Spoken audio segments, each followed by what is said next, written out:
X Miss West's request.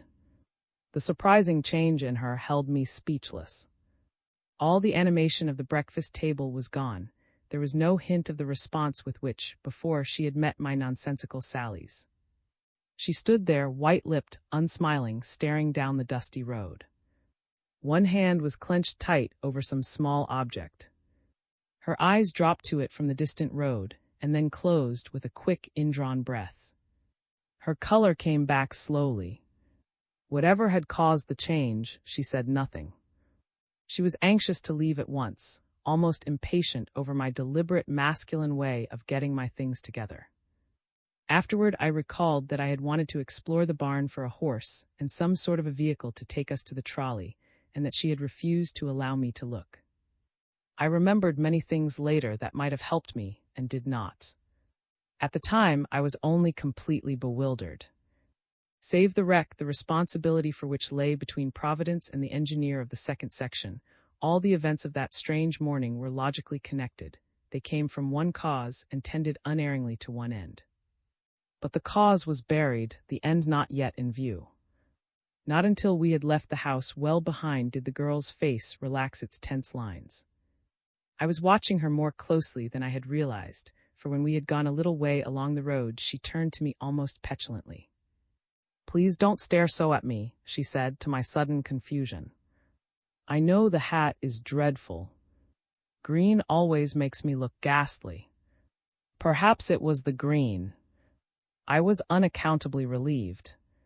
"Do you know, a few minutes ago, you looked almost pallid to me." She glanced at me quickly, but I was gazing ahead. We were out of sight of the house now, and with every step away from it, the girl was obviously relieved. Whatever she held in her hand, she never glanced at it. But she was conscious of it every second. She seemed to come to decision about it while we were still in sight of the gate, for she murmured something and turned back alone, going swiftly, her feet stirring up small puffs of dust at every step. She fastened something to the gate-post. I could see the nervous haste with which she worked. When she joined me again, it was without explanation. But the clenched fingers were free now, and while she looked tired and worn, the strain had visibly relaxed. We walked along slowly in the general direction of the suburban trolley line. Once a man with an empty wagon offered us a lift, but after a glance at the springless vehicle, I declined. "The ends of the bone think they are castanets as it is," I explained. "But the lady—" The young ladies, however, declined, and we went on together. Once, when the trolley line was in sight, she got a pebble in her low shoe, and we sat down under a tree until she found the cause of the trouble. I don't know what I should have done without you," I blundered. "Moral support and all that. Do you know, my first conscious thought after the wreck was of relief that you had not been hurt." She was sitting beside me, where a big chestnut tree shaded the road, and I surprised a look of misery on her face that certainly my words had not been meant to produce. "And my first thought," she said slowly, "was regret that I hadn't been obliterated, blown out like a candle." "Please don't look like that. I am only talking." But her lips were trembling, and because the little shams of society are forgotten at times like this, I leaned over and patted her hand lightly, where it rested on the grass beside me. "You must not say those things," I expostulated. "Perhaps, after all, you're friends." "I had no friends on the train." Her voice was hard again, her tone final.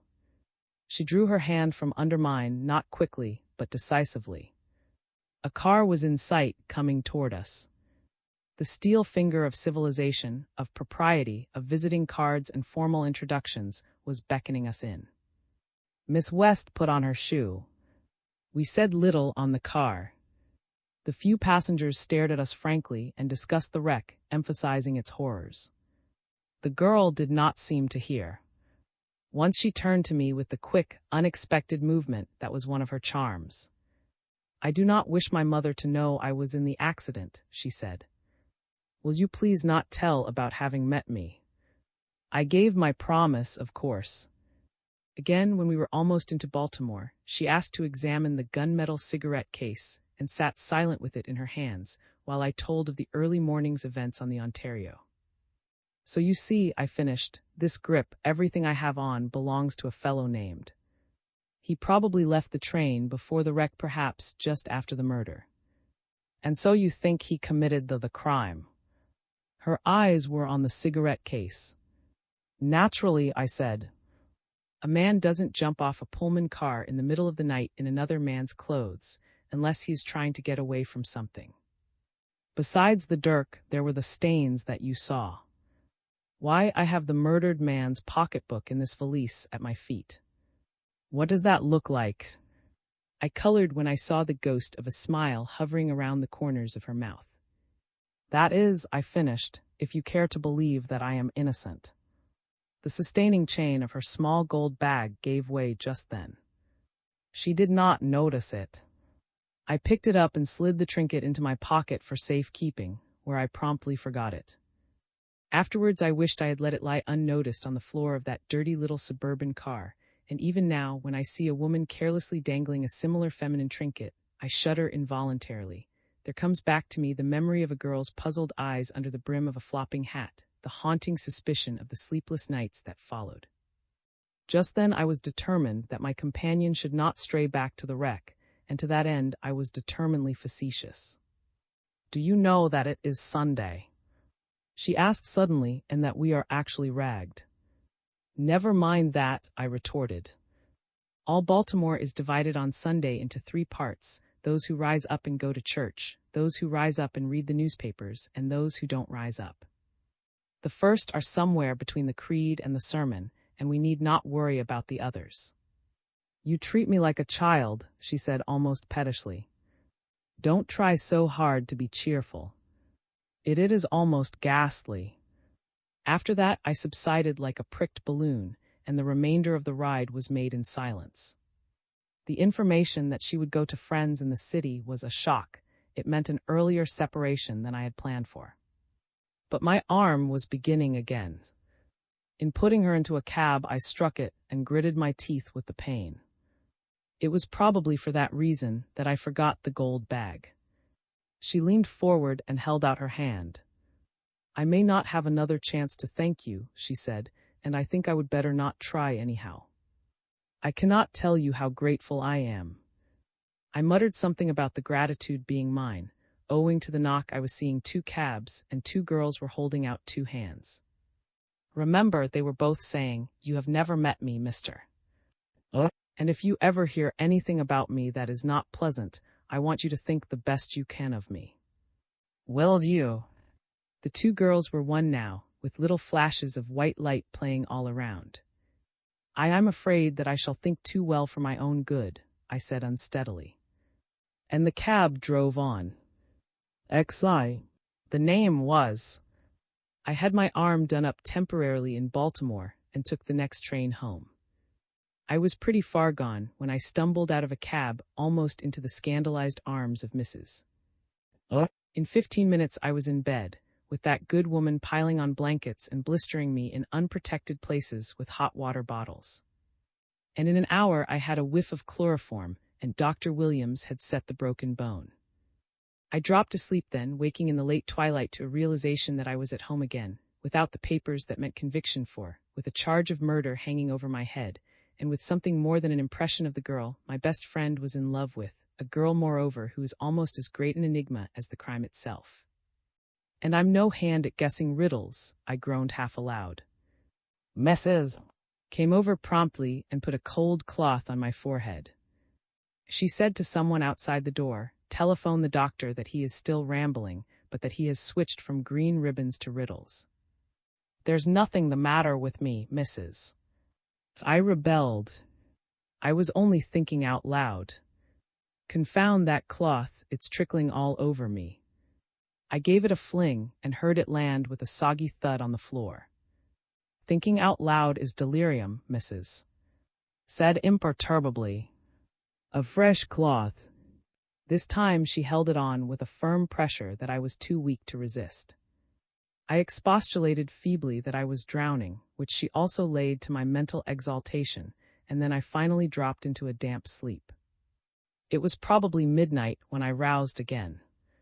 I had been dreaming of the wreck, and it was inexpressibly comforting to feel the stability of my bed and to realize the equal stability of Mrs., who sat fully attired by the night light reading Science and Health. "Does that book say anything about opening the windows on a hot night?" I suggested when I had got my bearings. She put it down immediately and came over to me. "If there is one time when Mrs. is chastened, and it is the only time it is when she reads Science and Health. I don't like to open the shutters, Mr. Lawrence," she explained. "Not since the night you went away." But pressed further, she refused to explain. "The doctor said you were not to be excited," she persisted. "Here's your beef tea." "Not a drop until you tell me," I said firmly. "Besides, you know very well there's nothing the matter with me. This arm of mine is only a false belief." I sat up gingerly. "Now why don't you open that window?" "Mrs. succumbed." "Because there are queer goings-on in that house next door," she said. "If you will take the beef tea, Mr. Lawrence, I will tell you." The queer goings-on, however, proved to be slightly disappointing. It seemed that after I left on Friday night, a light was seen flitting fitfully through the empty house next door. Had seen it first and called Mrs. Together they had watched it breathlessly until it disappeared on the lower floor. "You should have been a writer of ghost stories," I said, giving my pillows a thump. "And so it was fitting." "That's what it was doing," she reiterated. "Fitting, I mean flitting fitfully, how you do throw me out, Mr. Lawrence." And what's more, it came again. "Oh, come now, Mrs." I objected. "Ghosts are like lightning. They never strike twice in the same night. That is only worth half a cup of beef tea." "You may ask," she retorted with dignity. Not more than an hour after, there was a light there again. We saw it through the chinks of the shutters. Only this time it began at the lower floor and climbed. "You oughtn't to tell ghost stories at night," came Knight's voice from the doorway. "Really, Mrs. I'm amazed at you. You old duffer. I've got you to thank for the worst day of my life." Mrs. gulped. Then realizing that the old duffer was meant for me, she took her empty cup and went out muttering. "The pirate's crazy about me, isn't she?" Knight said to the closing door. Then he swung around and held out his hand. "By Jove," he said, "I've been laying you out all day, lilies on the doorbell, black gloves, everything. If you had had the sense of a mosquito in a snowstorm, you would have telephoned me. I never even thought of it." I was filled with remorse. Upon my word, Rich, I hadn't an idea beyond getting away from that place. If you had seen what I saw. Knight stopped me. "Sign it." "Why, you lunatic, I've been digging for you all day in the ruins. I've lunched and dined on horrors. Give me something to rinse them down."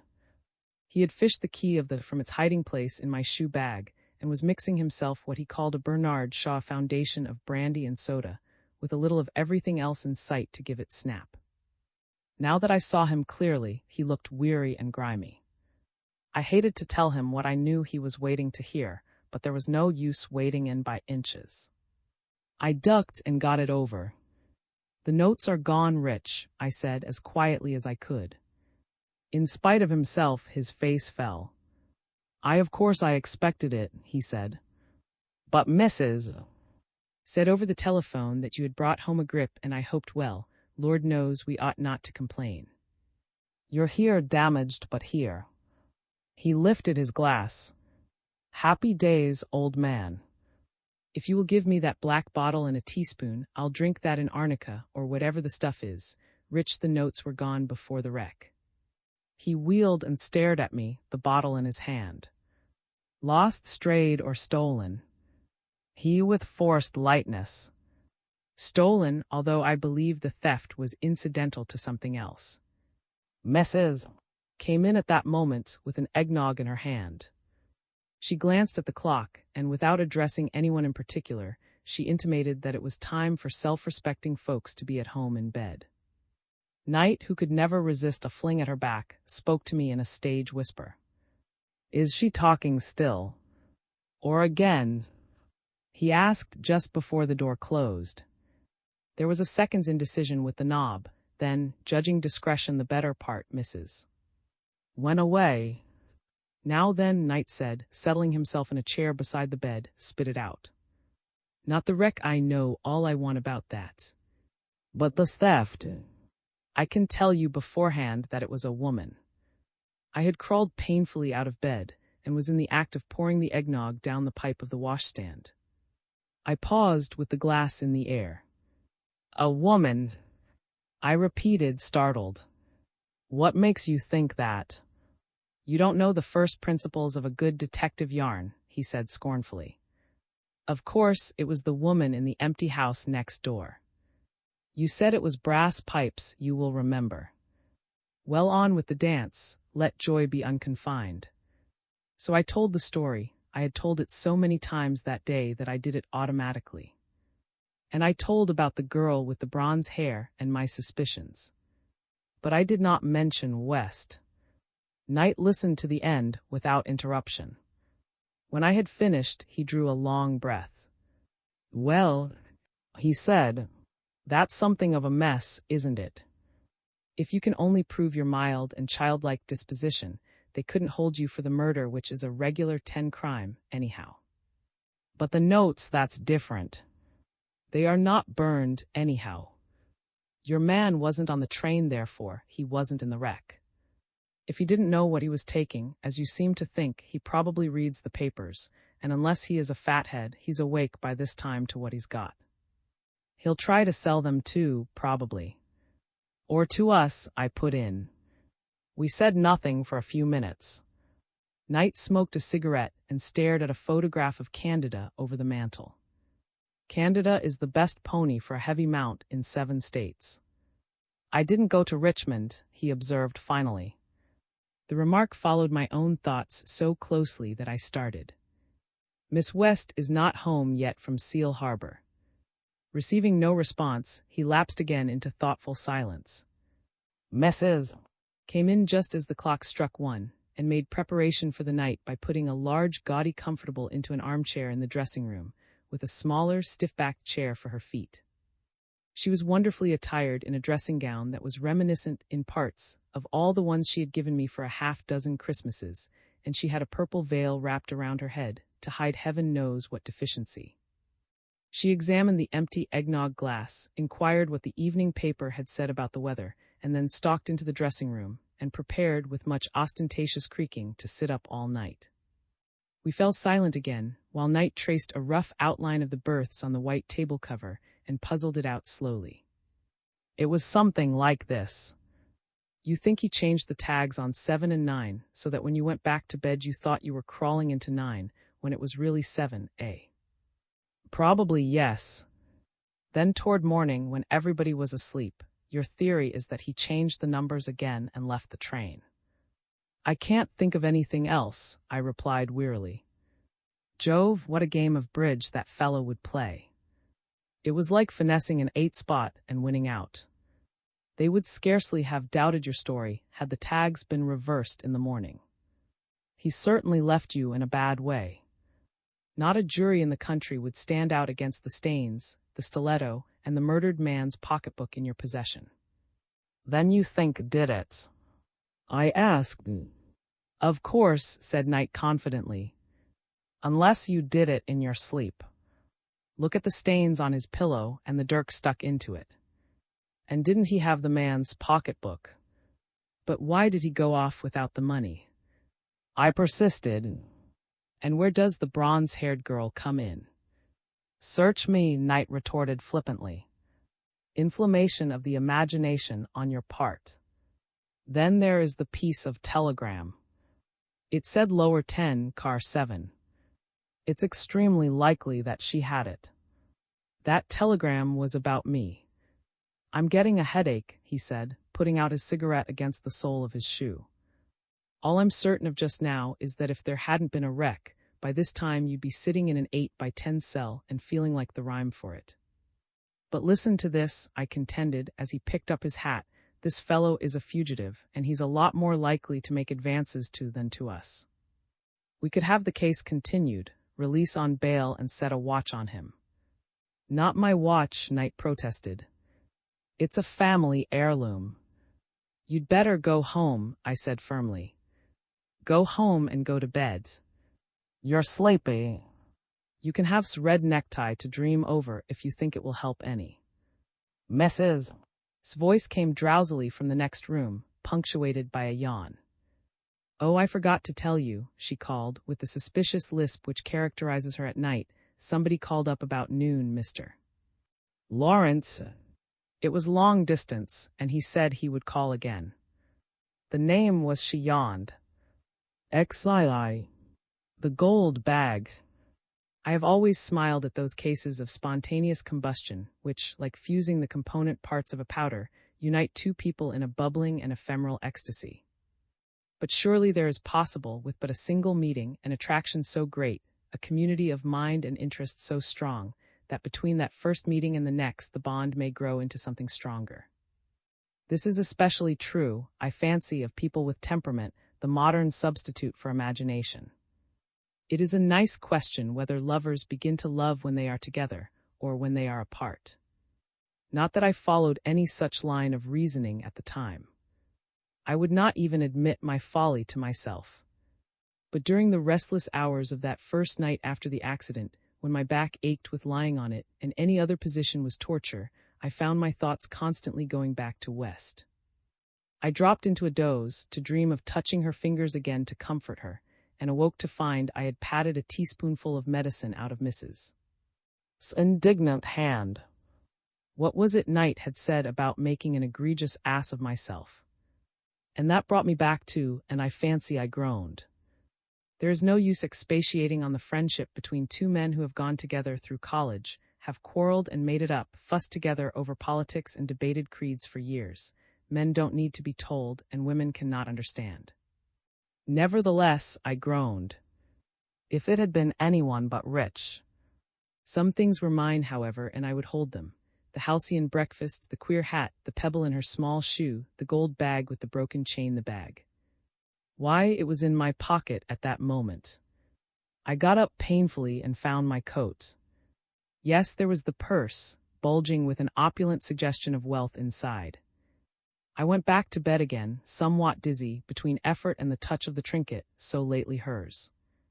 I held it up by its broken chain and gloated over it. By careful attention to orders, I ought to be out in a day or so. Then I could return it to her. I really ought to do that. It was valuable, and I wouldn't care to trust it to the mail. I could run down to Richmond and see her once. There was no disloyalty to Rich in that. I had no intention of opening the little bag. I put it under my pillow, which was my reason for refusing to have the linen slips changed, to Mrs. 's dismay. And sometimes during the morning, while I lay under a virgin field of white ornamented with strange flowers, my cigarettes hidden beyond discovery, and science and health on a table by my elbow, as if by the accident I slid my hand under my pillow and touched it reverently. Knight came in about 11. I heard his car at the curb, followed almost immediately by his slam at the front door and his usual clamor on the stairs. He had a bottle under his arm, rightly surmising that I had been forbidden stimulant, and a large box of cigarettes in his pocket, suspecting my deprivation. "Well," he said cheerfully, "how did you sleep after keeping me up half the night?" I slid my hand around. The purse was well covered. "Have it now, or wait till I get the cork out." He rattled on. "I don't want anything," I protested. "I wish you wouldn't be so darned cheerful." He stopped whistling to stare at me. "I am saddest when I sing." He quoted unctuously. "It's pure reaction. Yesterday the sky was low, I was digging for my best friend. Today he lies before me, his peevish self. Yesterday I thought the notes were burned. Today I look forward to a good cross-country chase, and with luck we will draw." His voice changed suddenly. "Yesterday she was in Seal Harbor. Today she is here. Here in Washington." I asked as naturally as I could, Yes, going to stay a week or two.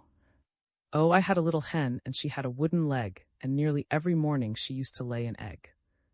Will you stop that racket, Rich? It's the real thing this time, I suppose.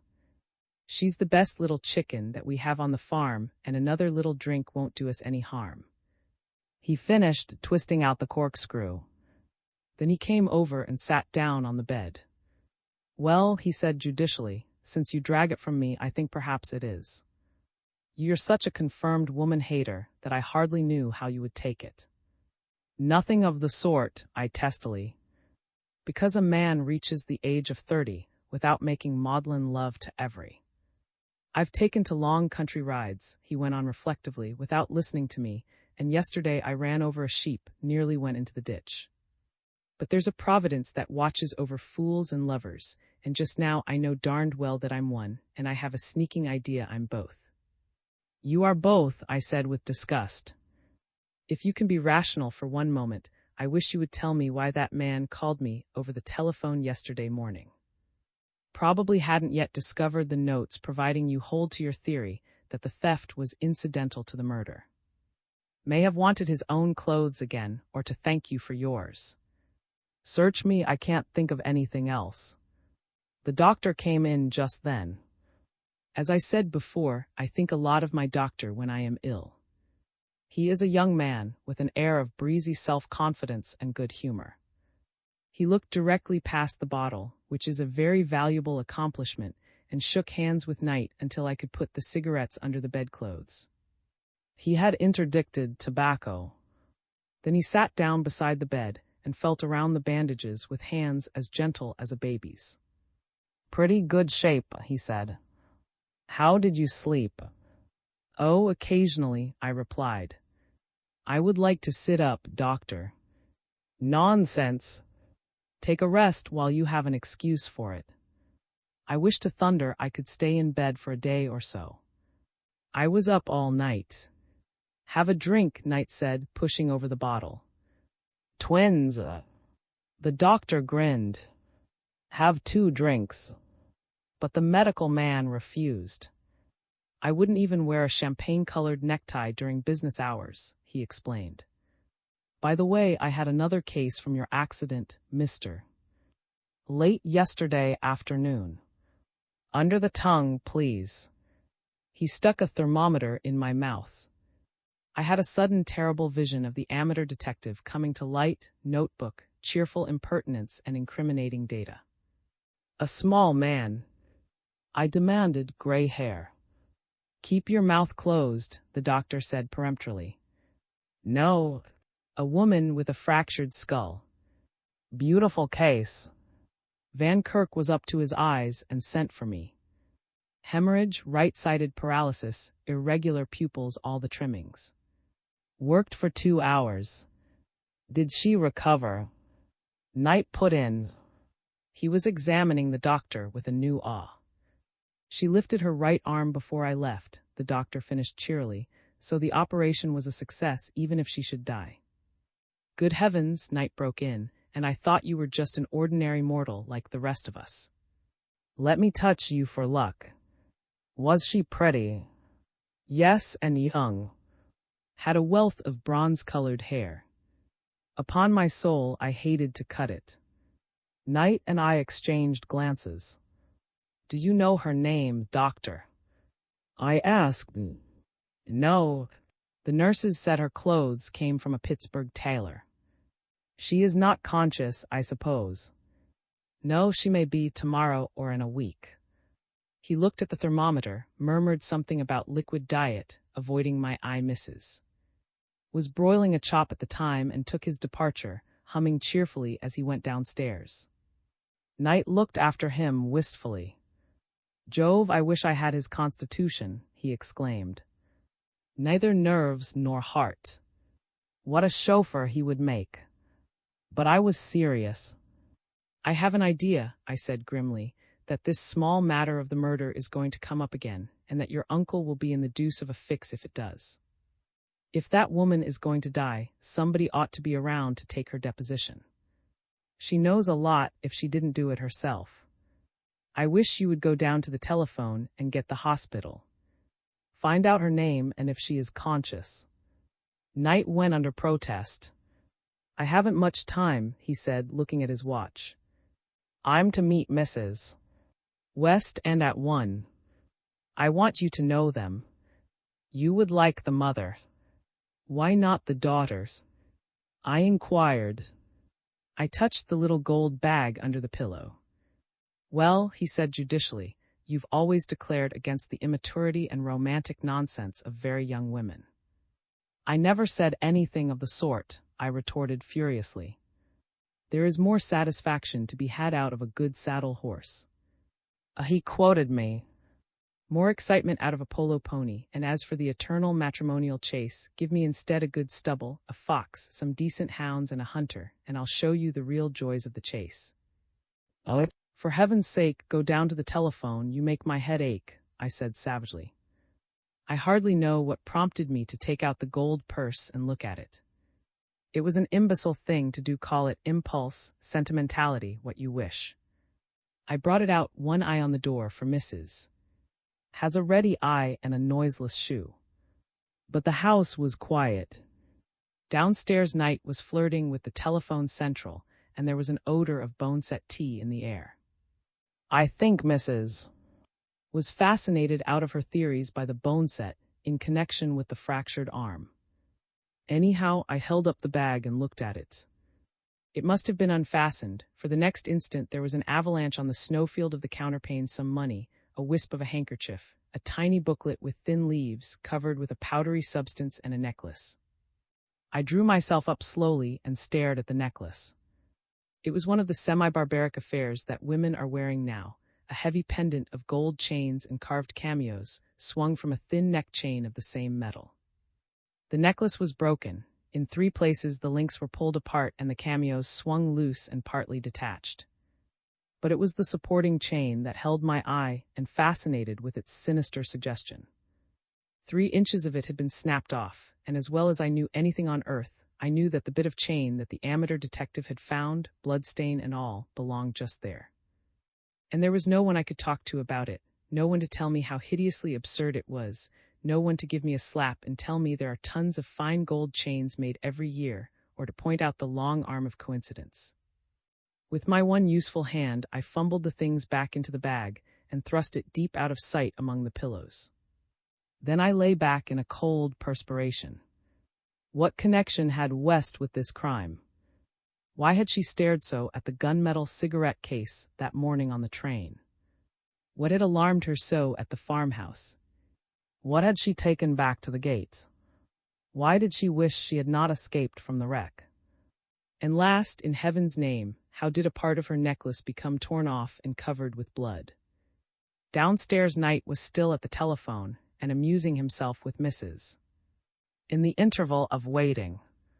Why did he come home in a gray suit when he went away in a blue?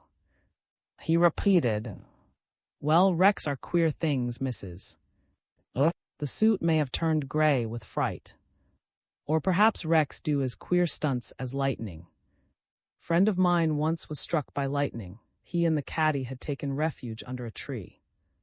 After the flash, when they recovered consciousness, there was my friend in the caddy's clothes and the caddy in his. And as my friend was a large man and the caddy a very small boy." Knight's story was interrupted by the indignant slam of the dining room door. He was obliged to wait some time, and even his eternal cheerfulness was ebbing when he finally got the hospital. "Is Dr. Van Kirk there?" he asked. "Not there." "Well, can you tell me how the patient is whom Dr. Williams, from Washington, operated on last night?" "Well, I'm glad of that." "Is she conscious?" "Do you happen to know her name?" "Yes, I'll hold the line." There was a long pause, then Knight's voice. "Hello, yes. Thank you very much. Goodbye." He came upstairs 2 steps at a time. "Look here," he said, bursting into the room, "there may be something in your theory after all. The woman's name, it may be a coincidence, but it's curious her name is." "What did I tell you?" I said, sitting up suddenly in bed. She's probably a sister of that scoundrel in lower 7, and she was afraid of what he might do. Well, I'll go there someday soon. She's not conscious yet. In the meantime, the only thing I can do is to keep an eye, through a detective, on the people who try to approach. We'll have the case continued, anyhow, in the hope that the stolen notes will sooner or later turn up. Confound this arm, I said, paying for my energy with some excruciating throbs. There's so much to be looked after, and here I am, bandaged, splinted, and generally useless. It's a beastly shame. Don't forget that I am here, said Knight pompously. And another thing, when you feel this way, just remember there are 2 less desirable places where you might be. One is jail and the other is, he strummed on an imaginary harp with devotional eyes. But nights jarred on me that morning. I lay and frowned under my helplessness. When by chance I touched the little gold bag, it seemed to scorch my fingers. Finding me unresponsive, left to keep his luncheon engagement with West. As he clattered down the stairs, I turned my back to the morning sunshine and abandoned myself to misery. By what strain on her frayed nerves was West keeping up, I wondered. Under the circumstances, would I dare to return the bag? Knowing that I had it, would she hate me for my knowledge? Or had I exaggerated the importance of the necklace, and in that case had she forgotten me already? But Knight had not gone, after all. I heard him coming back, his voice preceding him, and I groaned with irritation. "Wake up," he called. "Somebody sent you a lot of flowers. Please hold the box, Mrs. I'm going out to be run down by an automobile." I roused to feeble interest. My brother's wife is punctilious about such things. All the new babies in the family have silver rattles and all the sick people flowers. Knight pulled up an armful of roses and held them out to me. "Wonder who they're from," he said, fumbling in the box for a card. "There's no name. Yes, here's one." He held it up and read it with exasperating slowness. "Best wishes for an early recovery. A companion in misfortune." "Well, what do you know about that?" he exclaimed. "That's something you didn't tell me." "It was hardly worth mentioning," I said mendaciously, with my heart beating until I could hear it. She had not forgotten, after all. Knight took a bud and fastened it in his buttonhole. I'm afraid I was not especially pleasant about it. They were her roses, and anyhow they were meant for me. Left very soon, with an irritating final grin at the box. "Goodbye, Sir Woman Hater," he jeered at me from the door. So he wore one of the roses she had sent me to luncheon with her, and I lay back among my pillows and tried to remember that it was his game anyhow and that I wasn't even drawing cards. To remember that and to forget the broken necklace under my head. XIII. Faded roses. I was in the house for a week. Much of that time I spent in composing and destroying letters of thanks to Miss West and in growling at the doctor. Knight dropped in daily, but he was less cheerful than usual. Now and then I caught him eyeing me as if he had something to say, but whatever it was, he kept it to himself. Once during the week, he went to Baltimore and saw the woman in the hospital there. From the description, I had little difficulty in recognizing the young woman who had been with the murdered man in Pittsburgh. But she was still unconscious. An elderly aunt had appeared, a gaunt person in black who sat around like a buzzard on a fence, according to Knight, and wept in a mixed figure into a damp handkerchief. On the last day of my imprisonment, he stopped in to thrash out a case that was coming up in court the next day, and to play a game of double solitaire with me. "Who won the ball games?" I asked. "We were licked." "Ask me something pleasant." "Oh, by the way, it's out today." "I'm glad I'm not on his bond," I said pessimistically. "He'll clear out." "Not he." Knight pounced on my ace. "He's no fool. Don't you suppose he knows you took those notes to Pittsburgh? The papers were full of it. And he knows you escaped with your life and a broken arm from the wreck. What do we do next?" "The Commonwealth continues the case." A deaf man on a dark night would know those notes are missing. Don't play so fast, I remonstrated. I have only one arm to your two. Who is trailing? Did you try to get Johnson? I asked for him, but he had some work on hand. The murder's evidently a dead issue, I reflected. No, I'm not joking. The wreck destroyed all the evidence. But I'm firmly convinced those notes will be offered, either to us or to very soon. Johnson's a blackguard, but he's a good detective. He could make his fortune as a game dog. What's he doing? Knight put down his cards and, rising, went to the window. As he held the curtain back, his customary grin looked a little forced. To tell you the truth, he said, for the last 2 days he has been watching a well-known Washington attorney named Lawrence. He's across the street now. It took a moment for me to grasp what he meant. Why, it's ridiculous, I asserted. What would they trail me for? Go over and tell Johnson to get out of there, or I'll pot at him with my revolver. You can tell him that yourself. Knight paused and bent forward. Hello, here's a visitor, little man with string halt. I won't see him, I said firmly. I've been bothered enough with reporters. We listened together to Mrs. Expostulating tones in the lower hall and the creak of the boards as she came heavily up the stairs. She had a piece of paper in her hand torn from a pocket account book, and on it was the name, Mr. Wilson. Important business. Oh well, show him up, I said resignedly. You'd better put those cards away. I fancy it's the rector of the church around the corner. But when the door opened to admit a curiously alert little man, adjusting his glasses with nervous fingers, my face must have shown my dismay. It was the amateur detective of the Ontario. I shook hands without enthusiasm. Here was the one survivor of the wrecked car who could do me any amount of harm. There was no hope that he had forgotten any of the incriminating details. In fact, he held in his hand the very notebook which contained them. His manner was restrained, but it was evident he was highly excited. I introduced him to Knight, who has the imagination I lack, and who placed him at once mentally. I only learned yesterday that you had been saved, he said rapidly. Terrible accident unspeakable. Dream about it all night and think about it all day. Broken arm. No, he just wears the splint to be different from other people, Knight drawled lazily.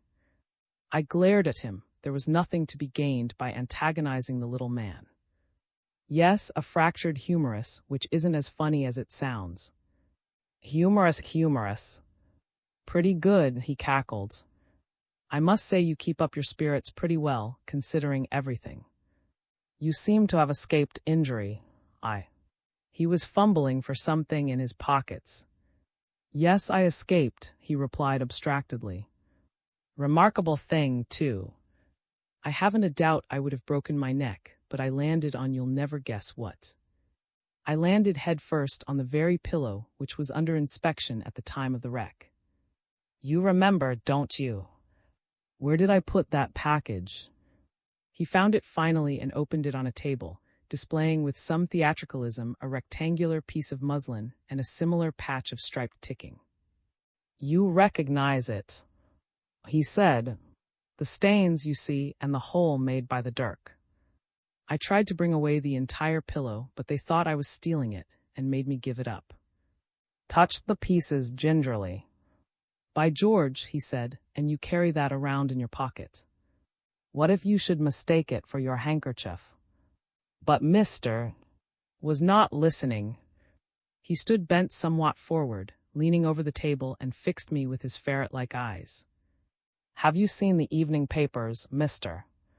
Oh, he inquired. I glanced to where they lay unopened and shook my head. Then I have a disagreeable task, he said with evident relish. Of course, you had considered the matter of the man's death closed after the wreck. I did myself.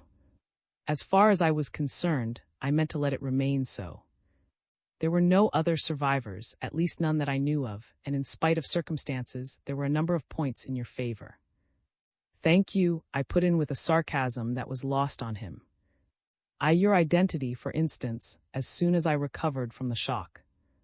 Also, I found on inquiring of your tailor that you invariably wore dark clothing. Knight came forwards threateningly. Who are you, anyhow? He demanded. And how is this any business of yours? Mr. was entirely unruffled. I have a minor position here, he said, reaching for a visiting card. I am a very small patch on the seat of government, sir. Knight muttered something about certain offensive designs against the said patch and retired grumbling to the window. Our visitor was opening the paper with a tremendous expenditure of energy. Here it is. Listen. He read rapidly aloud. The Pittsburgh police have sent to Baltimore 2 detectives who are looking up the survivors of the ill-fated Washington flyer. It has transpired that the Wood Street merchant of that city was not killed in the wreck, but was murdered in his berth the night preceding the accident. Shortly before the collision, John Flanders, the conductor of the flyer, sent this telegram to the chief of police. Body of found stabbed in his berth, Lower 10, Ontario, at 6:30 this morning. John Flanders, conductor. It is hoped that the survivors of the wrecked car Ontario will be found to tell what they know of the discovery of the crime. Mr. John, head of the steel company for which Mr. was purchasing agent, has signified his intention of sifting the matter to the bottom.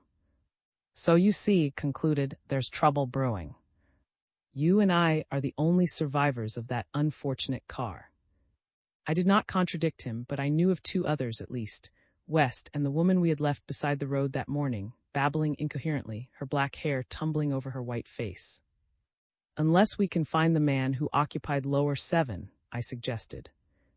I have already tried and failed. To find him would not clear you, of course, unless we could establish some connection between him and the murdered man. It is the only thing I see, however. I have learned this much, concluded. Lower 7 was reserved from Cresson. Cresson, where West and Mrs. had taken the train. Knight came forward and suddenly held out his hand. Mr. he said, I am sorry if I have been offensive. I thought when you came in that, like the Irishman and the government, you were us. If you will put those cheerful relics out of sight somewhere, I should be glad to have you dine with me at the incubator. His name for his bachelor apartment. Compared with Johnson, you are the great original protoplasm. The strength of this was lost on, but the invitation was clear. They went out together, and from my window I watched them get into Knight's car. It was raining, and at the corner the cannonball skidded.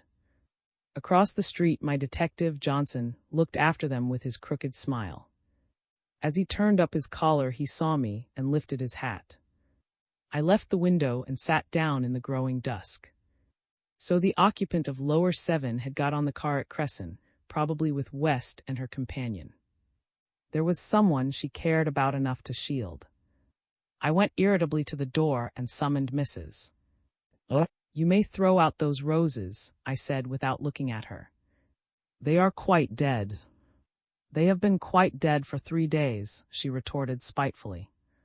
Said you threatened to dismiss her if she touched them.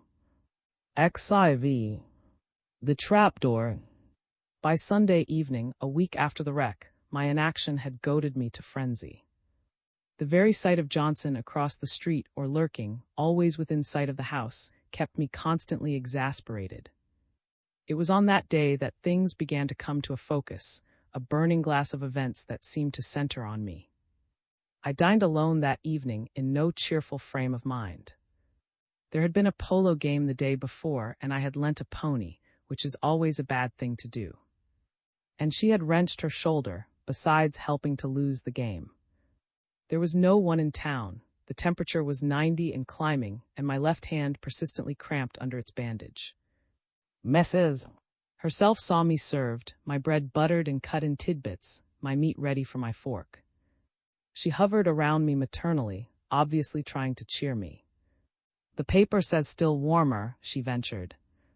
The thermometer is 92 now. And this coffee is 250, I said, putting down my cup.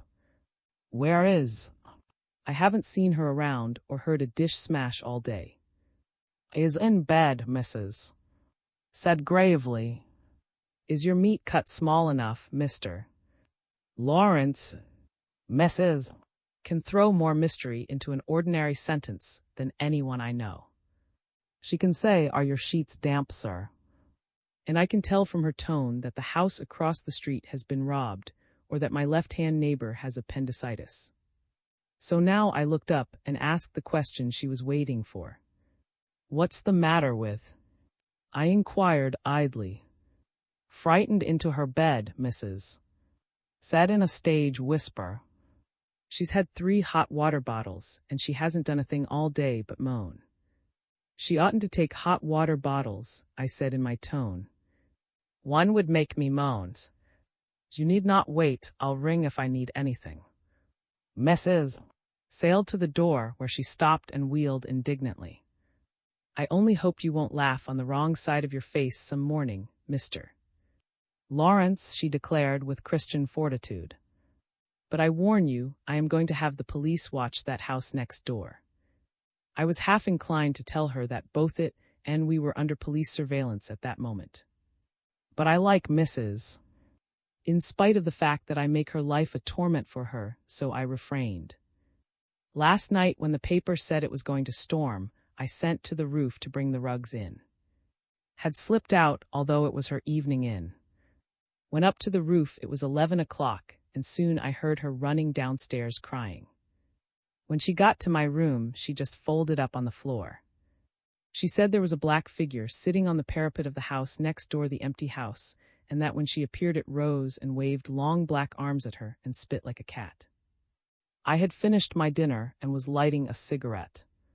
If there was anyone up there, which I doubt, they probably sneezed, I suggested. But if you feel uneasy, I'll take a look around the roof tonight before I turn in. As far as goes, I wouldn't be uneasy about her. Doesn't she always have an attack of some sort when rings in an extra evening on her? So I made a superficial examination of the window locks that night, visiting parts of the house that I had not seen since I bought it. Then I went to the roof. Evidently it had not been intended for any purpose save to cover the house, for unlike the houses around, there was no staircase. A ladder and a trapdoor led to it, and it required some nice balancing on my part to get up with my useless arm. I made it, however, and found this unexplored part of my domain rather attractive. It was cooler than downstairs, and I sat on the brick parapet and smoked my final cigarette. The roof of the empty house adjoined mine along the back wing, but investigation showed that the trapdoor across the low dividing wall was bolted underneath. There was nothing out of the ordinary anywhere, and so I assured Mrs. Needless to say, I did not tell her that I had left the trapdoor open to see if it would improve the temperature of the house. I went to bed at midnight merely because there was nothing else to do. I turned on the night lamp at the head of my bed and picked up a volume of Shaw at random. It was Arms and the Man, and I remember thinking grimly that I was a good bit of a chocolate cream soldier myself and prepared to go to sleep. Shaw always puts me to sleep. I have no apologies to make for what occurred that night, and not even an explanation that I am sure of. I did a foolish thing under impulse, and I have not been sorry. It was something after 2 when the doorbell rang. It rang quickly, twice. I got up drowsily, for the maids and Mrs.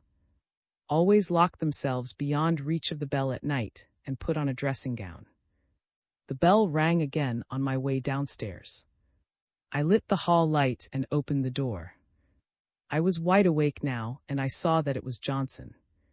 His bald head shone in the light, his crooked mouth was twisted in a smile. "Good heavens, man," I said irritably. "Don't you ever go home and go to bed?" He closed the vestibule door behind him and cavalierly turned out the light. Our dialogue was sharp, staccato. "Have you a key to the empty house next door?" he demanded. "Somebody in there and the latch is caught. The houses are alike. The key to this door may fit." Did you see them go in? No. There's a light moving up from room to room. I saw something like it last night, and I have been watching. The patrolman reported queer doings there a week or so ago. A light? I exclaimed. Do you mind that, you? Very likely, he said grimly. Have you a revolver? All kinds in the gun rack, I replied, and going into the den, I came back with a Smith. I'm not much use, I explained, with this arm, but I'll do what I can. There may be somebody there. The servants here have been uneasy. Johnson planned the campaign. He suggested, on account of my familiarity with the roof, that I go there and cut off escape in that direction. I have out there now the patrolman on the beat, he said. He'll watch below and you above while I search the house. Be as quiet as possible. I was rather amused. I put on some clothes and felt my way carefully up the stairs, the revolver swinging free in my pocket, my hand on the rail. At the foot of the ladder I stopped and looked up. Above me there was a gray rectangle of sky dotted with stars. It occurred to me that with my one serviceable hand holding the ladder, I was hardly in a position to defend myself, that I was about to hoist a body that I am rather careful of into a danger I couldn't see and wasn't particularly keen about anyhow. I don't mind saying that the seconds it took me to scramble up the ladder were among the most unpleasant that I recall. I got to the top, however, without incident. I could see fairly well after the darkness of the house beneath, but there was nothing suspicious in sight. The roofs, separated by 2 feet of brick wall, stretched around me, unbroken save by an occasional chimney. I went very softly over to the other trap, the one belonging to the suspected house. It was closed, but I imagined I could hear Johnson's footsteps ascending heavily. Then even that was gone. A nearby clock struck 3 as I stood waiting. I examined my revolver then for the first time and found it was empty. I had been rather skeptical until now. I had had the usual tolerant attitude of the man who is summoned from his bed to search for burglars, combined with the artificial courage of firearms. With the discovery of my empty gun, I felt like a man on the top of a volcano in lively eruption. Suddenly, I found myself staring incredulously at the trapdoor at my feet. I had examined it early in the evening and found it bolted. Did I imagine it, or had it raised about an inch? Wasn't it moving slowly as I looked? No, I am not a hero. I was startled almost into a panic. I had one arm, and whoever was raising that trapdoor had 2. My knees had a queer inclination to bend the wrong way. Johnson's footsteps were distinct enough, but he was evidently far below. The trap, raised perhaps 2 inches now, remained stationary. There was no sound from beneath it.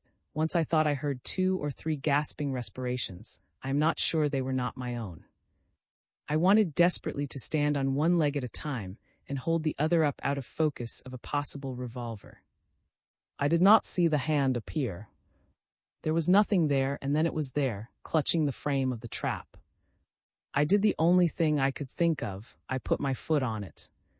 There was not a sound from beneath.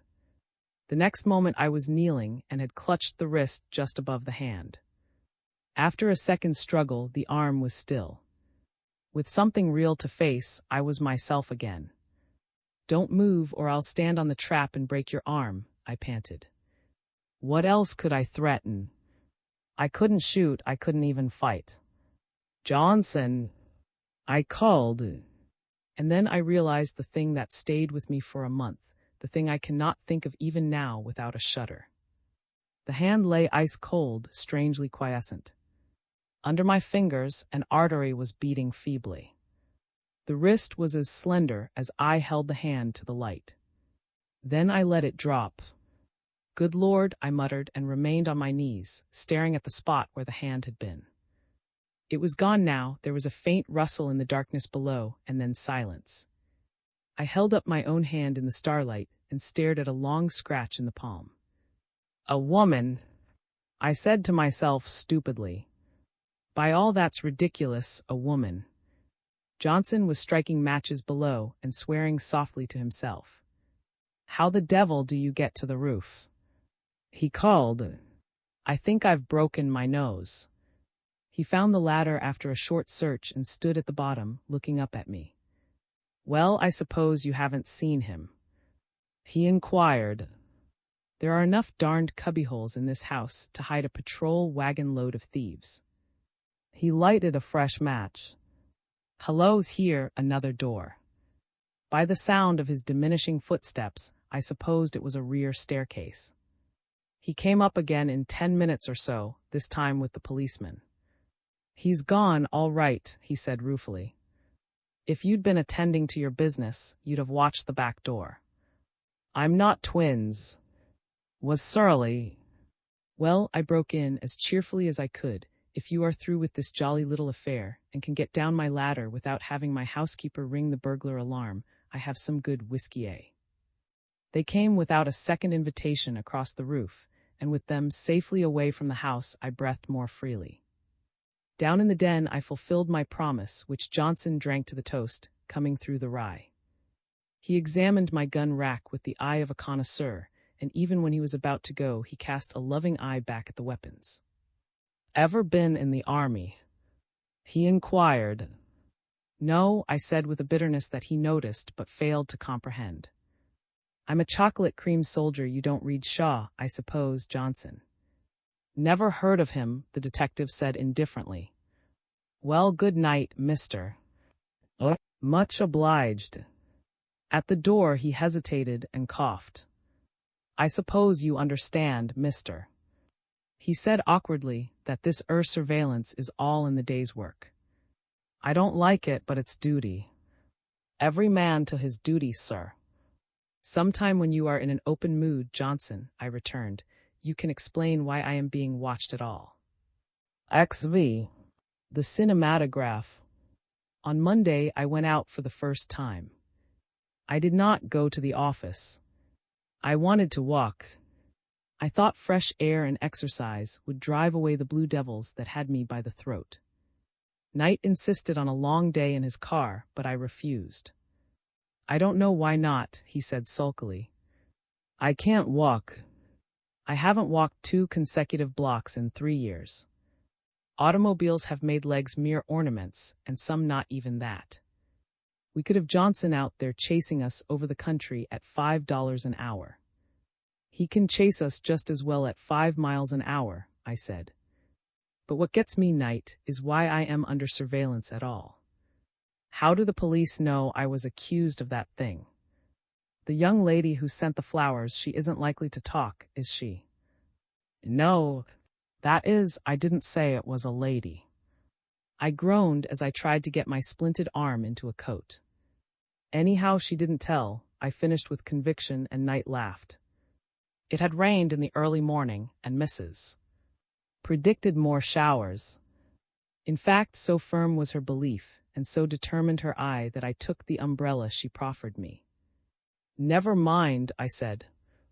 We can leave it next door. I have a story to tell you, and it requires proper setting.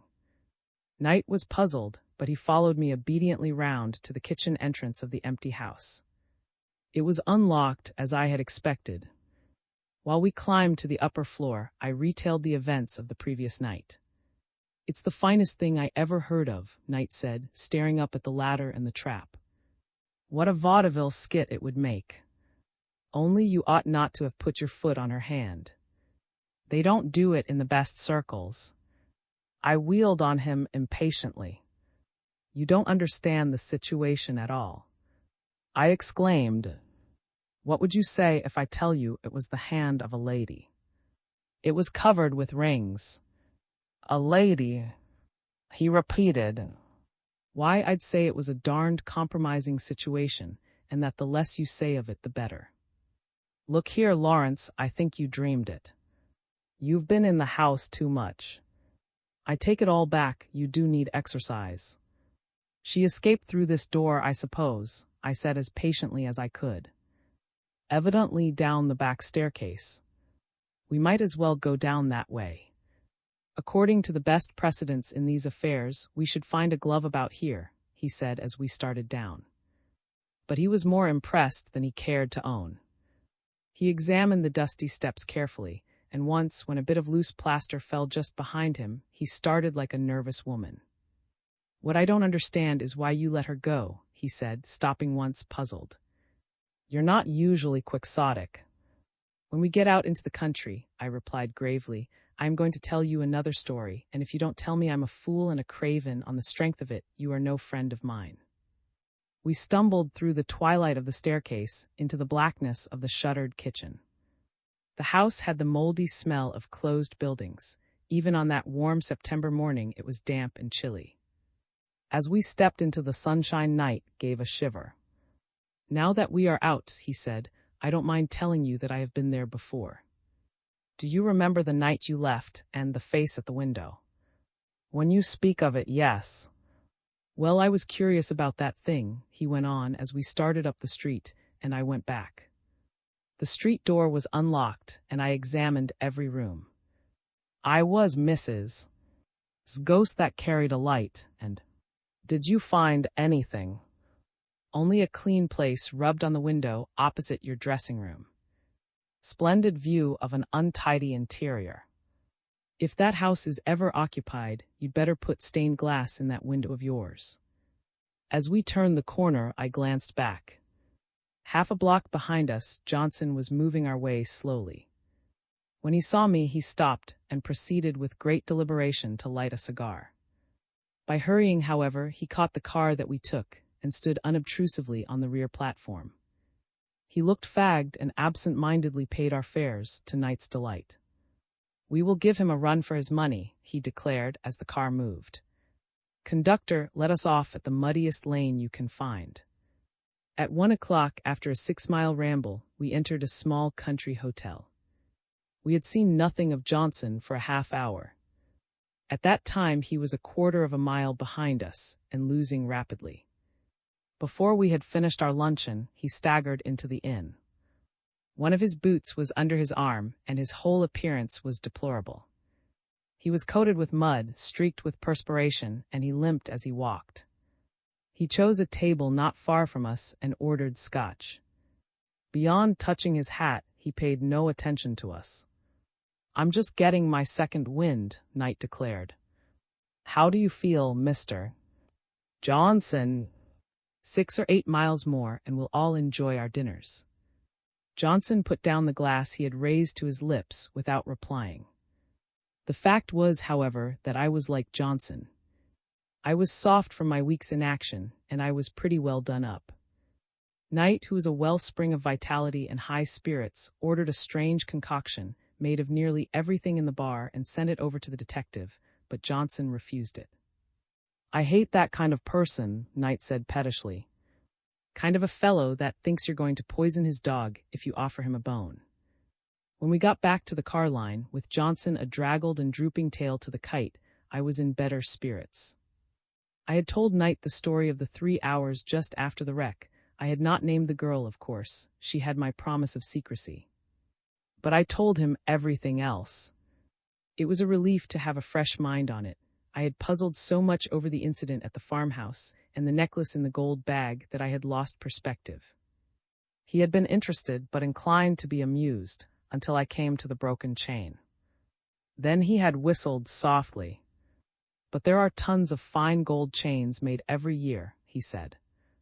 "Why in the world do you think that the Ersmiri piece came from that necklace?" I had looked around. Johnson was far behind, scraping the mud off his feet with a piece of stick. "I have the short end of the chain in the sealskin bag," I reminded him. "When I couldn't sleep this morning, I thought I would settle it, one way or the other. It was hell to go along the way I had been doing. And there's no doubt about it, Rich. It's the same chain." We walked along in silence until we caught the car back to town. "Well," he said finally, "you know the girl, of course, and I don't. But if you like her, and I think myself you're rather hard hit, old man, I wouldn't give a whoop about the chain in the gold purse. It's just one of the little coincidences that hang people now and then. And as for last night, if she's the kind of a girl you say she is, and you think she had anything to do with that, you're addled, that's all. You can depend on it, the lady of the empty house last week is the lady of last night." And yet your train acquaintance was in Altoona at that time. Just before we got off the car, I reverted to the subject again. It was never far back in my mind. About the young lady of the train, Rich, I said, with what I suppose was elaborate carelessness. I don't want you to get a wrong impression. I am rather unlikely to see her again, but even if I do, I believe she is already bespoke, or next thing to it. He made no reply, but as I opened the door with my latchkey, he stood looking up at me from the pavement with his quizzical smile. Love is like the measles, he orated. The older you get it, the worse the attack. Johnson did not appear again that day. A small man in a raincoat took his place. The next morning I made my initial trip to the office, the raincoat still on hand. I had a short conference with Miller, the district attorney, at 11. Was under surveillance, he said, and any attempt to sell the notes to him would probably result in their recovery. In the meantime, as I knew, the Commonwealth had continued the case, in hope of such contingency. At noon I left the office and took a veterinarian to see Candida, the injured pony. By 1 o'clock my first day's duties were performed, and a long Sahara of hot afternoons stretched ahead. Night, always glad to escape from the grind, suggested a vaudeville, and in sheer ennui I consented. I could neither ride, drive, nor golf, and my own company bored me to distraction. Coolest place in town these days, he declared. Electric fans, breezy songs, airy costumes. And there's Johnson just behind the coldest proposition in Washington. He gravely bought 3 tickets and presented the detective with one. Then we went in. Having lived a normal, busy life, the theater in the afternoon is to me about on a par with ice cream for breakfast. Up on the stage, a very stout woman in short pink skirts, with a smile that Knight declared looked like a slash in a roll of butter, was singing nasally, with a laborious kick at the end of each verse. Johnson, 2 rows ahead, went asleep. Knight prodded me with his elbow. Look at the first box to the right, he said in a stage whisper. I want you to come over at the end of this act. It was the first time I had seen her since I put her in the cab at Baltimore. Outwardly, I presume I was calm, for no one turned to stare at me, but every atom of me cried out at the sight of her.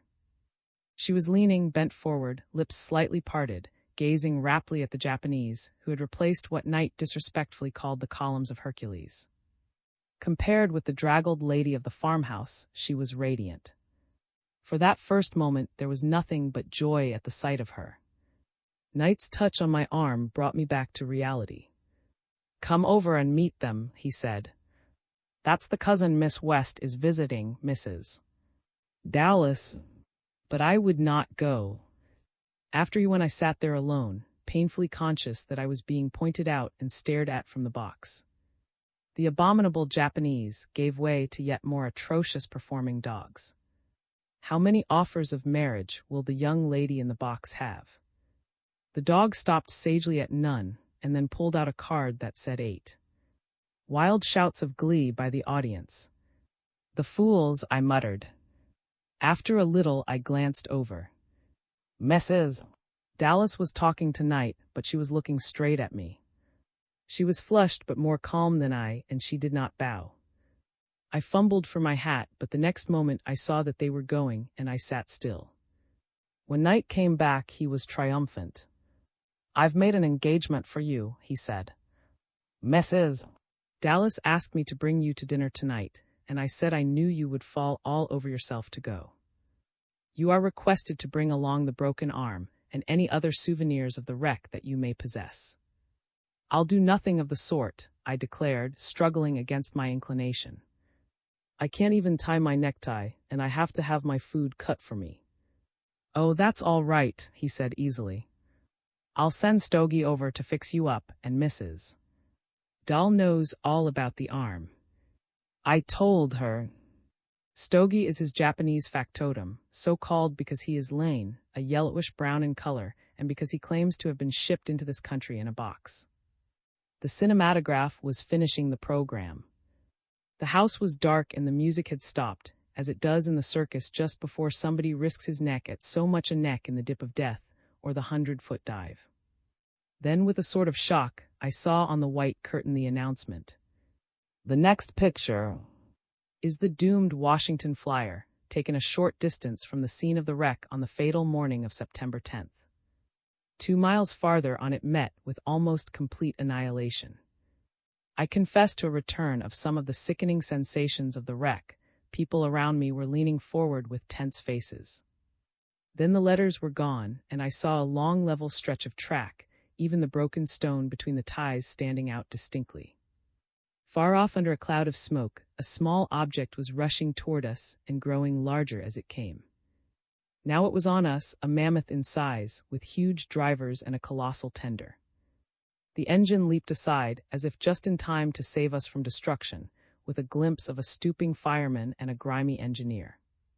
The long train of sleepers followed. From a forward vestibule, a porter in a white coat waved his hand. The rest of the cars seemed still wrapped in slumber. With mixed sensations, I saw my own car, Ontario, fly past, and then I rose to my feet and gripped Knight's shoulder. On the lowest step at the last car, 1 foot hanging free, was a man. His black derby hat was pulled well down to keep it from blowing away, and his coat was flying open in the wind. He was swung well out from the car, his free hand gripping a small valise, every muscle tense for a jump. "Good God, that's my man," I said hoarsely as the audience broke into applause. Knight half rose. In his seat ahead, Johnson stifled a yawn and turned to eye me. I dropped into my chair limply and tried to control my excitement. "The man on the last platform of the train," I said. "He was just about to leap. I'll swear that was my bag." "Could you see his face?" Knight asked in an undertone. "Would you know him again?" "No." His hat was pulled down and his head was bent. "I'm going back to find out where that picture was taken. They say 2 miles, but it may have been 40. The audience, busy with its wraps, had not noticed. Mrs. Dallas and West had gone. In front of us, Johnson had dropped his hat and was stooping for it. "This way," I motioned to Knight, and we wheeled into the narrow passage beside us, back of the boxes. At the end, there was a door leading into the wings, and as we went boldly through, I turned the key. The final set was being struck, and no one paid any attention to us. Luckily, they were similarly indifferent to a banging at the door I had locked, a banging which, I judged, signified Johnson. "I guess we've broken up his interference," Knight chuckled. Stage hands were hurrying in every direction. Pieces of the side wall of the last drawing room menaced us. A switchboard behind us was singing like a tea kettle. Everywhere we stepped, we were in somebody's way. At last we were across, confronting a man in his shirt sleeves, who by dots and dashes of profanity seemed to be directing the chaos. "Well," he said, wheeling on us, "what can I do for you?" "I would like to ask," I replied, "if you have any idea just where the last cinematograph picture was taken." "Broken Board Picnickers Lake." "No, the Washington flyer." He glanced at my bandaged arm. "The announcement says 2 miles, Knight put in, but we should like to know whether it is railroad miles, automobile miles, or policeman miles." "I am sorry I can't tell you," he replied more civilly. "We get those pictures by contract. We don't take them ourselves." "Where are the company's offices?" "New York." He stepped forward and grasped a super by the shoulder. "What in blazes are you doing with that gold chair and a kitchen set? Take that piece of pink plush there and throw it over a soap box, if you haven't got a kitchen chair." I had not realized the extent of the shock, but now I dropped into a chair and wiped my forehead. The unexpected glimpse of West, followed almost immediately by the revelation of the picture, had left me limp and unnerved. Knight was looking at his watch. "He says the moving picture people have an office downtown. We can make it if we go now." So he called a cab and we started at a gallop. There was no sign of the detective. Upon my word, said, I feel lonely without him. The people at the downtown office of the cinematograph company were very obliging. The picture had been taken, they said, at M, just 2 miles beyond the scene of the wreck. It was not much, but it was something to work on. I decided not to go home, but to send Knight's Jap for my clothes and to dress at the incubator. I was determined, if possible, to make my next day's investigations without Johnson. In the meantime, even if it was for the last time, I would see her that night. I gave Stogie a note for Mrs. And with my dinner clothes there came back the gold bag, wrapped in tissue paper. XVI. The shadow of a girl. Certain things about the dinner at the Dallas house will always be obscure to me. Dallas was something in the fish commission, and I remember his reeling off fish eggs in billions while we ate our caviar. He had some particular stunt he had been urging the government to, for years, something about forbidding the establishment of mills and factories on riverbanks. It seems they kill the fish, either the smoke or the noise or something they pour into the water. Mrs. Dallas was there, I think. Of course, I suppose she must have been, and there was a woman in yellow. I took her in to dinner, and I remember she loosened my clams for me so I could get them.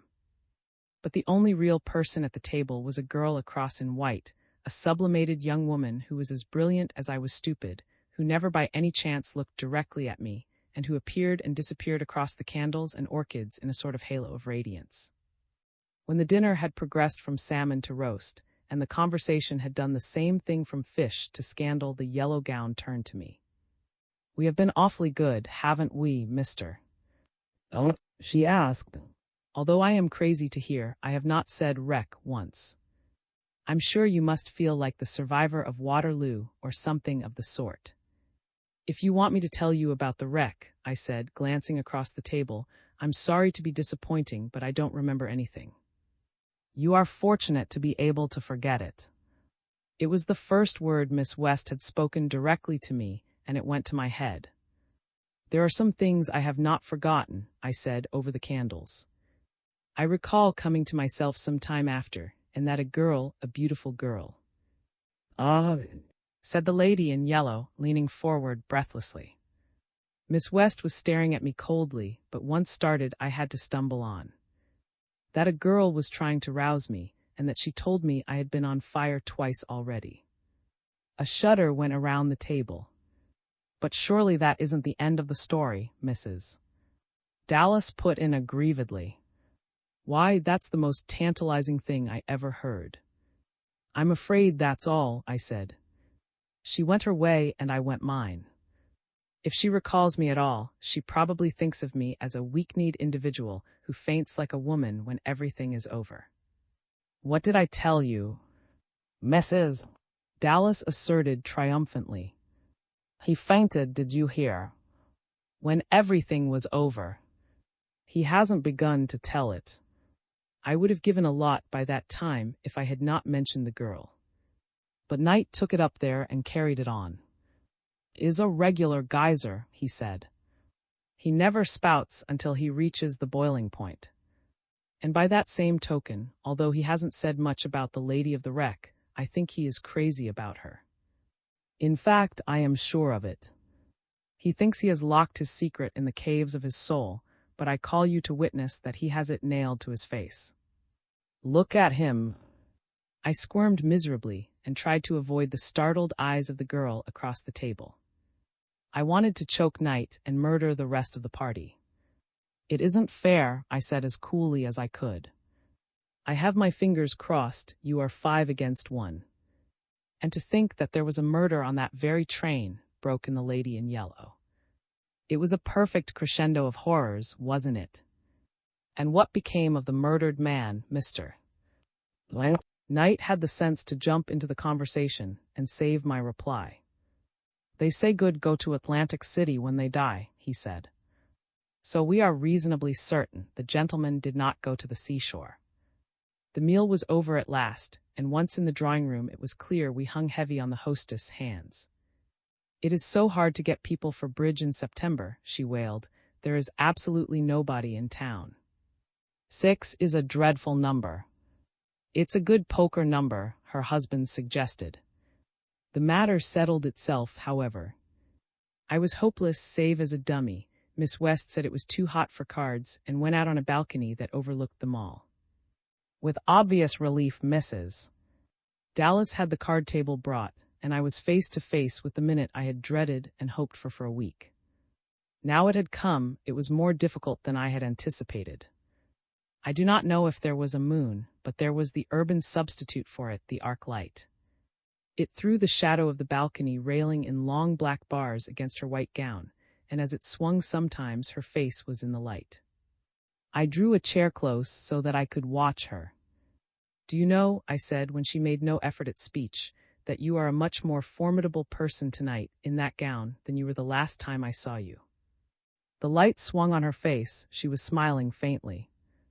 "The hat with the green ribbons," she said. I must take it back. I had almost forgotten. "I have not forgotten anything."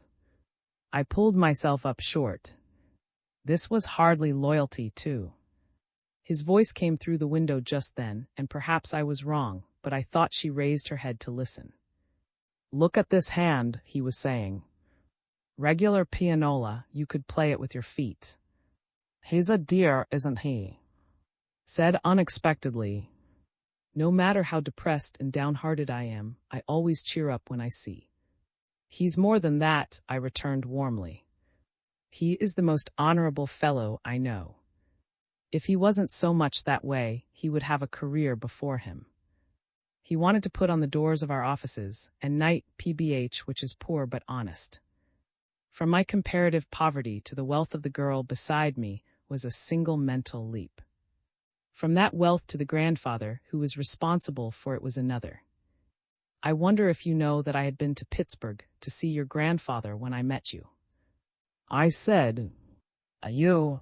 She was surprised. "Yes." "And you remember the alligator bag that I told you was exchanged for the one you cut off my arm?" She nodded expectantly. "Well, in that valise were the forged notes and Mr. S deposition that they were forged." She was on her feet in an instant. "In that bag," she cried. "Oh, why didn't you tell me that before? Oh, it's so ridiculous, so hopeless. Why, I could." She stopped suddenly and sat down again. "I do not know that I am sorry after all," she said after a pause. "Mr. was a friend of my father's. I suppose it was a bad thing for you, losing the papers." "Well, it was not a good thing," I conceded. "While we are on the subject of losing things, do you know that I still have your gold purse?" She did not reply at once. The shadow of a column was over her face, but I guessed that she was staring at me. "You have it," she almost whispered. "I picked it up in the street car," I said, with a cheerfulness I did not feel. "It looks like a very opulent little purse." Why didn't she speak about the necklace? For just a careless word to make me sane again. "You," she repeated, horror-stricken. And then I produced the purse and held it out on my palm. "I should have sent it to you before, I suppose, but as you know, I have been laid up since the wreck." We both saw Knight at the same moment. He had pulled the curtains aside and was standing looking out at us. The tableau of give and take was unmistakable, the gold purse, her outstretched hand, my own attitude. It was over in a second, then he came out and lounged on the balcony railing. "They're mad at me in there," he said airily, "so I came out. I suppose the reason they call it bridge is because so many people get cross over it." The heat broke up the card group soon after, and they all came out for the night breeze. I had no more words alone with. I went back to the incubator for the night. We said almost nothing on the way home. There was a constraint between us for the first time that I could remember. It was too early for bed, and so we smoked in the living room and tried to talk of trivial things. After a time, even those failed, and we sat silent. It was Knight who finally broached the subject. "And so she wasn't at Seal Harbor at all?" "No." "Do you know where she was?" "Somewhere near Cresson." "And that was the purse, her purse with the broken necklace in it?" "Yes, it was." "You understand, don't you, Rich, that, having given her my word, I couldn't tell you?" "I understand a lot of things," he said without bitterness. We sat for some time and smoked. then got up and stretched himself. "I'm off to bed, old man," he said. "Need any help with that game arm of yours?" "No, thanks," I returned. I heard him go into his room and lock the door. It was a bad hour for me. The first shadow between us, and the shadow of a girl at that. XVII. At the farmhouse again. Night is always a sympathizer with the early worm. It was late when he appeared. Perhaps, like myself, he had not slept well. But he was apparently cheerful enough, and he made a better breakfast than I did. It was 1 o'clock before we got to Baltimore. After a half-hour's wait, we took a local for M, the station near which the cinematograph picture had been taken. We passed the scene of the wreck, Night with curiosity, I with a sickening sense of horror.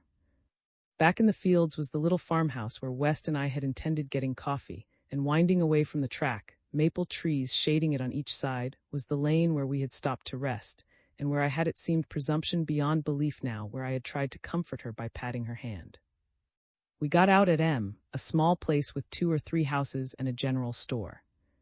The station was a one-roomed affair with a railed-off place at the end, where a scale, a telegraph instrument, and a chair constituted the entire furnishing. The station agent was a young man with a shrewd face. He stopped hammering a piece of wood over a hole in the floor to ask where we wanted to go. "We're not going," said Knight, "we're coming." "Have a cigar." The agent took it with an inquiring glance, first at it and then at us. "We want to ask you a few questions," began Knight, perching himself on the railing and kicking the chair forward for me. "Or rather, this gentleman does." "Wait a minute," said the agent, glancing through the window. "There's a hen in that crate choking herself to death." He was back in a minute, and took up his position near a sawdust-filled box that did duty as a cuspidor. "Now fire away," he said.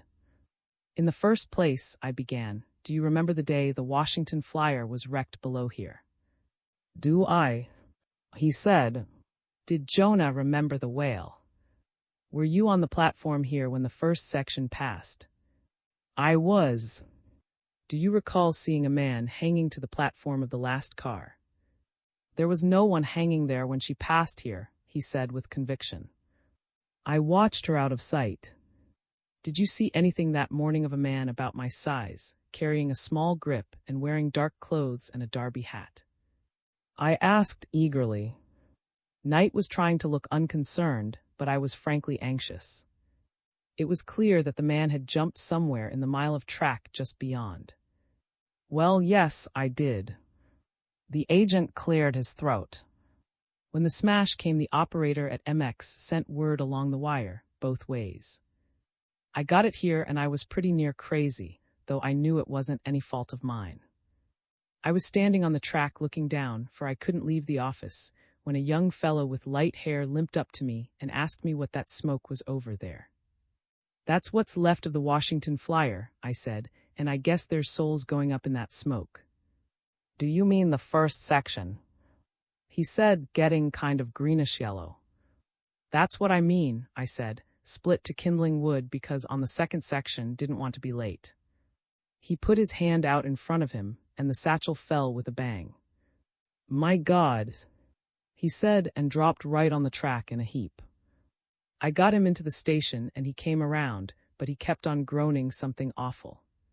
He'd sprained his ankle, and when he got a little better, I drove him over in Carter's milk wagon to the Carter place, and I reckon he stayed there a spell. "That's all, is it?" I asked. "That's all, or no, there's something else." About noon that day, one of the Carter twins came down with a note from him asking me to send a long-distance message to someone in Washington. "To whom?" I asked eagerly. I reckon I forgot the name, but the message was that this fellow was his name was at M, and if the man had escaped from the wreck, would he come to see him? "He wouldn't have sent that message to me," I said to Knight, rather crestfallen.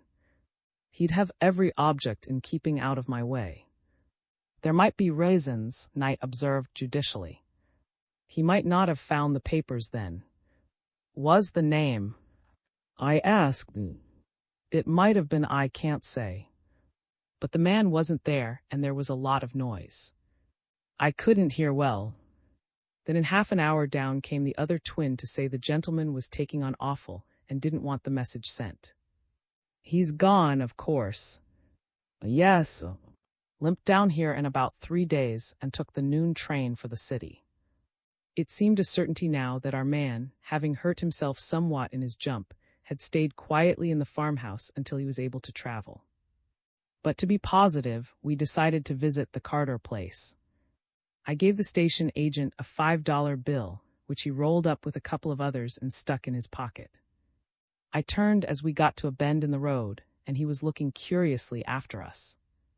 It was not until we had climbed the hill and turned onto the road to the Carter place that I realized where we were going. Although we approached it from another direction, I knew the farmhouse at once. It was the one where West and I had breakfasted 9 days before. With the new restraint between us, I did not tell Knight. I wondered afterward if he had suspected it.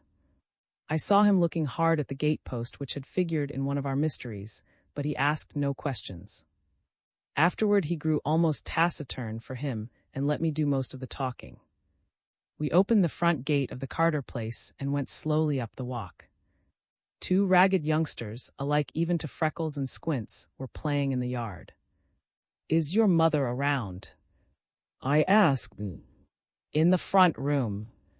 "Walk in," they answered in identical tones. As we got to the porch, we heard voices and stopped. I knocked, but the people within, engaged in animated, rather one-sided conversation, did not answer. "In the front room." "Walk in," quoted Knight, and did so.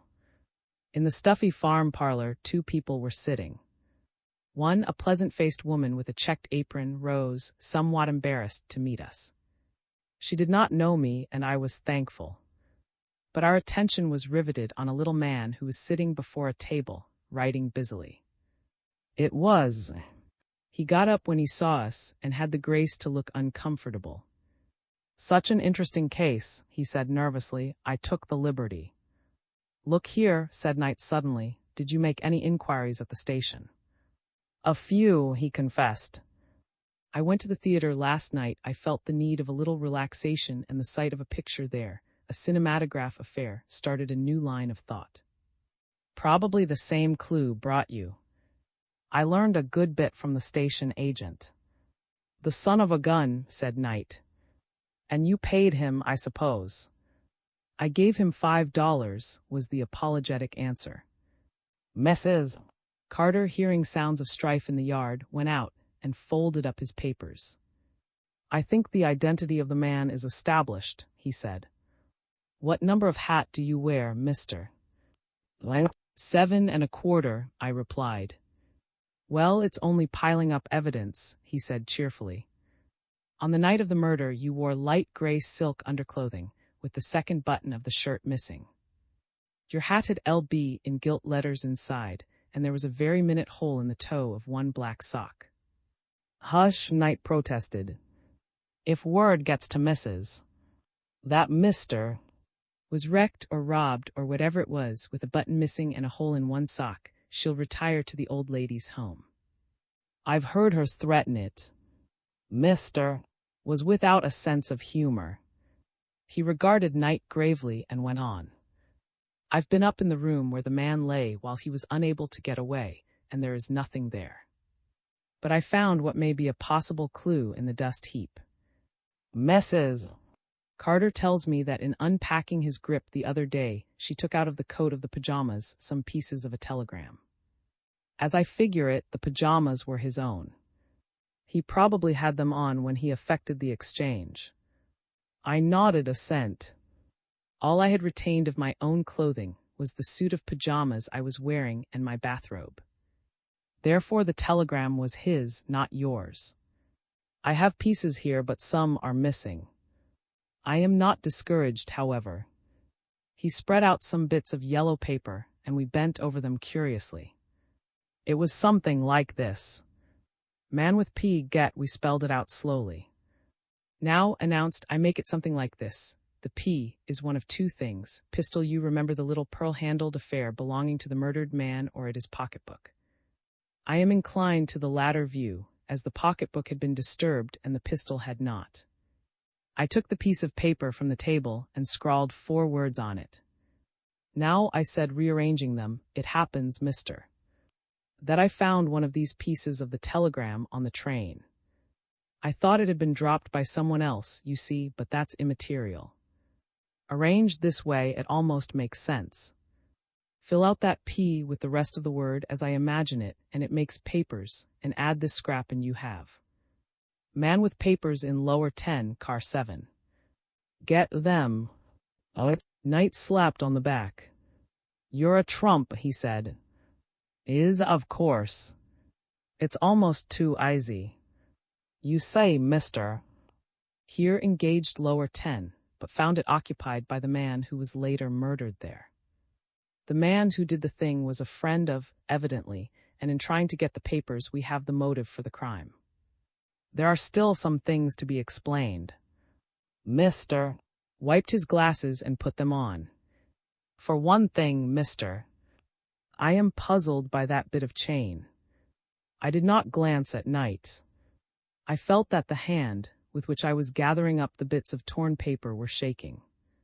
It seemed to me that this astute little man was going to drag in the girl, in spite of me. XVIII. A new world. Jotted down the bits of telegram and rose. Well, he said, we've done something. We found where the murderer left the train, we know what day he went to Baltimore, and most important of all, we have a motive for the crime.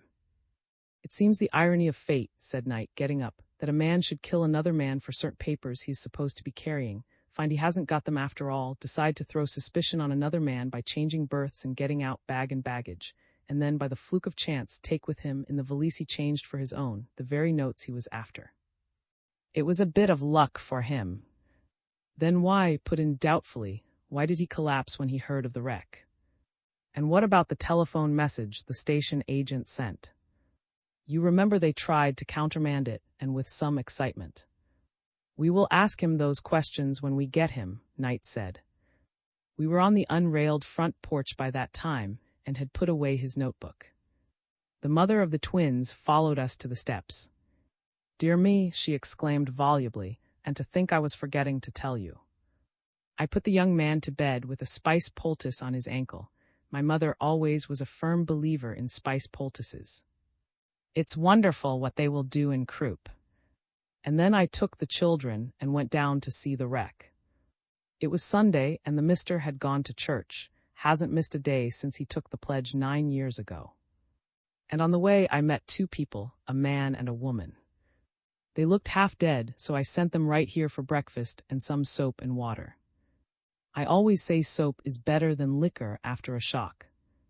Was listening absently. Knight was whistling under his breath, staring down across the field to where a break in the woods showed a half-dozen telegraph poles, the line of the railroad. It must have been 12 o'clock when we got back. I wanted the children to see everything, because it isn't likely they'll ever see another wreck like that. Rows of. About 12 o'clock, I broke in, and what then? The young man upstairs was awake, she went on, and hammering at his door like all possessed. And it was locked on the outside. She paused to enjoy her sensation. I would like to see that lock, said promptly, but for some reason the woman demurred. I will bring the key down, she said, and disappeared. When she returned, she held out an ordinary door key of the cheapest variety. We had to break the lock, she volunteered, and the key didn't turn up for 2 days. Then one of the twins found the turkey gobbler trying to swallow it. It has been washed since, she hastened to assure, who showed an inclination to drop it. You don't think he locked the door himself and threw the key out of the window? The little man asked. The windows are covered with mosquito netting, nailed on. The mister blamed it on the children, and it might have been Obadiah. He's the quiet kind, and you never know what he's about. He's about to strangle, isn't he? Knight remarked lazily, or is that Obadiah? Mrs. Carter picked the boy up and inverted him, talking amiably all the time. He's always doing it, she said, giving him a shake. Whenever we miss anything, we look to see if Obadiah's black in the face. She gave him another shake, and the quarter I had given him shot out as if blown from a gun. Then we prepared to go back to the station. From where I stood, I could look into the cheery farm kitchen, where West and I had eaten our al fresco breakfast. I looked at the table with mixed emotions, and then, gradually, the meaning of something on it penetrated my mind. Still in its papers, evidently just opened, was a hat box, and protruding over the edge of the box was a streamer of vivid green ribbon. On the plea that I wished to ask Mrs. Carter a few more questions, I let the others go on. I watched them down the flagstone walk, saw Knight stop and examine the gateposts, and saw, too, the quick glance he threw back at the house. Then I turned to Mrs. Carter. "I would like to speak to the young lady upstairs," I said. She threw up her hands with a quick gesture of surrender. "I've done all I could," she exclaimed. "She won't like it very well, but she's in the room over the parlor." I went eagerly up the ladder-like stairs to the rag-carpeted hall. 2 doors were open, showing interiors of 4 poster beds and high bureaus. The door of the room over the parlor was almost closed. I hesitated in the hallway. After all, what right had I to intrude on her? But she settled my difficulty by throwing open the door and facing me. I beg your pardon, Miss West," I stammered. "It has just occurred to me that I am unpardonably rude. I saw the hat downstairs and I guessed." "The hat," she said. "I might have known. Does know I am here?" "I don't think so." I turned to go down the stairs again. Then I halted. "The fact is," I said in an attempt at justification, "I'm in rather a mess these days, and I'm apt to do irresponsible things. It is not impossible that I shall be arrested in a day or so for the murder of—" She drew her breath in sharply. "Murder?" she echoed. "Then they have found you after all." "I don't regard it as anything more than inconvenient," I lied. "They can't convict me, you know. Almost all the witnesses are dead." She was not deceived for a moment. She came over to me and stood, both hands on the rail of the stair. "I know just how grave it is," she said quietly. "My grandfather will not leave one stone unturned, and he can be terrible, terrible." But she looked directly into my eyes as I stood below her on the stairs. "The time may come soon when I can help you." "I'm afraid I shall not want to. I'm a dreadful coward, Mr. But I will." She tried to smile. "I wish you would let me help you," I said unsteadily. "Let us make it a bargain, each help the other." The girl shook her head with a sad little smile. "I am only as unhappy as I deserve to be," she said. And when I protested and took a step toward her, she retreated, with her hands out before her. "Why don't you ask me all the questions you are thinking?" she demanded with a catch in her voice. "Oh, I know them. Or are you afraid to ask?" I looked at her, at the lines around her eyes, at the drawn look about her mouth. Then I held out my hand. "Afraid?" I said as she gave me hers. "There is nothing in God's green earth I am afraid of, save of trouble for you. To ask questions would be to imply a lack of faith. I ask you nothing. Some day, perhaps, you will come to me yourself and let me help you."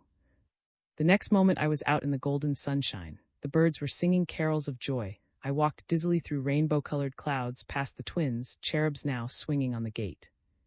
It was a new world into which I stepped from the Carter farmhouse that morning, for I had kissed her. XIX. At the table next. Knight and were sauntering slowly down the road as I caught up with them. As usual, the little man was busy with some abstruse mental problem. "The idea is this," he was saying, his brows knitted in thought. "If a left-handed man, standing in the position of the man in the picture, should jump from a car, would he be likely to sprain his right ankle? When a right-handed man prepares for a leap of that kind, my theory is that he would hold on with his right hand and alight at the proper time on his right foot." "Of course." "I imagine, although I don't know," interrupted Knight, "that a man either ambidextrous or one-armed, jumping from the Washington Flyer, would be more likely to land on his head." Anyhow, I interposed, what difference does it make whether used one hand or the other? One pair of handcuffs will put both hands out of commission. As usual, when one of his pet theories was attacked, looked aggrieved. My dear sir, he expostulated, don't you understand what bearing this has on the case? How was the murdered man lying when he was found?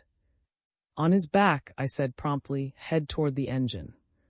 Very well, he retorted, and what then? Your heart lies under your fifth intercostal space, and to reach it, a right-handed blow would have struck either down or directly in.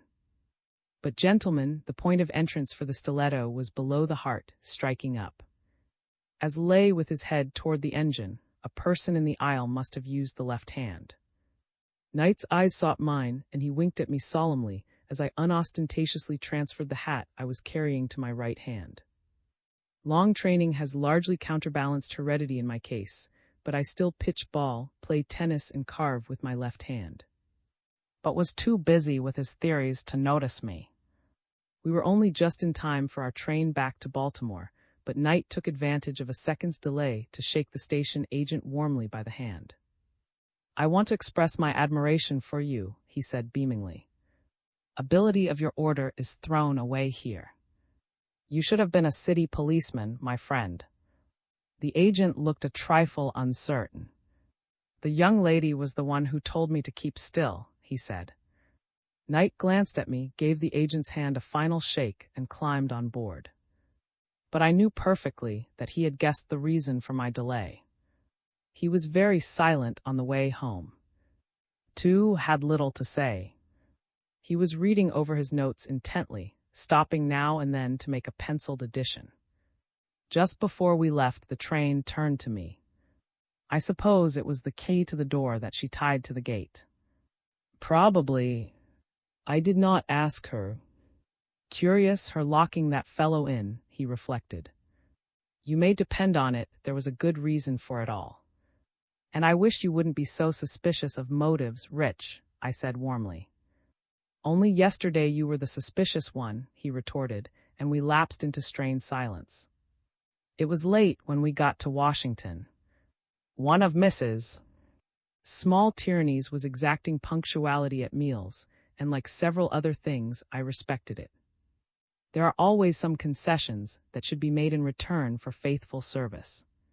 So as my dinner hour of 7 was long past, Knight and I went to a little restaurant downtown where they have a very decent way of fixing chicken la king. Had departed, economically bent, for a small hotel where he lived on the American plan. I want to think some things over, he said in response to my invitation to dinner, and anyhow, there's no use dining out when I pay the same, dinner or no dinner, where I am stopping. The day had been hot, and the first-floor dining room was sultry in spite of the palms and fans, which attempted to simulate the verdure and breezes of the country. It was crowded, too, with a typical summer night crowd, and after sitting for a few minutes in a sweltering corner, we got up and went to the smaller dining room upstairs. Here it was not so warm, and we settled ourselves comfortably by a window. Over in a corner, half a dozen boys on their way back to school were ragging a perspiring waiter, a proceeding so exactly to Knight's taste that he insisted on going over to join them. But their table was full, and somehow that kind of fun had lost its point for me. Not far from us, a very stout, middle-aged man, apoplectic with the heat, was jolly for the benefit of a bored-looking girl across the table from him, and at the next table a newspaper woman ate alone, the last edition propped against the water bottle before her, her hat for coolness on the corner of the table. It was a motley bohemian crowd. I looked over the room casually while Knight ordered the meal. Then my attention was attracted to the table next to ours. Two people were sitting there, so deep in conversation that they did not notice us. The woman's face was hidden under her hat, as she traced the pattern of the cloth mechanically with her fork. But the man's features stood out clear in the light of the candles on the table. He shows the strain, doesn't he? Knight said, holding up the wine list as if he read from it. Who's the woman? Search me, I replied in the same way. When the chicken came, I still found myself gazing now and then at the abstracted couple near me. Evidently, the subject of conversation was unpleasant. was eating little, the woman not at all. Finally he got up, pushed his chair back noisily, thrust a bill at the waiter and stalked out. The woman sat still for a moment. Then, with an apparent resolution to make the best of it, she began slowly to eat the meal before her. But the quarrel had taken away her appetite, for the mixture in our chafing dish was hardly ready to serve before she pushed her chair back a little and looked around the room. I caught my first glimpse of her face then, and I confess it startled me. It was the tall, stately woman of the Ontario, the woman I had last seen cowering beside the road, rolling pebbles in her hand, blood streaming from a cut over her eye. I could see the scar now, a little affair, about an inch long, gleaming red through its layers of powder. And then, quite unexpectedly, she turned and looked directly at me. After a minute's uncertainty, she bowed, letting her eyes rest on mine with a calmly insolent stare. She glanced at Knight for a moment, then back to me. When she looked away again, I breathed easier. "Who is it?" asked Knight under his breath. "Ontario." I formed it with my lips rather than said it. Knight's eyebrows went up and he looked with increased interest at the black-gowned figure. I ate little after that. The situation was rather bad for me, I began to see. Here was a woman who could, if she wished, and had any motive for so doing, put me in jail under a capital charge. A word from her to the police, and polite surveillance would become active interference. Then, too, she could say that she had seen me, just after the wreck, with a young woman from the murdered man's car, and thus probably bring West into the case. It is not surprising, then, that I ate little. The woman across seemed in no hurry to go. She loitered over a demitasse, and that finished, sat with her elbow on the table, her chin in her hand, looking darkly at the changing groups in the room. The fun at the table where the college boys sat began to grow a little noisy. The fat man, now a purplish shade, ambled away behind his slim companion. The newspaper woman pinned on her businesslike hat and stalked out. Still the woman at the next table waited. It was a relief when the meal was over. We got our hats and were about to leave the room when a waiter touched me on the arm. "I beg your pardon, sir," he said, "but the lady at the table near the window, the lady in black, sir, would like to speak to you." I looked down between the rows of tables to where the woman sat alone, her chin still resting on her hand, her black eyes still insolently staring, this time at me. "I'll have to go," I said to Knight hurriedly. "She knows all about that affair, and she'd be a bad enemy." "I don't like her lamps," Knight observed after a glance at her. "Better jolly her a little. Goodbye." The man in lower 10, Mary Roberts. I go to Pittsburgh. Knight is gradually taking over the criminal end of the business. I never liked it, and since the strange case of the man in lower 10, I have been a bit squeamish. Given a case like that, where you can build up a network of clues that absolutely incriminate 3 entirely different people, only one of whom can be guilty, and your faith in circumstantial evidence dies of overcrowding. I never see a shivering, white-faced wretch in the prisoner's dock that I do not hark back with shuddering horror to the strange events on the Pullman car Ontario, between Washington and Pittsburgh, on the night of September 9th last. Knight could tell the story a great deal better than I, although he cannot spell 3 consecutive words correctly. But while he has imagination and humor, he is lazy. "It didn't happen to me anyhow," he protested when I put it up to him. "And nobody cares for second-hand thrills. Besides, you want the unvarnished and ungarnished truth, and I'm no hand for that. I'm a lawyer. So am I, although there have been times when my assumption in that particular has been disputed. I am unmarried and just old enough to dance with the grown-up little sisters of the girls I used to know. I am fond of outdoors, prefer horses to the aforesaid grown-up little sisters, and without sentiment won and completely ruled and frequently rooted by my housekeeper, an elderly widow. In fact, of all the men of my acquaintance, I was probably the most prosaic, the least adventurous, the one man in 100 who would be likely to go without a deviation from the normal through the orderly procession of the seasons, summer suits to winter flannels, golf to bridge. So it was a queer freak of the demons of chance to perch on my unsusceptible 30-year-old chest, tie me up with a crime, ticket me with a love affair, and start me on that sensational and not always respectable journey that ended so surprisingly less than 3 weeks later in the firm's private office. It had been the most remarkable period of my life. I would neither give it up nor live it again under any inducement, and yet all that I lost was some 20 yards off my drive. It was really Knight's turn to make the next journey. I had a tournament at Chevy Chase for Saturday and a short yacht cruise planned for Sunday, and when a man has been grinding at statute law for a week, he needs relaxation. But Knight begged off. It was not the first time he had shirked that summer in order to run down to Richmond, and I was surly about it. But this time he had a new excuse. I wouldn't be able to look after the business if I did go, he said. He has a sort of wide-eyed frankness that makes one ashamed to doubt him. I'm always car sick crossing the mountains. It's a fact. Seesawing over the peaks does it. Why, crossing the mountains has the Gulf Stream to Bermuda beat into a frazzle. So I gave him up finally and went home to pack. He came later in the evening with his machine, the Cannonball, to take me to the station, and he brought the forged notes in the case. Guard them with your life, he warned me. They are more precious than honor. Sew them in your chest protector, or wherever people keep valuables. I never keep any. I'll not be happy until I see gentlemen doing the lockstep. He sat down on my clean collars, found my cigarettes, and struck a match on the mahogany bedpost with one movement. Where's the pirate? He demanded. The pirate is my housekeeper, Mrs.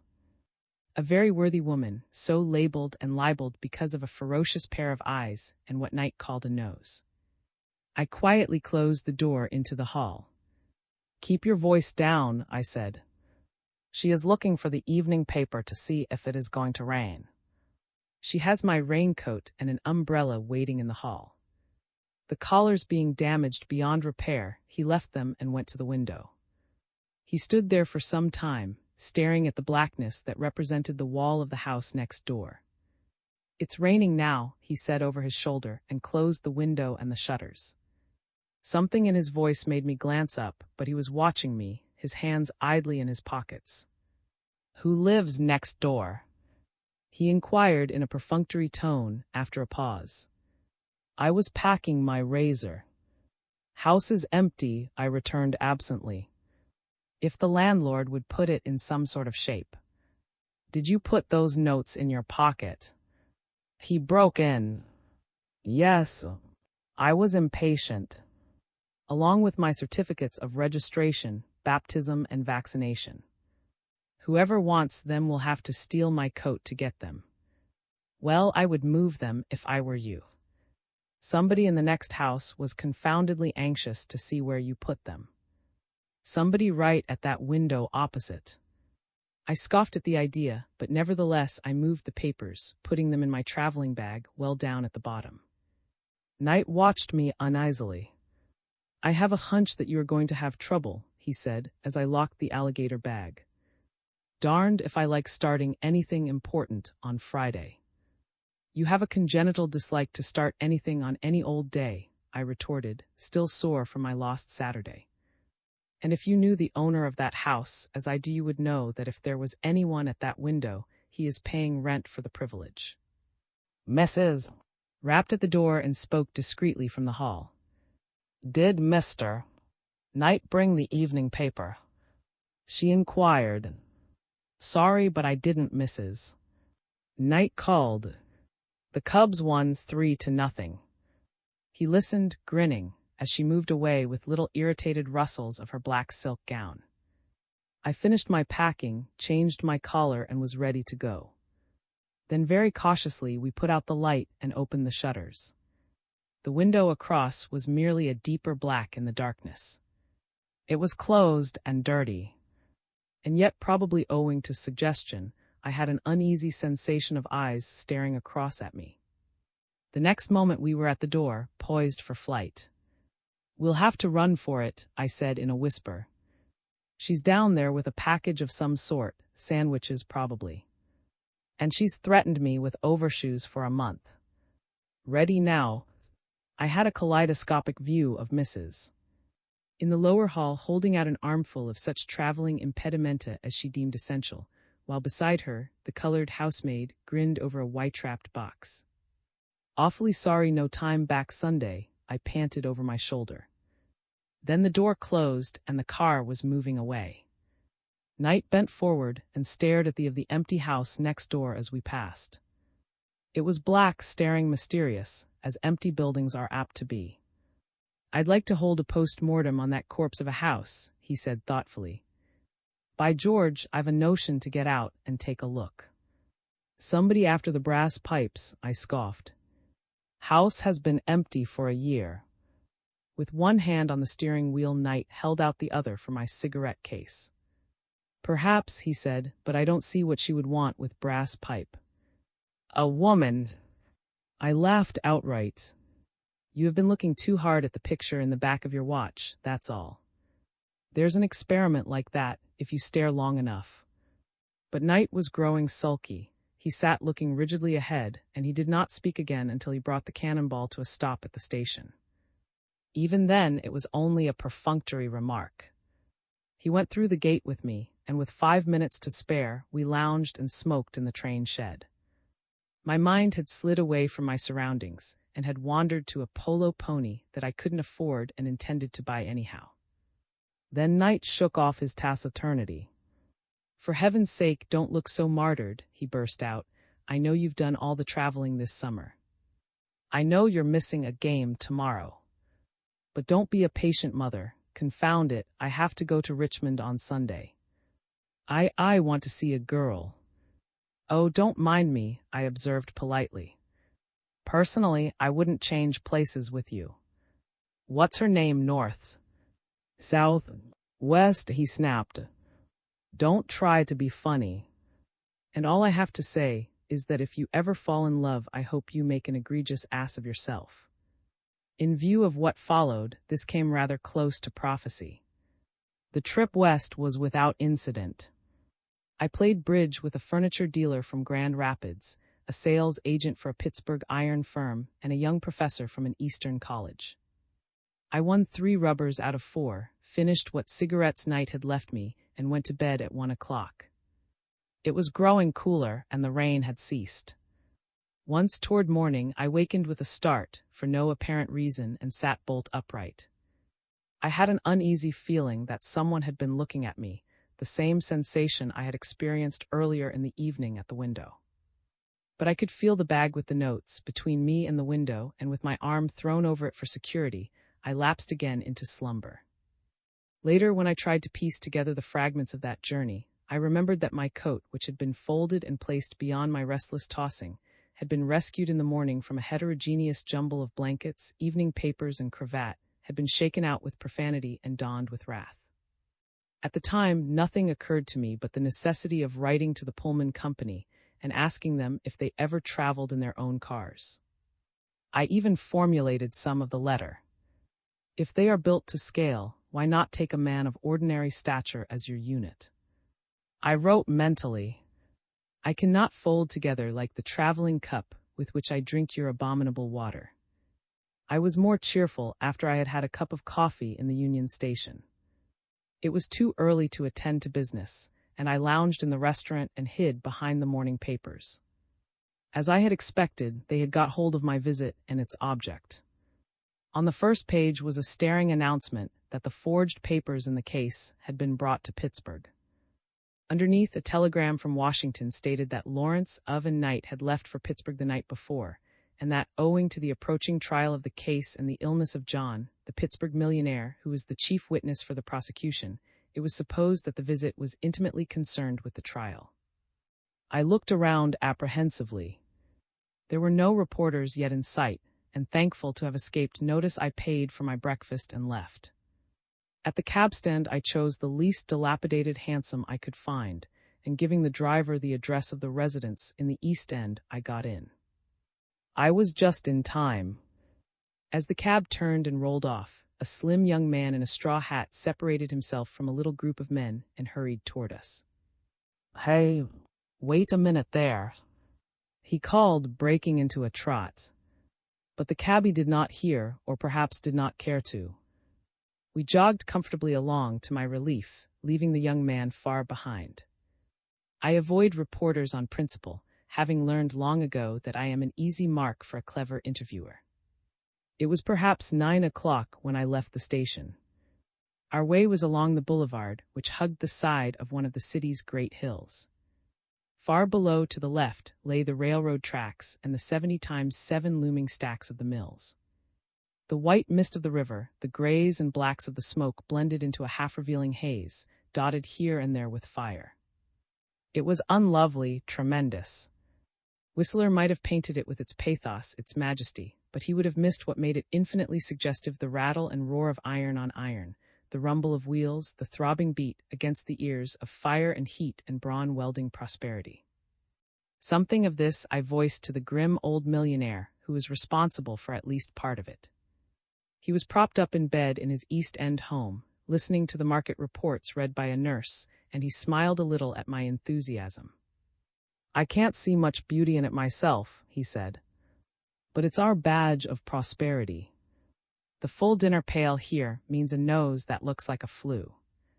Pittsburgh without smoke wouldn't be Pittsburgh, any more than New York without prohibition would be New York. Sit down for a few minutes, Mr. Now Miss Westinghouse Electric."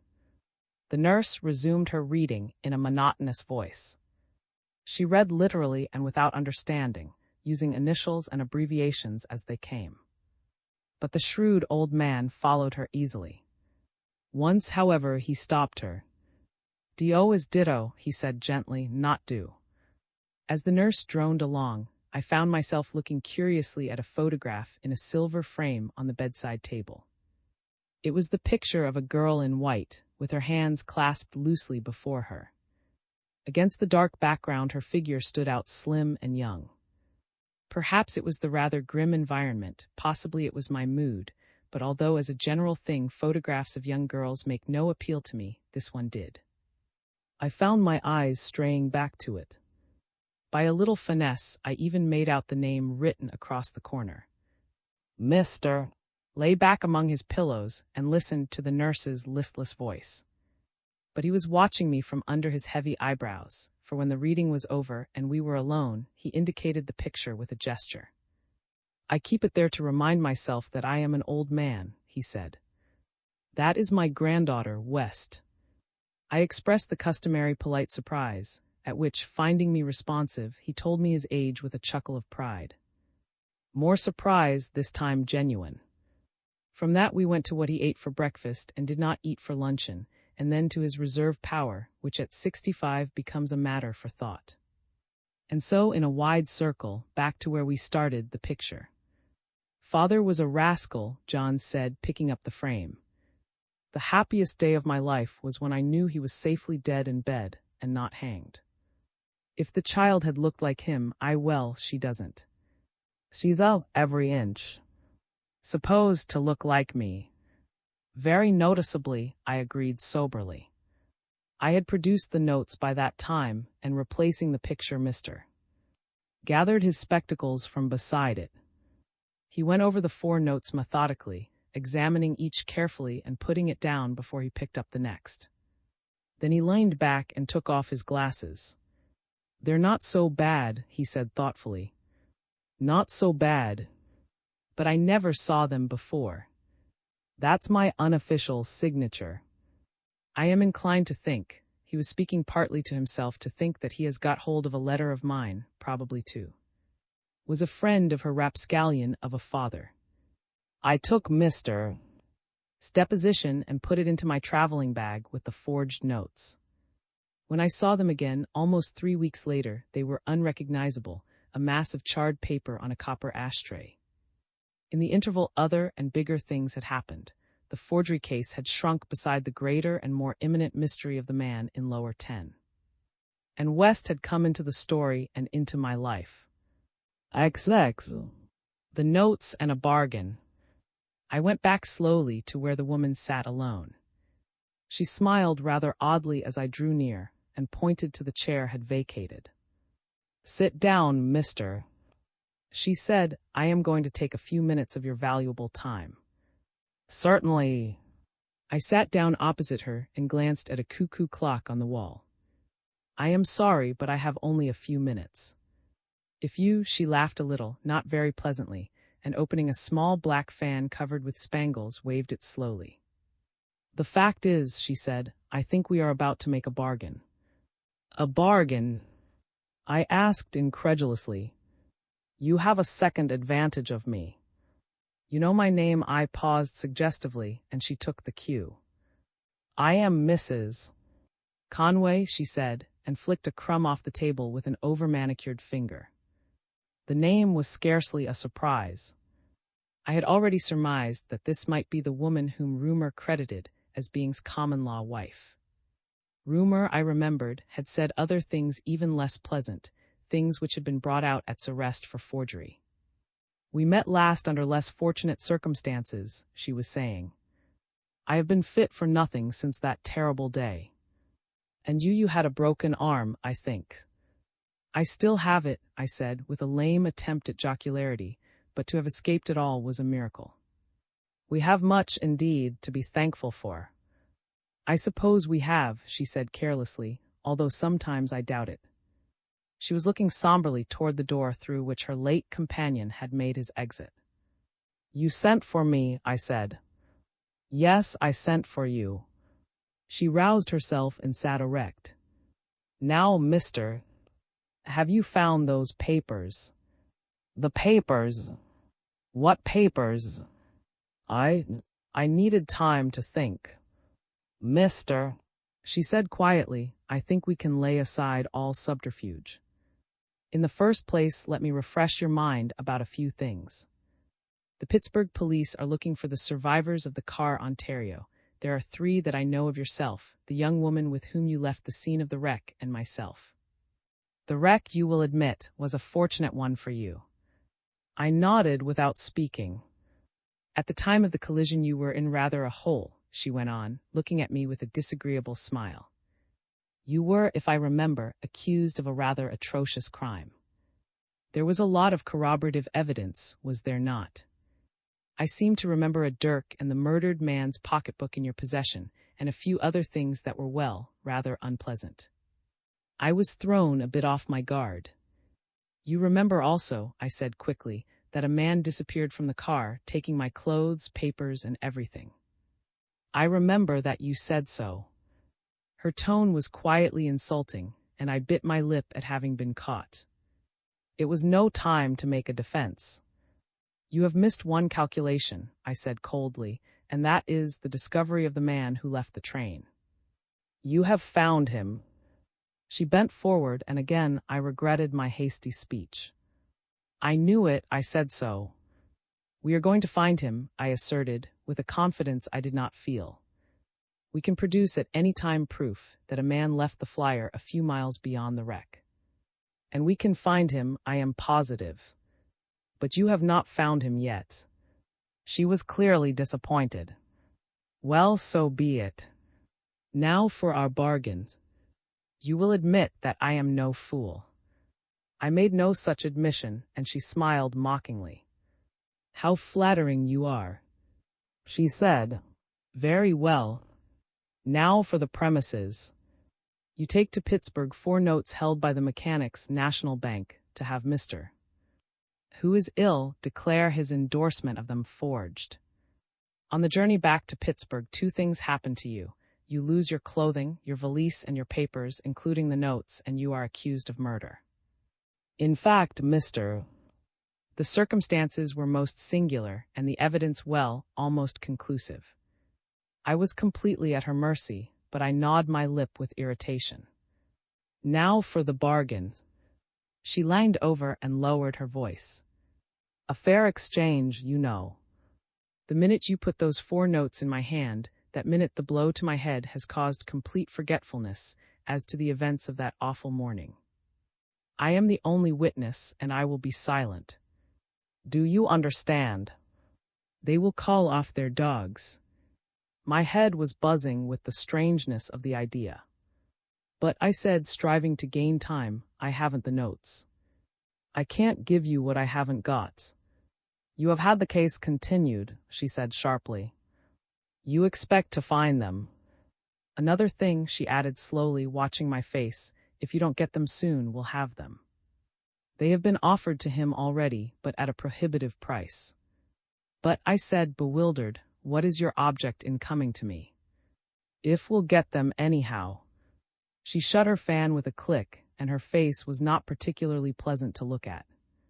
You are dense, she said insolently. I want those papers for myself, not for. Then the idea is, I said, ignoring her tone, that you think you have me in a hole, and that if I find those papers and give them to you, you will let me out. As I understand it, our friend, under those circumstances, will also be in a hole. She nodded.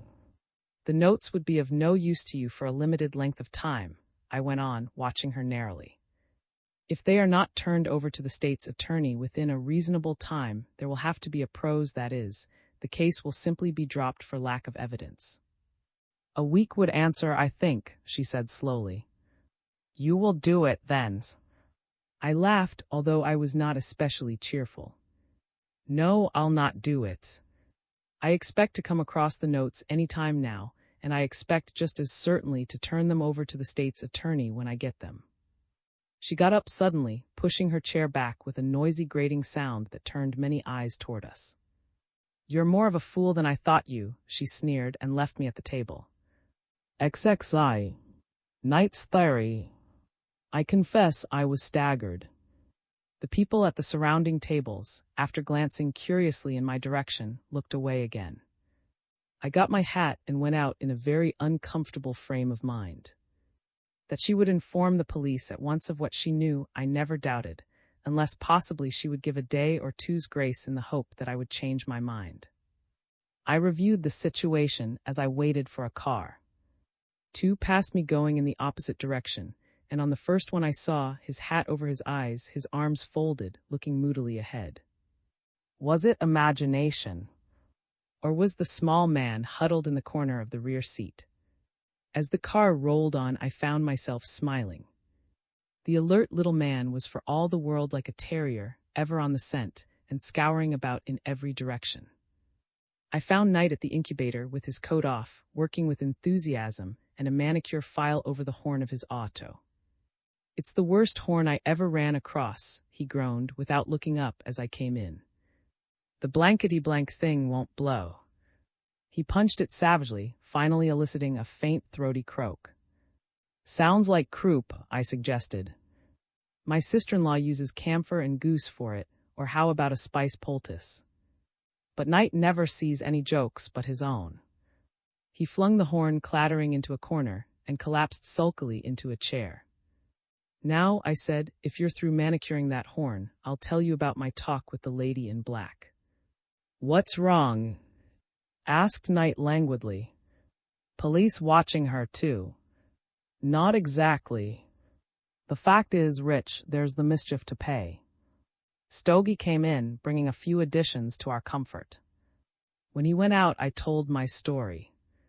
You must remember, I said, that I had seen this woman before the morning of the wreck. She was buying her Pullman ticket when I did. Then the next morning, when the murder was discovered, she grew hysterical, and I gave her some whiskey. The third and last time I saw her, until tonight, was when she crouched beside the road after the wreck. Knight slid down in his chair until his weight rested on the small of his back and put his feet on the big reading table.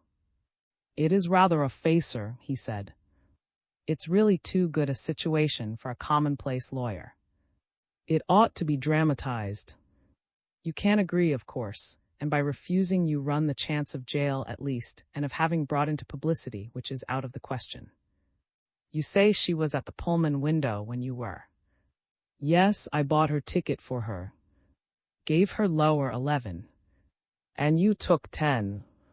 Lower 10. Knight straightened up and looked at me. Then she thought you were in lower 10. I suppose she did, if she thought at all. But listen, man.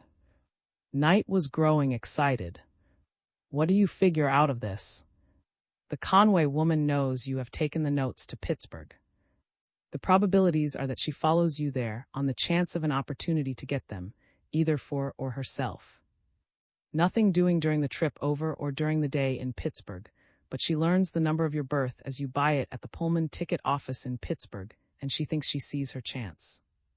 No one could have foreseen that that drunken fellow would have crawled into your berth. Now I figure it out this way. She wanted those notes desperately, does still, not for, but to hold over his head for some purpose. In the night when everything is quiet, she slips behind the curtains of lower 10, where the man's breathing shows he is asleep. "Didn't you say he snored?" "He did," I affirmed. "But I tell you." "Now keep still and listen." She gropes cautiously around in the darkness, finally discovering the wallet under the pillow. "Can't you see it yourself?" He was leaning forward excitedly, and I could almost see the gruesome tragedy he was depicting. She draws out the wallet. Then perhaps she remembers the alligator bag, and on the possibility that the notes are there instead of in the pocketbook, she gropes around for it. Suddenly the man awakes and clutches at the nearest object, perhaps her neck chain, which breaks. She drops the pocketbook and tries to escape, but he has caught her right hand. It is all in silence. The man is still stupidly drunk. But he holds her in a tight grip. Then the tragedy. She must get away. In a minute the car will be aroused. Such a woman on such an errand does not go without some sort of a weapon, in this case a dagger, which, unlike a revolver, is noiseless. With a quick thrust, she's a big woman, and a bold one she strikes. Possibly is right about the left-hand blow. May have held her right hand, or perhaps she held the dirk in her left hand as she groped with her right. Then, as the man falls back and his grasp relaxes, she straightens and attempts to get away. The swaying of the car throws her almost into your berth, and trembling with terror, she crouches behind the curtains of lower 10 until everything is still. Then she goes noiselessly back to her berth. I nodded. "It seems to fit partly at least," I said. In the morning, when she found that the crime had been not only fruitless, but that she had searched the wrong berth and killed the wrong man, when she saw me emerge unhurt just as she was bracing herself for the discovery of my dead body, then she went into hysterics. "You remember I gave her some whiskey. It really seems a tenable theory. But like the theory, there are one or two things that don't agree with the rest. For one thing, how did the remainder of that chain get into West's possession? She may have picked it up on the floor." "We'll admit that," I said, "and I'm sure I hope so. Then how did the murdered man's pocketbook get into the sealskin bag? And the dirk, how account for that and the bloodstains?" "Now what's the use," asked Knight aggrievedly, "of my building up beautiful theories for you to pull down? We'll take it too. Maybe he can tell from the bloodstains if the murderer's fingernails were square or pointed." "Is no fool," I said warmly. "Under all his theories, there's a good hard layer of common sense. And we must remember, Rich, that neither of our theories includes the woman at Dr. Van Kirk's hospital, that the charming picture you have just drawn does not account for West's connection with the case, or for the bits of telegram in the fellow's pajamas pocket. You are like the man who put the clock together. You've got half of the works left over." "Oh, go home," said Knight disgustedly. "I'm no Edgar. What's the use of coming here and asking me things if you're so particular?" With one of his quick changes of mood, he picked up his guitar. "Listen to this," he said. It is a Hawaiian song about a fat lady, oh, ignorant one, and how she fell off her mule. But for all the lightness of the words, the voice that followed me down the stairs was anything but cheery. There was a Kanaka in Didwell who had for his daughter a monstrous fat girl. He sang in his clear tenor. I paused on the lower floor and listened. He had stopped singing as abruptly as he had begun. XXII. At the boarding house. I had not been home for 36 hours since the morning of the preceding day. Johnson was not in sight, and I let myself in quietly with my latchkey. It was almost midnight, and I had hardly settled myself in the library when the bell rang, and I was surprised to find, much out of breath, in the vestibule. "Why, come in, mister," I said. "I thought you were going home to go to bed." So I was. He dropped into a chair beside my reading lamp and mopped his face. And here it is almost midnight, and I'm wider awake than ever. I've seen Mr. You have. I have, he said impressively. You were following at 8 o'clock. Was that when it happened? Something of the sort. When I left you at the door of the restaurant, I turned and almost ran into a plainclothes man from the central office. I know him pretty well. Once or twice he has taken me with him on interesting bits of work. He knows my hobby. You know him too, probably. It was the man, the detective whom the state's attorney has had watching. Johnson being otherwise occupied, I had asked for myself. I nodded. Well, he stopped me at once, said he'd been on the fellow's track since early morning and had had no time for luncheon. It seems isn't eating much these days. I at once jotted down the fact, because it argued that he was being bothered by the man with the notes. It might point to other things, I suggested. Indigestion, you know. Ignored me. Well, had some reason for thinking that would try to give him the slip that night, so he asked me to stay around the private entrance there while he ran across the street and got something to eat. It seemed a fair presumption that, as he had gone there with a lady, they would dine leisurely and would have plenty of time to get back. What about your own dinner? I asked curiously. Sir, he said pompously, I have given you a wrong estimate of Wilson, if you think that a question of dinner would even obtrude itself on his mind at such a time as this. He was a frail little man, and tonight he looked pale with heat and overexertion. Did you have any luncheon? I asked. He was somewhat embarrassed at that. I really, mister. The events of the day were so engrossing. Well, I said, I'm not going to see you drop on the floor from exhaustion. Just wait a minute. I went back to the pantry, only to be confronted with rows of locked doors and empty dishes. Downstairs in the basement kitchen, however, I found 2 unattractive-looking cold chops, some dry bread and a piece of cake wrapped in a napkin, and from its surreptitious and generally hangdog appearance, destined for the coachman in the stable at the rear. Trays there were none everything, but the chairs and tables seemed under lock and key, and there was neither napkin, knife, nor fork to be found. The luncheon was not attractive in appearance, but ate his cold chops and gnawed at the crusts as though he had been famished, while he told his story. I had been there only a few minutes, he said, with a chop in one hand and the cake in the other, when rushed out and cut across the street. He's a tall man, mister. And I had had work keeping close. It was a relief when he jumped on a passing car, although being well behind, it was a hard run for me to catch him. He had left the lady. Once on the car, we simply rode from one end of the line to the other and back again. I suppose he was passing the time, for he looked at his watch now and then, and when I did once get a look at his face, it made me uncomfortable. He could have crushed me like a fly, sir. I had brought Mr. a glass of wine, and he was looking better. He stopped to finish it, declining with a wave of his hand to have it refilled, and continued. About 9 o'clock, or a little later, he got off somewhere near Washington Circle. He went along one of the residence streets there, turned to his left a square or two, and rang a bell. He had been admitted when I got there, but I guessed from the appearance of the place that it was a boarding house. I waited a few minutes and rang the bell. When a maid answered it, I asked for Mr. Of course there was no Mr. there. I said I was sorry, that the man I was looking for was a new boarder. She was sure there was no such boarder in the house. The only new arrival was a man on the 3rd floor. She thought his name was Stewart. My friend has a cousin by that name, I said. I'll just go up and see. She wanted to show me up, but I said it was unnecessary. So after telling me it was the bedroom and sitting room on the 3rd floor front, I went up. I met a couple of men on the stairs, but neither of them paid any attention to me. A boarding house is the easiest place in the world to enter.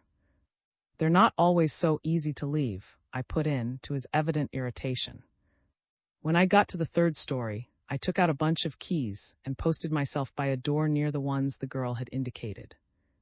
I could hear voices in one of the front rooms, but could not understand what they said. There was no violent dispute, but a steady hum. Then jerked the door open. If he had stepped into the hall, he would have seen me fitting a key into the door before me. But he spoke before he came out. "You're acting like a maniac," he said. "You know I can get those things some way. I'm not going to threaten you." "It isn't necessary. You know me." "It would be no use," the other man said. "I tell you I haven't seen the notes for 10 days. "But you will," said savagely. "You're standing in your own way, that's all. If you're holding out expecting me to raise my figure, you're making a mistake. It's my last offer." "I couldn't take it if it was for $1 million," said the man inside the room. "I'd do it, I expect, if I could. The best of us have our price." Slammed the door then and flung past me down the hall. After a couple of minutes I knocked at the door, and a tall man about your size, Mr. I opened it. He was very blond, with a smooth face and blue eyes, what I think you would call a handsome man. "I beg your pardon for disturbing you," I said. "Can you tell me which is Mr. Johnson's room?" "Mr. Francis Johnson." "I cannot say," he replied civilly. "I've only been here a few days." I thanked him and left, but I had had a good look at him, and I think I'd know him readily any place. I sat for a few minutes thinking it over. But what did he mean by saying he hadn't seen the notes for 10 days? And why is making the overtures? I think he was lying, reflected. Hasn't reached his figure.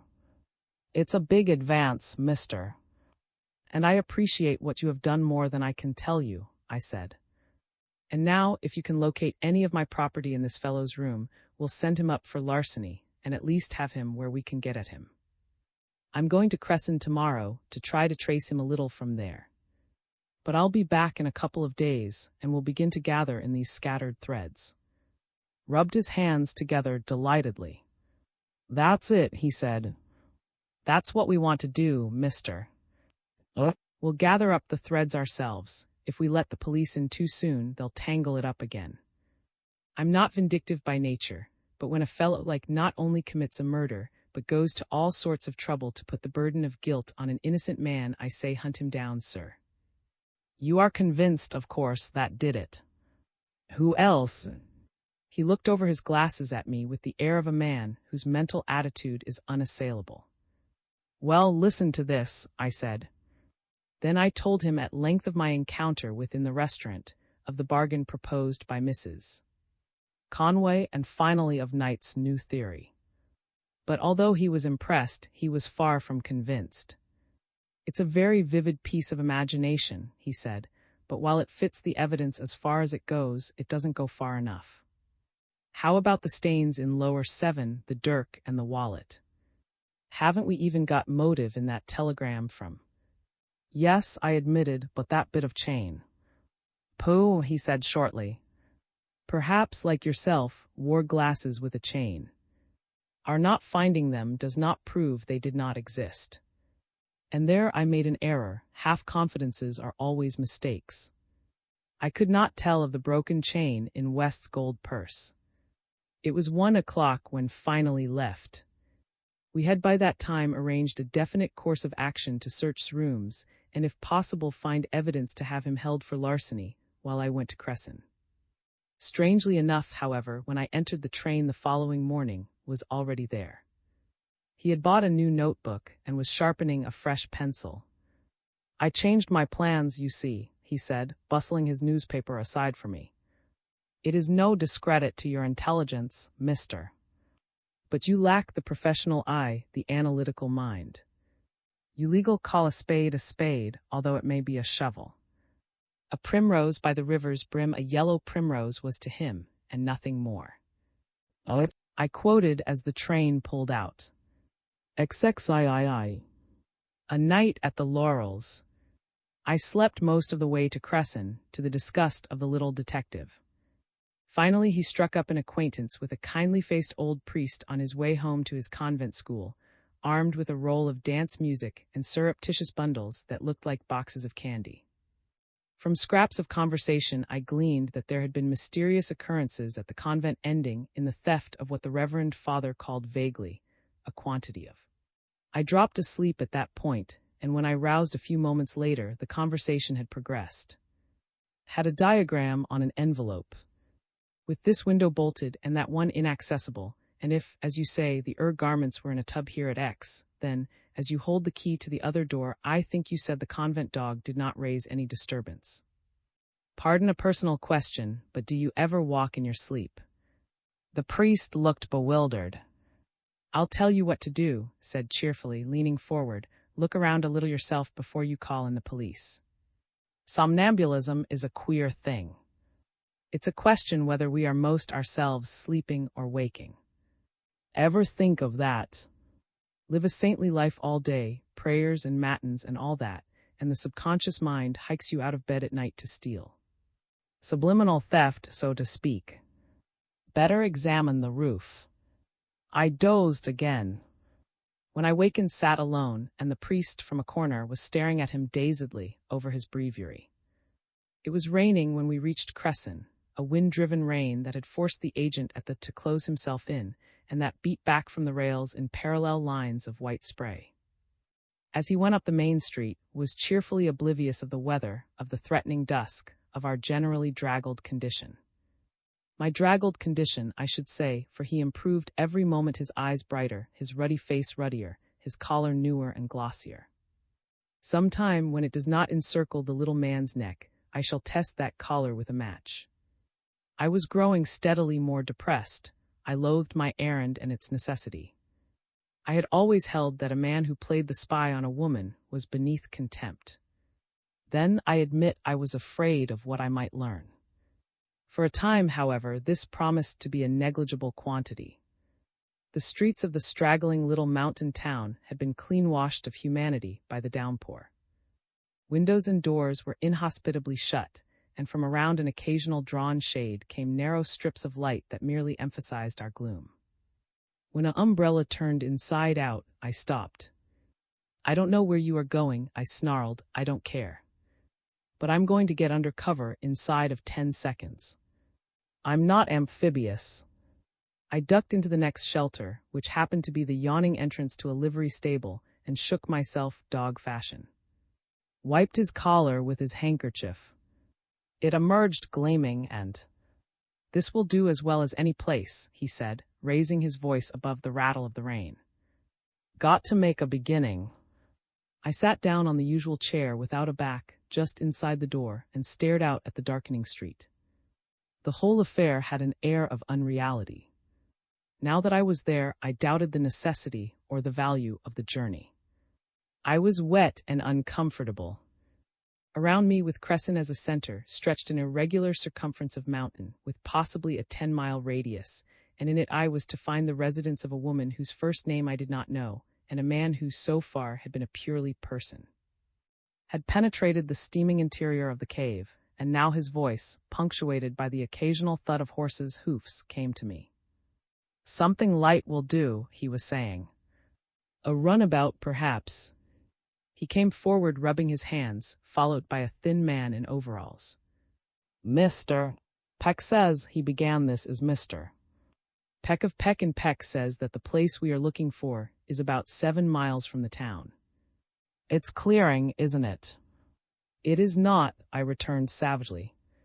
"And we don't want a runabout, Mr. Peck. What we require is an hermetically sealed diving suit. I suppose there isn't a machine to be had." Mr. Peck gazed at me in silence. Machine to him meant other things than motors. "Automobile," I supplemented. His face cleared. "None but private affairs. I can give you a good buggy with a rubber apron. Mike is the doctor's horse in." I am still uncertain as to whether the raw-boned roan we took out that night over the mountains was the doctor's horse or not. If it was, the doctor may be a good doctor, but he doesn't know anything about a horse. And furthermore, I hope he didn't need the beast that miserable evening. While they harnessed the horse, told me what he had learned. 6 in the town and vicinity, he said. Sort of family name around here. One of them is telegraph operator at the station. Person we are looking for was a wealthy widow with a brother named. Both supposed to have been killed on the flyer. Her brother, I repeated stupidly. You see, went on, 3 people in one party took the train here that night, Miss West, Mrs. And the 2 women had the drawing room, had lower 7. What we want to find out is just who these people were, where they came from, if knew them, and how Miss West became entangled with them. She may have married, for one thing. I fell into gloom after that. The roan was led unwillingly into the weather, and I in eclipse behind the blanket. The liveryman stood in the doorway and called directions to us. You can't miss it, he finished. Got the name over the gate anyhow, the Laurels. The servants are still there, leastways we didn't bring them down. He even took a step into the rain as picked up the lines. If you're going to settle the estate, he bawled, don't forget us, peck and peck. A half bushel of name and a bushel of service. Could not drive. Born a clerk, he guided the roan much as he would drive a bad pen. And the roan spattered through puddles and splashed ink mud, that is until I was in a frenzy of irritation. What are we going to say when we get there? I asked after I had finally taken the reins in my one useful hand. Get out there at midnight and tell the servants we have come to ask a few questions about the family. It's an idiotic trip anyhow, I wish I had stayed at home. The roan fell just then, and we had to crawl out and help him up. By the time we had partly unharnessed him, our matches were gone, and the small bicycle lamp on the buggy was wavering only too certainly. We were covered with mud, panting with exertion, and even showed a disposition to be surly. The rain, which had lessened for a time, came on again, the lightning flashes doing more than anything else to reveal our isolated position. Another mile saw us, if possible, more despondent. The water in our clothes had had time to penetrate. The roan had sprained his shoulder and drew us along in a series of convulsive jerks. And then through the rain-spattered window of the blanket, I saw a light. It was a small light, rather yellow, and it lasted perhaps 30 seconds. Missed it and was inclined to doubt me. But in a couple of minutes, the roan hobbled to the side of the road and stopped, and I made out a break in the pines and an arched gate. It was a small gate, too narrow for the buggy. I pulled the horse into as much shelter as possible under the trees, and we got out. Tied the beast, and we left him there, head down against the driving rain, drooping and dejected. Then we went toward the house. It was a long walk. The path bent and twisted, and now and then we lost it. We were climbing as we went. Oddly, there were no lights ahead, although it was only 10 o'clock, not later. Kept a little ahead of me, knocking into trees now and then, but finding the path in half the time I should have taken. Once, as I felt my way around a tree in the blackness, I put my hand unexpectedly on his shoulder and felt a shudder go down my back. What do you expect me to do? He protested when I remonstrated. Hang out a red lantern. What was that? Listen. We both stood peering into the gloom. The sharp patter of the rain on leaves had ceased, and from just ahead there came back to us the stealthy padding of feet in wet soil. My hand closed on shoulder, and we listened together warily. The steps were close by, unmistakable. The next flash of lightning showed nothing moving. The house was in full view now, dark and uninviting, looming huge above a terrace with an Italian garden at the side. Then the blackness again. Somebody's teeth were chattering, I accused, but he it. Although I'm not very comfortable, I'll admit, he confessed, there was something breathing right at my elbow here a moment ago. Nonsense. I took his elbow and steered him in what I made out to be the direction of the steps of the Italian garden. I saw a deer just ahead by the last flash, that's what you heard. By Jove, I hear wheels. We paused to listen and put his hand on something close to us. Here's your deer, he said. Bronze. As we neared the house, the sense of surveillance we had had in the park gradually left us. Stumbling over flower beds, running afoul of a sundial, groping our way savagely along hedges and thorny banks, we reached the steps finally and climbed the terrace. It was then that fell over one of the two stone urns which, with tall trees in them, mounted guard at each side of the door. He didn't make any attempts to get up. He sat in a puddle on the brick floor of the terrace and clutched his leg and swore softly in government English. The occasional relief of the lightning was gone. I could not see an outline of the house before me. We had no matches, and an instant's investigation showed that the windows were boarded and the house closed. Still recumbent was ascertaining the damage, tenderly peeling down his stocking. "Upon my soul," he said finally, "I don't know whether this moisture is blood or rain. I think I've broken a bone." "Blood is thicker than water," I suggested. "Is it sticky? See if you can move your toes." There was a pause, moved his toes. By that time I had found a knocker and was making the night hideous. But there was no response save the wind that blew sodden leaves derisively in our faces. Once declared, he heard a window sash lifted, but renewed violence with the knocker produced no effect. "There's only one thing to do," I said finally. "I'll go back and try to bring the buggy up for you." "You can't walk, can you?" Sat back in his puddle and said he didn't think he could stir, but for me to go back to town and leave him, that he didn't have any family dependent on him, and that if he was going to have pneumonia, he had probably got it already. I left him there and started back to get the horse. If possible, it was worse than before. There was no lightning, and only by a miracle did I find the little gate again. I drew a long breath of relief, followed by another, equally long, of dismay. For I had found the hitching strap, and there was nothing at the end of it. In a lull of the wind I seemed to hear, far off, the eager thud of stable-bound feet. So for the second time I climbed the slope to the laurels, and on the way I thought of many things to say. I struck the house at a new angle, for I found a veranda, destitute of chairs and furnishings, but dry and evidently roofed.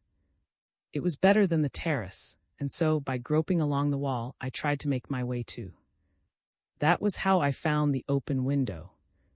I had passed perhaps 6, all closed, and to have my hand grope for the next one, and to find instead the soft drapery of an inner curtain, was startling, to say the least. I found at last around an angle of the stone wall, and told him that the horse was gone. He was disconcerted, but not abased, maintaining that it was a new kind of knot that couldn't slip, and that the horse must have chewed the halter through. He was less enthusiastic than I had expected about the window. "It looks uncommonly like a trap," he said. "I tell you there was someone in the park below when we were coming up. Man has a sixth sense that scientists ignore, a sense of the nearness of things. And all the time you have been gone, someone has been watching me. Couldn't see you," I maintained. "I can't see you now. And your sense of contiguity didn't tell you about that flower crock." In the end, of course, he consented to go with me. He was very lame, and I helped him around to the open window. He was full of moral courage, the little man. It was only the physical in him that quailed. And as we groped along, he insisted on going through the window first. "If it is a trap," he whispered, "I have 2 arms to your one, and besides, as I said before, life holds much for you. As for me, the government would merely lose an indifferent employee." When he found I was going first, he was rather hurt, but I did not wait for his protests. I swung my feet over the sill and dropped. I made a clutch at the window frame with my good hand when I found no floor under my feet, but I was too late. I dropped probably 10 feet and landed with a crash that seemed to split my eardrums. I was thoroughly shaken, but in some miraculous way the bandaged arm had escaped injury. "For heaven's sake," was calling from above, "have you broken your back?" "No," I returned as steadily as I could, merely driven it up through my skull. "This is a staircase. I'm coming up to open another window." It was eerie work, but I accomplished it finally, discovering, not without mishap, a room filled with more tables than I had ever dreamed of, tables that seemed to waylay and strike at me. When I had got a window open, crawled through, and we were at last under shelter. Our first thought was for a light. The same laborious investigation that had landed us where we were revealed that the house was lighted by electricity and that the plant was not in operation. By accident, I stumbled across a with smoking materials and found a half-dozen matches. The first one showed us the magnitude of the room we stood in, and revealed also a brass candlestick by the open fireplace, a candlestick almost 4 feet high, supporting a candle of similar colossal proportions. It was who discovered that it had been recently lighted. He held the match to it and peered at it over his glasses. Within 10 minutes, he announced impressively, "This candle has been burning. Look at the wax. And the wick. Both soft." "Perhaps it's the damp weather," I ventured, moving a little nearer to the circle of light. A gust of wind came in just then, and the flame turned over on its side and threatened demise. There was something almost ridiculous in the haste with which we put down the window and nursed the flicker to life. The peculiarly ghost-like appearance of the room added to the uncanniness of the situation. The furniture was swathed in white covers for the winter, even the pictures wore shrouds. And in a niche between 2 windows, a bust on a pedestal, similarly wrapped, one arm extended under its winding sheet, made a most lifelike ghost, if any ghost can be lifelike. In the light of the candle, we surveyed each other, and we were objects for mirth. Was taking off his sodden shoes and preparing to make himself comfortable, while I hung my muddy raincoat over the ghost in the corner. Thus habited, he presented a rakish but distinctly more comfortable appearance. "When these people built," said, surveying the huge dimensions of the room, "they must have bought a mountain and built all over it. What a room!" It seemed to be a living room, although remarked that it was much more like a dead one. It was probably 50 feet long and 25 feet wide. It was very high, too, with a domed ceiling, and a gallery ran around the entire room about 15 feet above the floor. The candle light did not penetrate beyond the dim outlines of the gallery rail, but by the wall there hung with smaller pictures. Had discovered a fire laid in the enormous fireplace, and in a few minutes we were steaming before a cheerful blaze. Within the radius of its light and heat, we were comfortable again. But the brightness merely emphasized the gloom of the ghostly corners. We talked in subdued tones, and I smoked a box of Russian cigarettes which I found in a table drawer. We had decided to stay all night, there being nothing else to do. I suggested a game of double-dummy bridge, but did not urge it when my companion asked me if it resembled euchre. Gradually, as the ecclesiastical candle paled in the firelight, we grew drowsy. I drew a divan into the cheerful area and stretched myself out for sleep. Who said the pain in his leg made him wakeful, sat wide-eyed by the fire, smoking a pipe. I have no idea how much time had passed when something threw itself violently on my chest. I roused with a start and leaped to my feet, and a large Angora cat fell with a thump to the floor. The fire was still bright, and there was an odor of scorched leather through the room from shoes. The little detective was sound asleep, his dead pipe in his fingers. The cat sat back on its haunches and wailed. The curtain at the door into the hallway bellied slowly out into the room and fell again. The cat looked toward it and opened its mouth for another howl. I thrust at it with my foot, but it refused to move. Stirred uneasily, and his pipe clattered to the floor. The cat was standing at my feet, staring behind me. Apparently it was following with its eyes, an object unseen to me that moved behind me. The tip of its tail waved threateningly, but when I wheeled I saw nothing. I took the candle and made a circuit of the room. Behind the curtain that had moved the door was securely closed. The windows were shut and locked, and everywhere the silence was absolute. The cat followed me majestically. I stooped and stroked its head, but it persisted in its uncanny watching of the corners of the room. When I went back to my divan, after putting a fresh log on the fire, I was reassured. I took the precaution and smiled at myself for doing it, to put the fire tongs within reach of my hand. But the cat would not let me sleep. After a time, I decided that it wanted water, and I started out in search of some, carrying the candle without the stand. I wandered through several rooms, all closed and dismantled, before I found a small lavatory opening off a room. The cat lapped steadily, and I filled a glass to take back with me. The candle flickered in a sickly fashion that threatened to leave me there lost in the wanderings of the many hallways, and from somewhere there came an occasional violent puff of wind. The cat stuck by my feet, with the hair on its back raised menacingly. I don't like cats, there is something psychic about them. Was still asleep when I got back to the big room. I moved his boots back from the fire and trimmed the candle. Then, with sleep gone from me, I lay back on my divan and reflected on many things, on my idiocy in coming, on West and the fact that only a week before she had been a guest in this very house, on and the constraint that had come between us. From that I drifted back to, and to the barrier my comparative poverty would be. The emptiness, the stillness were oppressive. Once I heard footsteps coming, rhythmical steps that neither hurried nor dragged, and seemed to mount endless staircases without coming any closer. I realized finally that I had not quite turned off the tap, and that the lavatory, which I had circled to reach, must be quite close. The cat lay by the fire, its nose on its folded paws, content in the warmth and companionship. I watched it idly. Now and then the green wood hissed in the fire, but the cat never batted an eye. Through an unshuttered window the lightning flashed. Suddenly the cat looked up. It lifted its head and stared directly at the gallery above. Then it blinked and stared again. I was amused. Not until it had got up on its feet, eyes still riveted on the balcony, tail waving at the tip, the hair on its back a bristling brush, did I glance casually over my head. From among the shadows a face gazed down at me, a face that seemed a fitting tenant of the ghostly room below.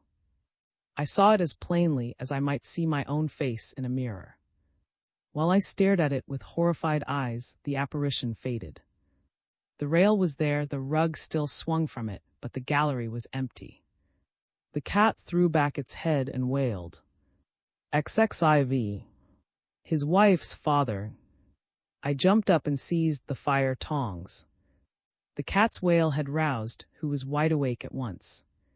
He took in my offensive attitude, the tongs, the direction of my gaze, and needed nothing more. As he picked up the candle and darted out into the hall, I followed him. He made directly for the staircase, and part way up he turned off to the right through a small door.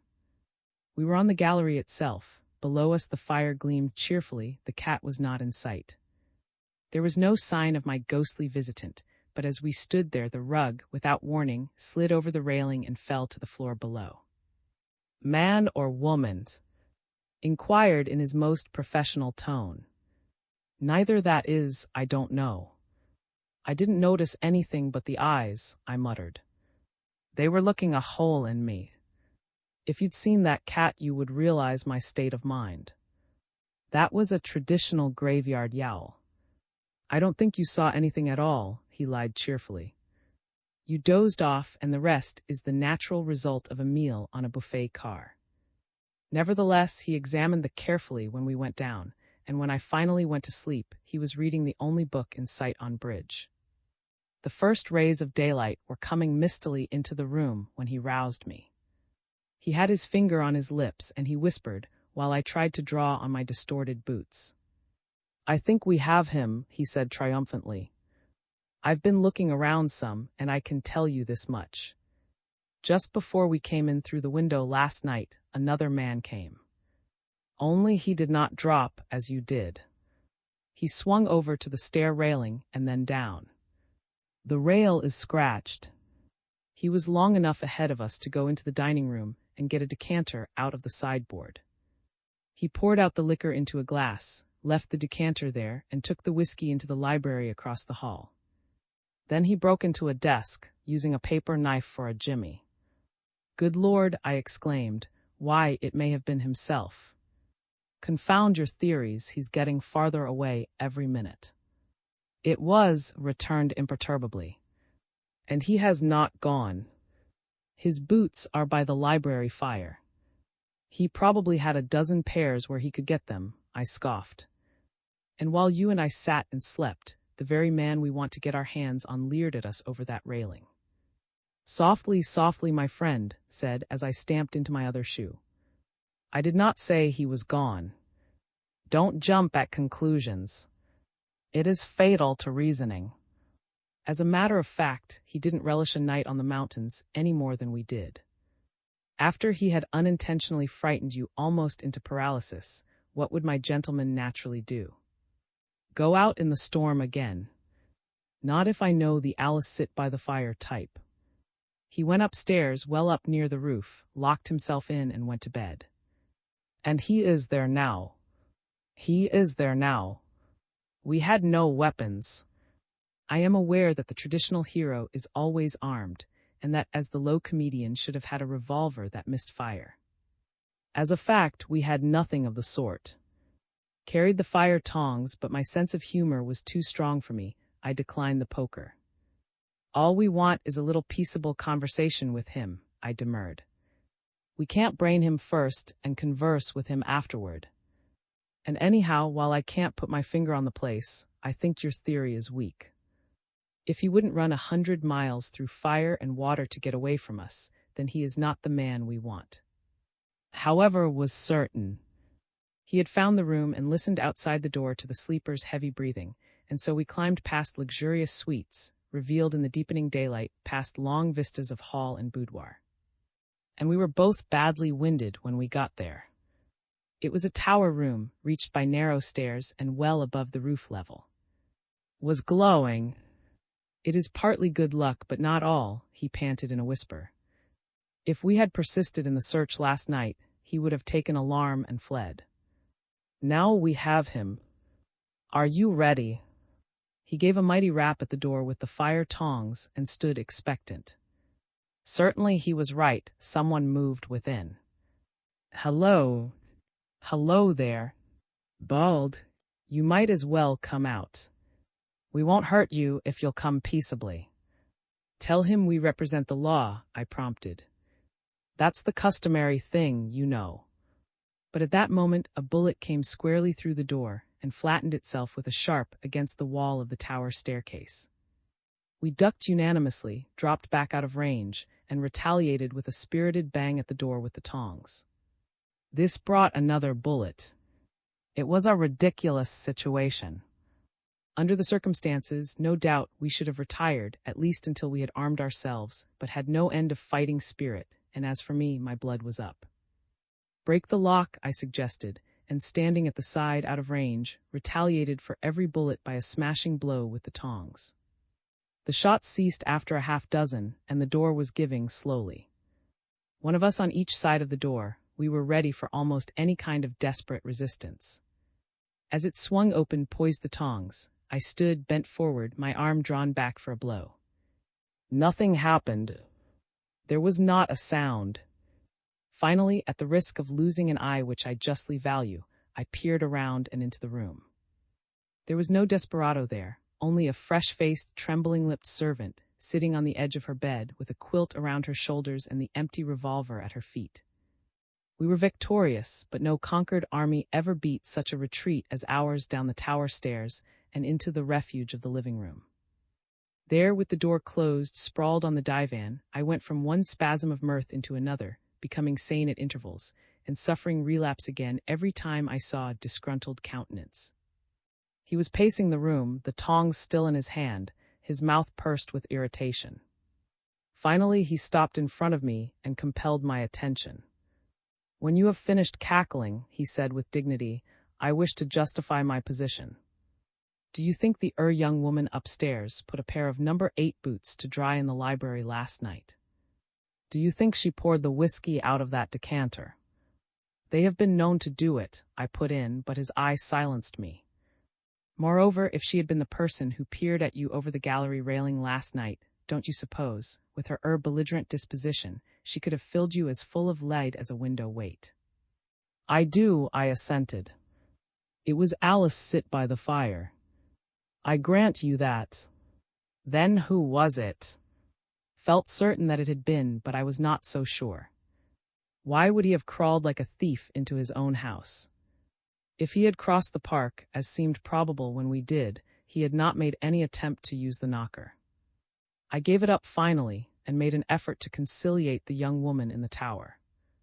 We had heard no sound since our spectacular entrance into her room.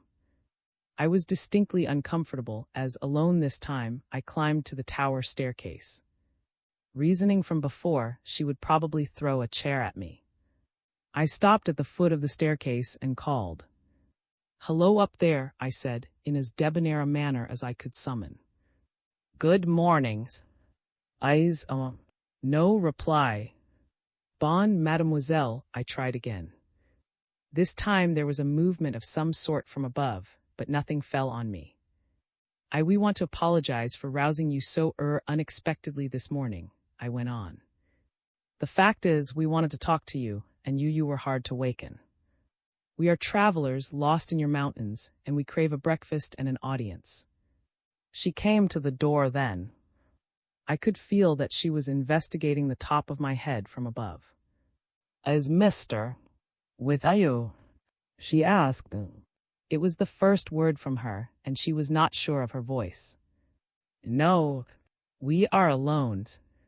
If you will come down and look at us, you will find us two perfectly harmless people, whose horse curses on him departed without leave last night and left us at your gate."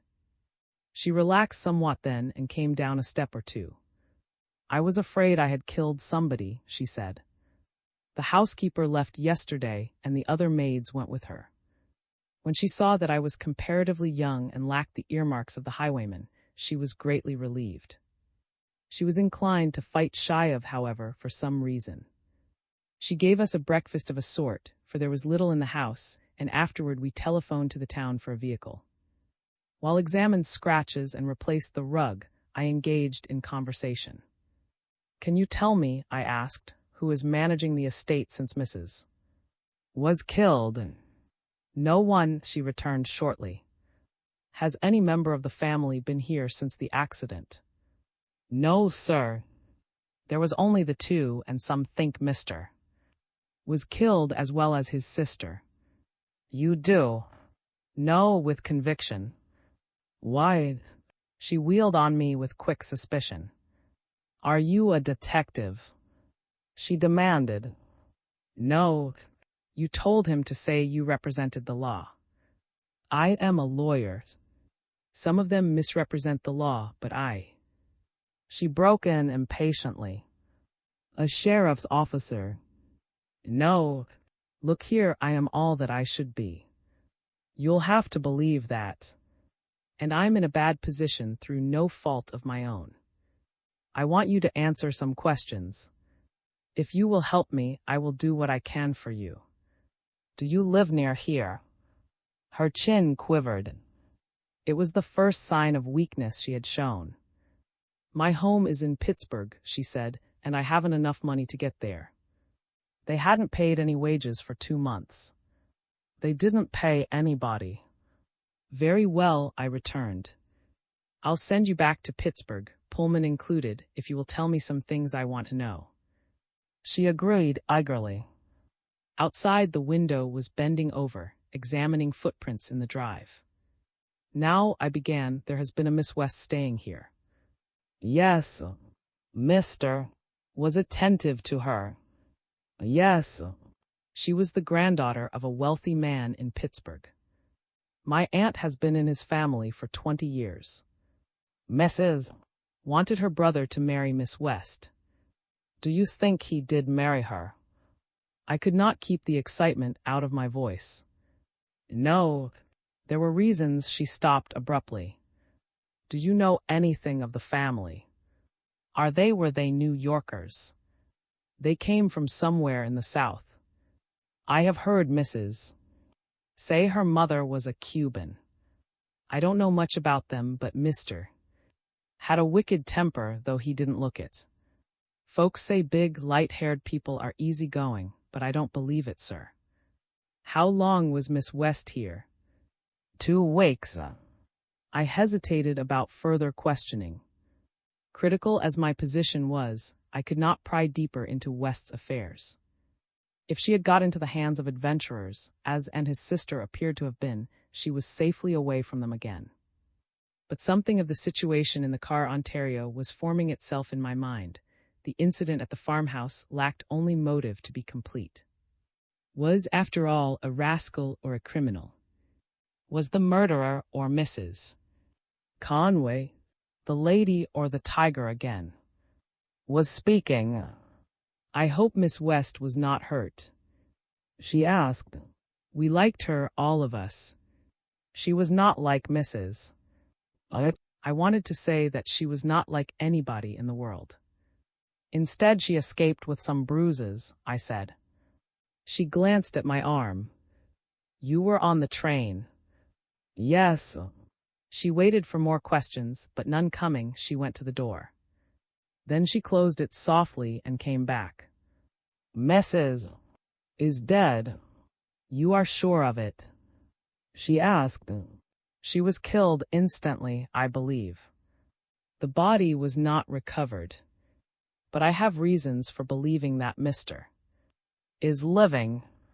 I knew it, she said. I think he was here the night before last. That is why I went to the tower room. I believe he would kill me if he could. As nearly as her round and comely face could express it, its expression was tragic at that moment. I made a quick resolution and acted on it at once. You are not entirely frank with me, I protested. And I am going to tell you more than I have. We are talking at cross purposes. I was on the wrecked train in the same car with Miss West and Mr. During the night there was a crime committed in that car and Mr. disappeared. But he left behind him a chain of circumstantial evidence that involved me completely, so that I may, at any time, be arrested. Apparently, she did not comprehend for a moment. Then, as if the meaning of my words had just dawned on her, she looked up and gasped. You mean Mr. committed the crime himself? I think he did. What was it? It was murder, I said deliberately. Her hands clenched involuntarily, and she shrank back. A woman. She could scarcely form her words. No, a man, a Mr. of Pittsburgh. Her effort to retain her self-control was pitiful. Then she broke down and cried, her head on the back of a tall chair. It was my fault, she said wretchedly. My fault, I should not have sent them the word. After a few minutes, she grew quiet. She seemed to hesitate over something and finally determined to say it. You will understand better, sir, when I say that I was raised in the family. Mr. was Mr. his wife's father. XXV. At the station. So it had been the tiger, not the lady. Well, I had held to that theory all through. Suddenly became a valuable person. If necessary, she could prove the connection between and the murdered man and show a motive for the crime. I was triumphant when came in. When the girl had produced a photograph of Mrs. and I had recognized the bronze-haired girl of the train, we were both well satisfied, which goes to prove the ephemeral nature of most human contentments. Either had nothing more to say or feared she had said too much. She was evidently uneasy before. I told her that Mrs. was recovering in a Baltimore hospital, but she already knew it from some source and merely nodded. She made a few preparations for leaving, while and I compared notes, and then, with the cat in her arms, she climbed into the trap from the town. I sat with her, and on the way down she told me a little, not much. If you say Mrs. she advised, and she is conscious, she probably thinks that both her husband and her father were killed in the wreck. She will be in a bad way, sir. You mean that she still cares about her husband? The cat crawled over onto my knee and rubbed its head against my hand invitingly. Stared at the undulating line of the mountain crests, a colossal sun against a blue ocean of sky. Yes, she cares, she said softly. Women are made like that. They say they are cats, but Peter there in your lap wouldn't come back and lick your hand if you kicked him. If you have to tell her the truth, be as gentle as you can, sir. She has been good to me, that's why I have played the spy here all summer. It's a thankless thing, spying on people. It is that, I agreed soberly. And I arrived in Washington late that evening, and rather than arouse the household, I went to the club. I was at the office early the next morning and admitted myself. Night rarely appeared before 10:30, and our modest office forced some time after 9. I looked over my previous day's mail and waited, with such patience as I possessed, for Night. In the interval I called up Mrs. and announced that I would dine at home that night. What my household subsists on during my numerous absences I have never discovered. Tea, probably, and crackers. Diligent search when I have made a midnight arrival never reveals anything more substantial. Possibly I imagine it, but the announcement that I am about to make a journey always seems to create a general atmosphere of depression throughout the house, as though Anne and Thomas, the stableman, were already subsisting in imagination on Mrs. meager fare. So I called her up and announced my arrival. There was something unusual in her tone, as though her throat was tense with indignation. Always shrill, her elderly voice rasped my ear painfully through the receiver. "I have changed the butcher, Mr. Lawrence," she announced portentously. The last roast was a pound short, and his mutton chops any self-respecting sheep would refuse to acknowledge them. As I said before, I can always tell from the voice in which Mrs. conveys the most indifferent matters if something of real significance has occurred. Also, through long habit, I have learned how quickest to bring her to the point. "You are pessimistic this morning," I returned. "What's the matter, Mrs.? Oh, you haven't used that tone since baked a pie for the Iceman. What is it now?" "Somebody poisoned the dog." She cleared her throat. "The house has been broken into, Mr. Lawrence," she said. "I have lived in the best families, and never have I stood by and seen what I saw yesterday, every bureau drawer opened, and my most sacred belongings," she choked. "Did you notify the police?" I asked sharply. "Police?" She sniffed. "Police?" It was the police that did it, 2 detectives with a search warrant. I wouldn't dare tell you over the telephone what one of them said when he found the whiskey and rock candy for my cough. "Did they take anything?" I demanded, every nerve on edge. "They took the cough medicine," she returned indignantly, "and they said, 'Confound the cough medicine.'" I was frantic. "Did they take anything else?" "Were they in my dressing room?" "Yes." I threatened to sue them, and I told them what you would do when you came back. But they wouldn't listen. "They took away that black sealskin bag you brought home from Pittsburgh with you." I knew then that my hours of freedom were numbered. To have found, and then in support of my case against him, to have produced the bag minus the bit of chain had been my intention. But the police had the bag, and beyond knowing something of his history, I was practically no nearer his discovery than before. Hoped he had his man in the house off Washington Circle, but on the very night he had seen him, claimed that had tried to enter the Laurels. Then suppose we found and proved the satchel and its contents his. Since the police had the bit of chain, it might mean involving in the story. I sat down and buried my face in my hands. There was no escape. I figured it out despondingly. Against me was the evidence of the survivors of the Ontario that I had been accused of the murder at the time. There had been bloodstains on my pillow and a hidden dagger. Into the bargain, in my possession had been found a traveling bag containing the dead man's pocketbook. In my favor was Knight's theory against Mrs. Conway. She had a motive for wishing to secure the notes. She believed I was in lower 10, and she had collapsed at the discovery of the crime in the morning. Against both of these theories, I accuse a purely person named, who was not seen by any of the survivors save one, whom I could not bring into the case. I could find a motive for his murdering his father-in-law, whom he hated, but again I would have to drag in the girl. And not one of the theories explained the telegram and the broken necklace. Outside, the office force was arriving. They were comfortably ignorant of my presence, and over the transom floated scraps of dialogue and the stenographer's gurgling laugh. Knight had a relative who was reading law with him in the intervals between calling up the young women of his acquaintance. He came in singing, and the office boy joined in with the uncertainty of voice of 15. I smiled grimly. I was too busy with my own troubles to find any joy in opening the door and startling them into silence.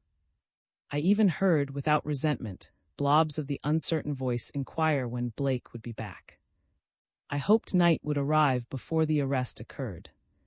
There were many things to arrange.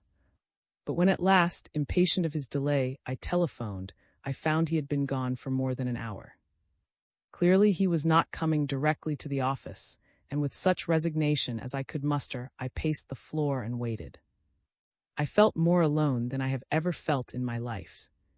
Born an orphan, as said, I had made my own way, carved out myself such success as had been mine. I had built up my house of life on the props of law and order, and now some unknown hand had withdrawn the supports, and I stood among ruins.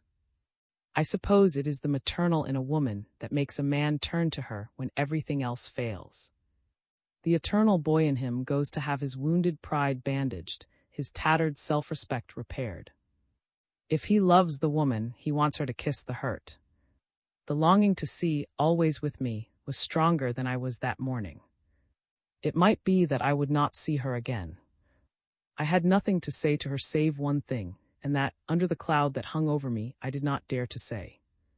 But I wanted to see her, to touch her hand as only a lonely man can crave it. I wanted the comfort of her, the peace that lay in her presence. And so, with every step outside the door a threat, I telephoned to her. She was gone. The disappointment was great, for my Ned was great. In a fury of revolt against the scheme of things, I heard that she had started home to Richmond, but that she might still be caught at the station. To see her had by that time become an obsession. I picked up my hat, threw open the door, and, oblivious of the shock to the office force of my presence, followed so immediately by my exit, I dashed out to the elevator.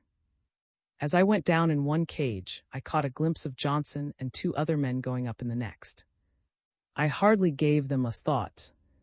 There was no hansom in sight, and I jumped on a passing car. Let come what might, arrest, prison, disgrace, I was going to see. I saw her.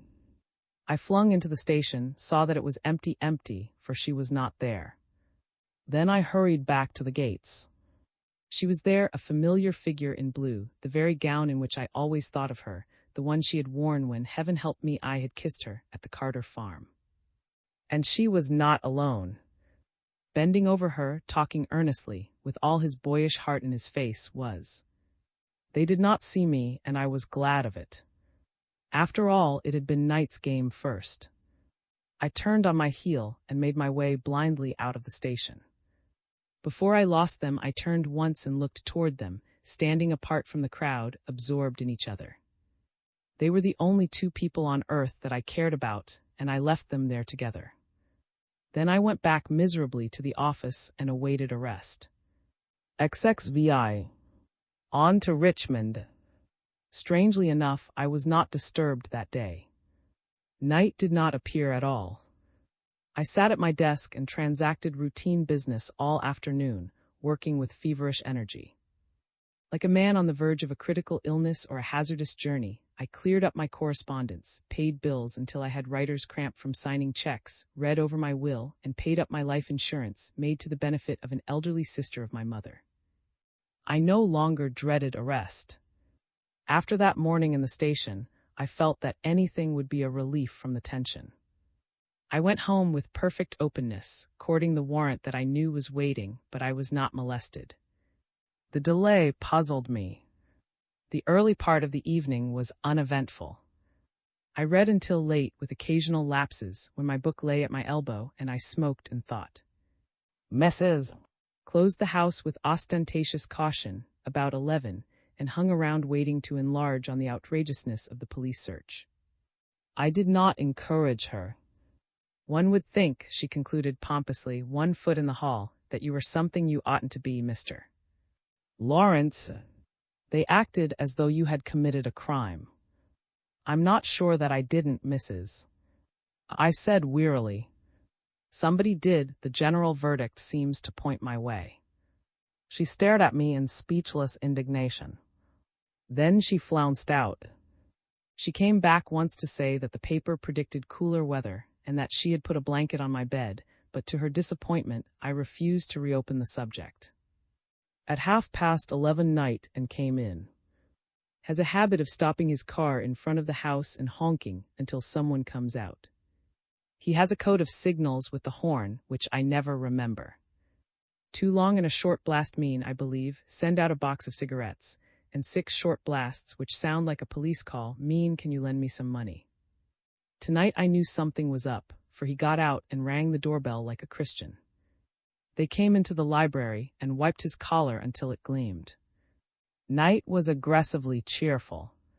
"Not pinched yet," he exclaimed. "What do you think of that for luck? You always were a fortunate devil, Lawrence." "Yes," I assented with some bitterness. "I hardly know how to contain myself for joy sometimes. I suppose you know, too, that the police were here while we were at Cresson, and that they found the bag that I brought from the wreck." "Things are coming to a head," he said thoughtfully, "unless a little plan that I have in mind." He hesitated. "I hope so. I am pretty nearly desperate," I said doggedly. "I've got a mental toothache, and the sooner it's pulled the better." "Tut, tut," said Knight. "Think of the disgrace to the firm if its senior member goes up for life," or he twisted his handkerchief into a noose and went through an elaborate pantomime. "Although jail isn't so bad anyhow," he finished, "there are fellows that get the habit and keep going back and going back." He looked at his watch, and his cheerfulness was strained. Was nervously fumbling my book. "Did you ever read The Purloined Letter, mister?" "Oh?" he inquired. "Probably years ago," I said. "Isn't it?" He was choked at my indifference. "It is a masterpiece," he said with enthusiasm. "I reread it today." "And what happened?" "Then I inspected the rooms in the house off Washington Circle. I made some discoveries, mister. For one thing, our man there is left-handed." He looked around for our approval. There was a small cushion on the dresser, and the scarf pins in it had been stuck in with the left hand. "Somebody may have twisted the cushion," I objected, but he looked hurt and I desisted. "There is only one discrepancy," he admitted, "but it troubles me. According to Mrs. Carter at the farmhouse, our man wore gaudy pajamas, while I found here only the most severely plain nightshirts." "Any buttons off?" Knight inquired, looking again at his watch. "The buttons were there," the amateur detective answered gravely, "but the buttonhole next the top one was torn through." Knight winked at me furtively. "I am convinced of one thing," went on, clearing his throat, "the papers are not in that room. Either he carries them with him or he has sold them." A sound on the street made both my visitors listen sharply. Whatever it was, it passed on, however. I was growing curious, and the restraint was telling on Knight. He has no talent for secrecy. In the interval we discussed the strange occurrence at Cresson, which lost nothing by dry narration. "And so," he concluded, "the woman in the Baltimore hospital is the wife of Henry and the daughter of the man he murdered. No wonder he collapsed when he heard of the wreck." "Joy, probably," Knight put in. "Is that clock right, Lawrence?" "Never mind, it doesn't matter. By the way, Mrs. Conway dropped in the office yesterday while you were away." "What?" I sprang from my chair. "Sure thing. Said she had heard great things of us and wanted us to handle her case against the railroad." I would like to know what she is driving at, I reflected. Is she trying to reach me through you?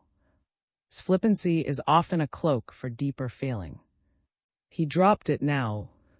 "Yes," he said, "she's after the notes, of course. And I'll tell you, I felt like a poltroon, whatever that may be, when I turned her down. She stood by the door with her face white, and told me contemptuously that I could save you from a murder charge and wouldn't do it. She made me feel like a cur. I was just as guilty as if I could have obliged her. She hinted that there were reasons, and she laid my attitude to beastly motives." "Nonsense," I said as easily as I could. Had gone to the window. She was excited. "There are no reasons, whatever she means." Put his hand on my shoulder. "We've been together too long to let any reasons or unreasons come between us, old man," he said, not very steadily. Who had been silent here came forward in his most impressive manner. He put his hands under his coat tails and coughed. Mr. He began by Mr. Knight's advice, we have arranged a little interview here tonight. If all has gone as I planned, Mr. Henry is by this time under arrest. Within a very few minutes, he will be here. I wanted to talk to him before he was locked up, explained. He's clever enough to be worth knowing, and besides, I'm not so cocksure of his guilt as our friend the Patch on the seat of government. No murderer worthy of the name needs 6 different motives for the same crime, beginning with robbery and ending with an unpleasant father-in-law. We were all silent for a while. Knight stationed himself at a window and paced the floor expectantly. It's a great day for modern detective methods, he chirruped. While the police have been guarding houses and standing with their mouths open waiting for clues to fall in and choke them, we have pieced together, bit by bit, a fabric. The doorbell rang, followed immediately by sounds of footsteps in the hall. Knight threw the door open and, raised on his toes, flung out his arm in a gesture of superb eloquence. "Behold your man," he declaimed. Through the open doorway came a tall, blond fellow, clad in light gray, wearing tan shoes and followed closely by an officer. "I brought him here as you suggested, Mr. Knight," said the constable. But Knight was doubled over the library table in silent convulsions of mirth, and I was almost as bad. Little stood up, his important attitude finally changing to one of chagrin, while the blond man ceased to look angry and became sheepish. It was Stewart, our confidential clerk for the last half-dozen years. Knight sat up and wiped his eyes. "Stewart," he said sternly, "there are 2 very serious things we have learned about you. First, you jab your scarf pins into your cushion with your left hand, which is most reprehensible. Second, you wear nightshirts instead of pajamas. Worse than that, perhaps, we find that one of them has a buttonhole torn out at the neck." Stewart was bewildered. He looked from Knight to me and then at the crestfallen. "I haven't any idea what it's all about," he said. "I was arrested as I reached my boarding house tonight, after the theater, and brought directly here. I told the officer it was a mistake." Poor tried bravely to justify the fiasco. "You cannot deny," he contended, "that Mr. followed you to your rooms last Monday evening." Stewart looked at us and flushed. "No, I don't deny it," he said, "but there was nothing criminal about it on my part at least. Mr.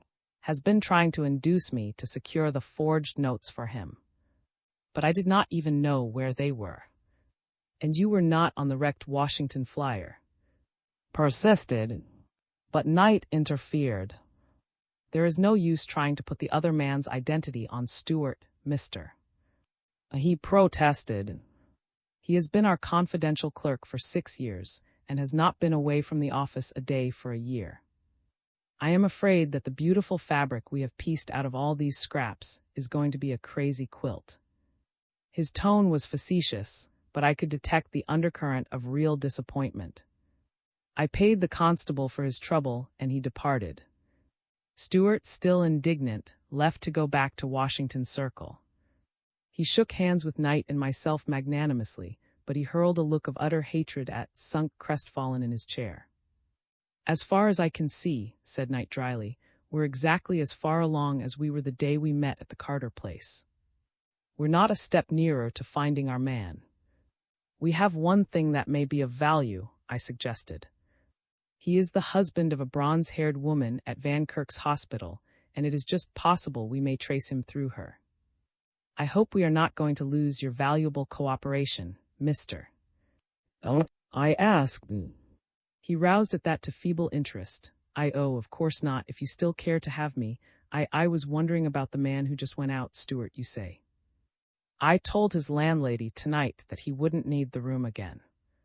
I hope she hasn't rented it to somebody else." We cheered him as best we could, and I suggested that we go to Baltimore the next day and try to find the real through his wife. He left some time after midnight, and I were alone. He drew a chair near the lamp and lighted a cigarette, and for a time we were silent. I was in the shadow, and I sat back and watched him. It was not surprising, I thought, that she cared for him. Women had always loved him, perhaps because he always loved them. There was no disloyalty in the thought. It was the lad's nature to give and crave affection. Only I was different. I had never really cared about a girl before, and my life had been singularly loveless. I had fought a lonely battle always. Once before in college, we had both laid ourselves and our callow devotions at the feet of the same girl. Her name was I had forgotten the rest, but I remembered the sequel. In a spirit of quixotic youth, I had relinquished my claim in favor of, and had gone cheerfully on my way, elevated by my heroic sacrifice to a somber, white-hot martyrdom. As is often the case, Knight's first words showed our parallel lines of thought. "I say," he asked, "do you remember?" "That was it." "No," I repeated. "Oh, why, yes, I recall her now." "Why, nothing," he said. "I was thinking about her. That's all. You remember you were crazy about her and dropped back because she preferred me." "I got out," I said with dignity, "because you declared you would shoot yourself if she didn't go with you to something or other." "Oh, why, yes, I recall now." He mimicked. He tossed his cigarette in the general direction of the hearth and got up. We were both a little conscious, and he stood with his back to me, fingering a Japanese vase on the mantel. "I was thinking," he began, turning the vase around, "that if you feel pretty well again and ready to take hold, that I should like to go away for a week or so. Things are fairly well cleaned up at the office." "Do you mean you are going to Richmond?" I asked after a scarcely perceptible pause. He turned and faced me, with his hands thrust in his pockets. "No, that's off. They are going for a week's cruise along the coast. The hot weather has played hob with me, and the cruise means 7 days breeze and bridge." I lighted a cigarette and offered him the box, but he refused. He was looking haggard and suddenly tired. I could not think of anything to say, and neither could he, evidently. The matter between us lay too deep for speech. "How Candida?" he asked. "Martin says a month and she will be all right," I returned in the same tone. He picked up his hat, but he had something more to say. He blurted it out finally, halfway to the door. "They are not going for a couple of days," he said, "and if you want a day or so off to go down to Richmond yourself." "Perhaps I shall," I returned, as indifferently as I could. "Not going yet, are you?" "Yes, it is late." He drew in his breath as if he had something more to say, but the impulse passed. "Well, good night," he said from the doorway. "Good night, old mans." The next moment the outer door slammed, and I heard the engine of the cannonball throbbing in the street. Then the quiet settled down around me again, and there in the lamplight I dreamed dreams. I was going to see her. Suddenly the idea of being shut away, even temporarily, from so great and wonderful a world became intolerable. The possibility of arrest before I could get to Richmond was hideous, the night without end. I made my escape the next morning through the stable back of the house, and then, by devious dark and winding ways, to the office. There, after a conference with Blobbs, whose features fairly jerked with excitement, I double-locked the door of my private office and finished off some imperative work. By 10 o'clock I was free, and for the 20th time I consulted my train schedule. At 5 minutes after 10, with night not yet in sight, Blobbs knocked at the door, the double rap we had agreed upon, and on being admitted slipped in and quietly closed the door behind him. His eyes were glistening with excitement, and a purple dab of typewriter ink gave him a peculiarly villainous and stealthy expression. "They're here," he said, "2 of 'em, and that crazy Stewart wasn't on, and said you were somewhere in the building." A door slammed outside, followed by steps on the outer office. "This way," said Blobbs in a husky undertone, and darting into a lavatory, threw open a door that I had always supposed locked. Thence into a back hall piled high with boxes, and past the presses of it to the freight elevator. Greatly to Blobbs' disappointment, there was no pursuit. I was exhilarated but out of breath when we emerged into an alleyway, and the sharp daylight shone on Blobbs' excited face. Great sport, isn't it? I panted, dropping $1 into his palm, inked to correspond with his face. Regular in the 100-yard dash. Gimme $2 more and I'll drop him down the elevator shaft, he suggested ferociously. I left him there with his bloodthirsty schemes and started for the station. I had a tendency to look behind me now and then, but I reached the station unnoticed. The afternoon was hot, the train rolled slowly along, stopping to pant at sweltering stations, from whose roofs the heat rose in waves. But I noticed these things objectively, not subjectively, for at the end of the journey was a girl with blue eyes and dark brown hair that could, had I not seen it, hang loose in bewitching tangles or be twisted into little coils of delight. XXVII. The sea, the sand, the stars.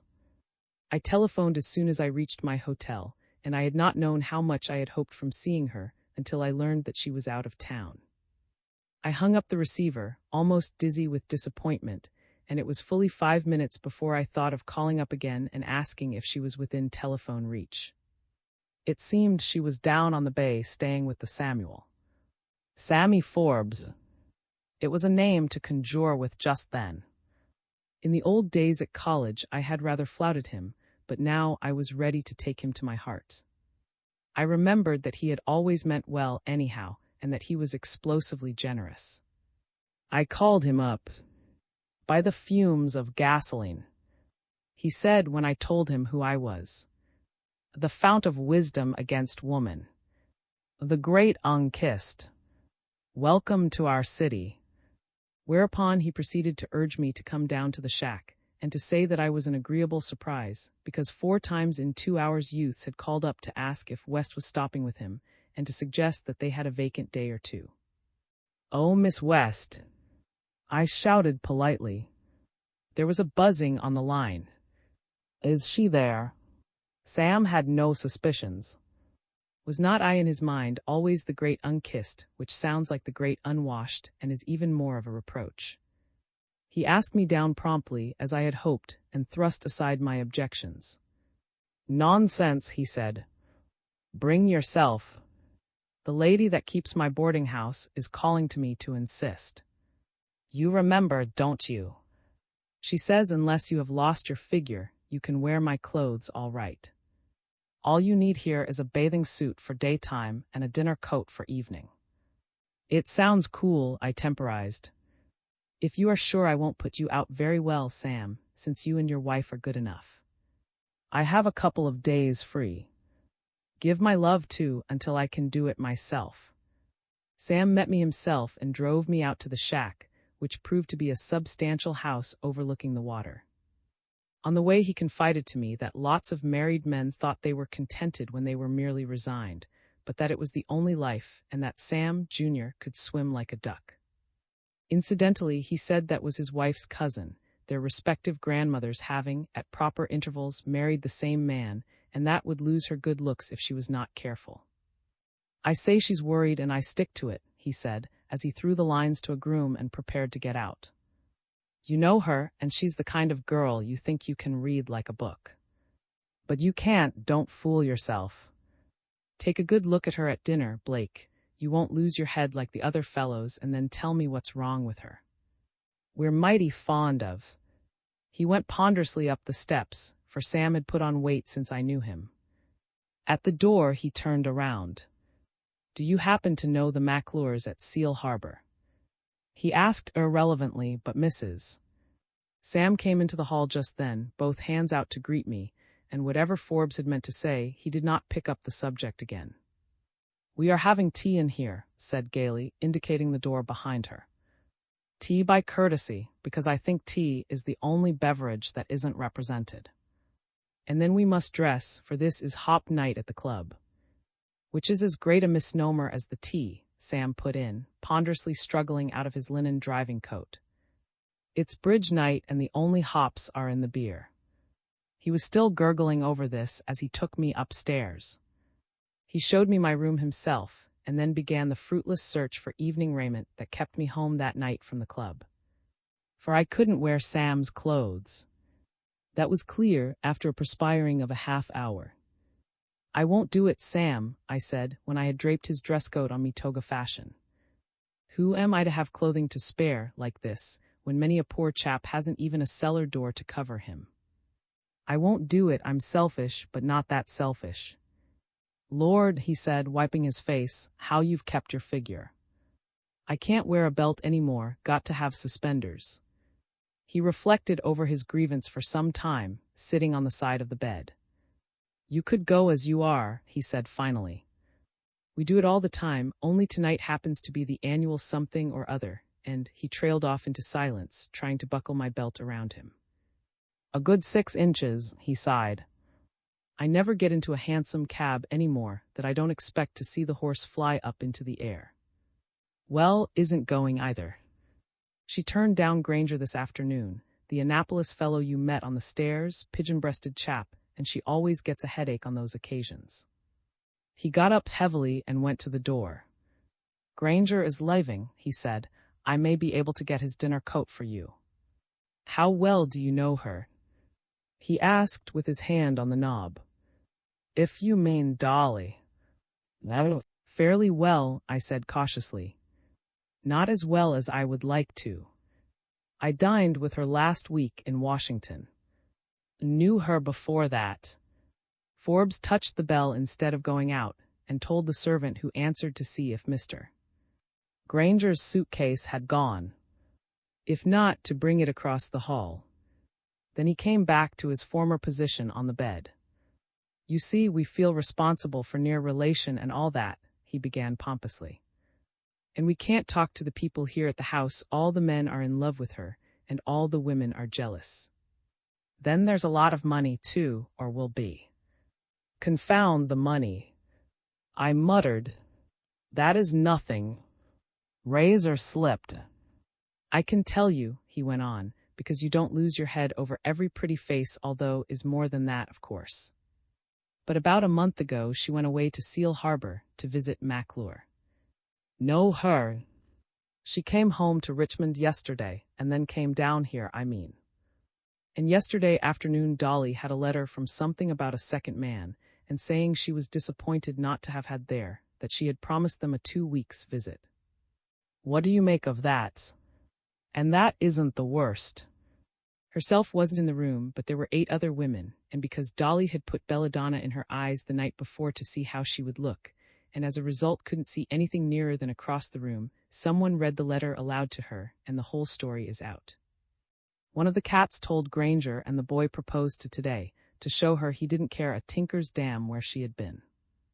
Good boy, I said with enthusiasm. I liked the Granger fellow since he was out of the running. But Sam was looking at me with suspicion. Blake, he said, if I didn't know you for what you are, I'd say you were interested there yourself.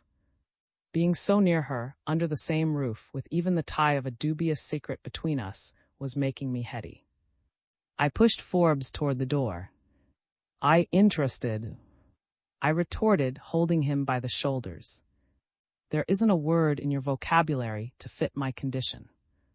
I am an island in a sunlit sea of emotion, Sam, an empty place surrounded by longing. An empty place surrounded by longing. He retorted. You want your dinner, that's what's the matter with you. I shut the door on him then. He seemed suddenly sordid. Dinner, I thought. Although, as matter of fact, I made a very fair meal when, Granger's suitcase not having gone, in his coat and some other man's trousers, I was finally fit for the amenities. Did not come down to dinner, so it was clear she would not go over to the clubhouse dance. I pled my injured arm and a vaguely located sprain from the wreck as an excuse for remaining at home. Sam regaled the table with accounts of my distrust of women, my one love affair with, to which I responded, as was expected, that only my failure there had kept me single all these years, and that if Sam should be mysteriously missing during the bathing hour tomorrow, and so on. And when the endless meal was over, and yards of white veils had been tied over pounds of hair, or is it, too, bought by the yard, and some 8 ensembles with their abject compliments had been packed into 3 automobiles and a trap, I drew a long breath and faced about. I had just then only one object in life to find, to assure her of my absolute faith and confidence in her, and to offer my help and my poor self if she would let me in her service. She was not easy to find. I searched the lower floor, the verandas, and the grounds circumspectly. Then I ran into a little English girl who turned out to be her maid and who also was searching. She was concerned because her mistress had had no dinner and because the tray of food she carried would soon be cold. I took the tray from her on the glimpse of something white on the shore, and that was how I met the girl again. She was sitting on an overturned boat, her chin in her hands, staring out to sea. The soft tide of the bay lapped almost at her feet, and the draperies of her white gown melted hazily into the sands. She looked like a wraith, a despondent phantom of the sea, although the adjective is redundant. Nobody ever thinks of a cheerful phantom. Strangely enough, considering her evident sadness, she was whistling softly to herself, over and over, some dreary little minor air that sounded like a bohemian dirge. She glanced up quickly when I made a misstep and my dishes jingled. All considered, the tray was out of the picture. The sea, the misty starlight, the girl, with her beauty, even the sad little whistle that stopped now and then to go bravely on again, as though it fought against the odds of a trembling lip. And then I came, accompanied by a tray of little silver dishes that jingled and an unmistakable odor of broiled chicken. "Oh," she said quickly, and then, "Oh, I thought you were. What's the rest of it?" I asked, tendering my offering. "You didn't have any dinner, you know." I sat down beside her. "See, I'll be the table." What was the old fairy tale? Little goat bleats, little table appear. I'm perfectly willing to be the goat, too. She was laughing rather tremulously. "We never do meet like other people, do we?" she asked. "We really ought to shake hands and say, 'How are you?'" "I don't want to meet you like other people, and I suppose you always think of me as wearing the other fellow's clothes," I returned meekly. "I'm doing it again, I don't seem to be able to help it. These are Granger that I have on now." She threw back her head and laughed again, joyously this time. "Oh, it's so ridiculous," she said, "and you have never seen me when I was not eating." "It's too prosaic." "Which reminds me that the chicken is getting cold and the ice warm," I suggested. At the time, I thought there could be no place better than the farmhouse kitchen, but this is. I ordered all this for something I want to say to you: the sea, the sand, the stars. "How alliterative you are," she said, trying to be flippant. "You are not to say anything until I have had my supper. Look how the things are spilled around." But she ate nothing after all, and pretty soon I put the tray down in the sand. I said little, there was no hurry. We were together, and time meant nothing against that age-long wash of the sea. The air blew her hair in small damp curls against her face, and little by little the tide retreated, leaving our boat an oasis in a waste of gray sand. If 7 maids with 7 mops swept it for half a year, do you suppose, the walrus said, that they could get it clear? She threw at me once when she must have known I was going to speak. I held her hand, and as long as I merely held it, she let it lie warm in mine. But when I raised it to my lips and kissed the soft, open palm, she drew it away without displeasure. "Not that, please," she protested, and fell to whistling softly again, her chin in her hands. "I can't sing," she said, to break an awkward pause, "and so when I'm fidgety or have something on my mind, I whistle." "I hope you don't dislike it." "I love it," I asserted warmly. I did, when she pursed her lips like that I was mad to kiss them. "I saw you at the station," she said suddenly. You were in a hurry to go." I did not say anything, and after a pause she drew a long breath. "Men are queer, aren't they?" she said, and fell to whistling again. After a while she sat up as if she had made a resolution. "I am going to confess something," she announced suddenly. "You said, you know, that you had ordered all this for something you wanted to say to me. But the fact is, I fixed it all, came here, I mean, because I knew you would come and I had something to tell you. It was such a miserable thing, I needed the accessories to help me out." "I don't want to hear anything that distresses you to tell," I assured her. "I didn't come here to force your confidence. I came because I couldn't help it." She did not object to my use of her name. "Have you found your papers?" she asked, looking directly at me for almost the first time. "Not yet. We hope to. The police have not interfered with you." "They haven't had any opportunity," I equivocated. "You needn't distress yourself about that, anyhow." "But I do. I wonder why you still believe in me." "Nobody else does." "I wonder," I repeated, "why I do. If you produce Harry," she was saying, partly to herself, "and if you could connect him with Mr. and get a full account of why he was on the train, and all that, it would help, wouldn't it?" I acknowledged that it would. Now that the whole truth was almost in my possession, I was stricken with the old cowardice. I did not want to know what she might tell me. The yellow line on the horizon, where the moon was coming up, was a broken bit of golden chain. My heel in the sand was again pressed on a woman's yielding fingers. I pulled myself together with a jerk. "In order that what you might tell me may help me, if it will," I said constrainedly, "it would be necessary, perhaps, that you tell it to the police. Since they have found the end of the necklace." "The end of the necklace," she repeated slowly. "What about the end of the necklace?" I stared at her. "Don't you remember?" I leaned forward. "The end of the cameo necklace, the part that was broken off, and was found in the black sealskin bag, stained with blood." "Blood," she said dully. "You mean that you found the broken end. And then you had my gold pocketbook, and you saw the necklace in it, and you must have thought." "I didn't think anything," I hastened to assure her. "I tell you, I never thought of anything but that you were unhappy, and that I had no right to help you. God knows, I thought you didn't want me to help you." She held out her hand to me, and I took it between both of mine. No word of love had passed between us, but I felt that she knew and understood. It was one of the moments that come seldom in a lifetime, and then only in great crises, a moment of perfect understanding and trust.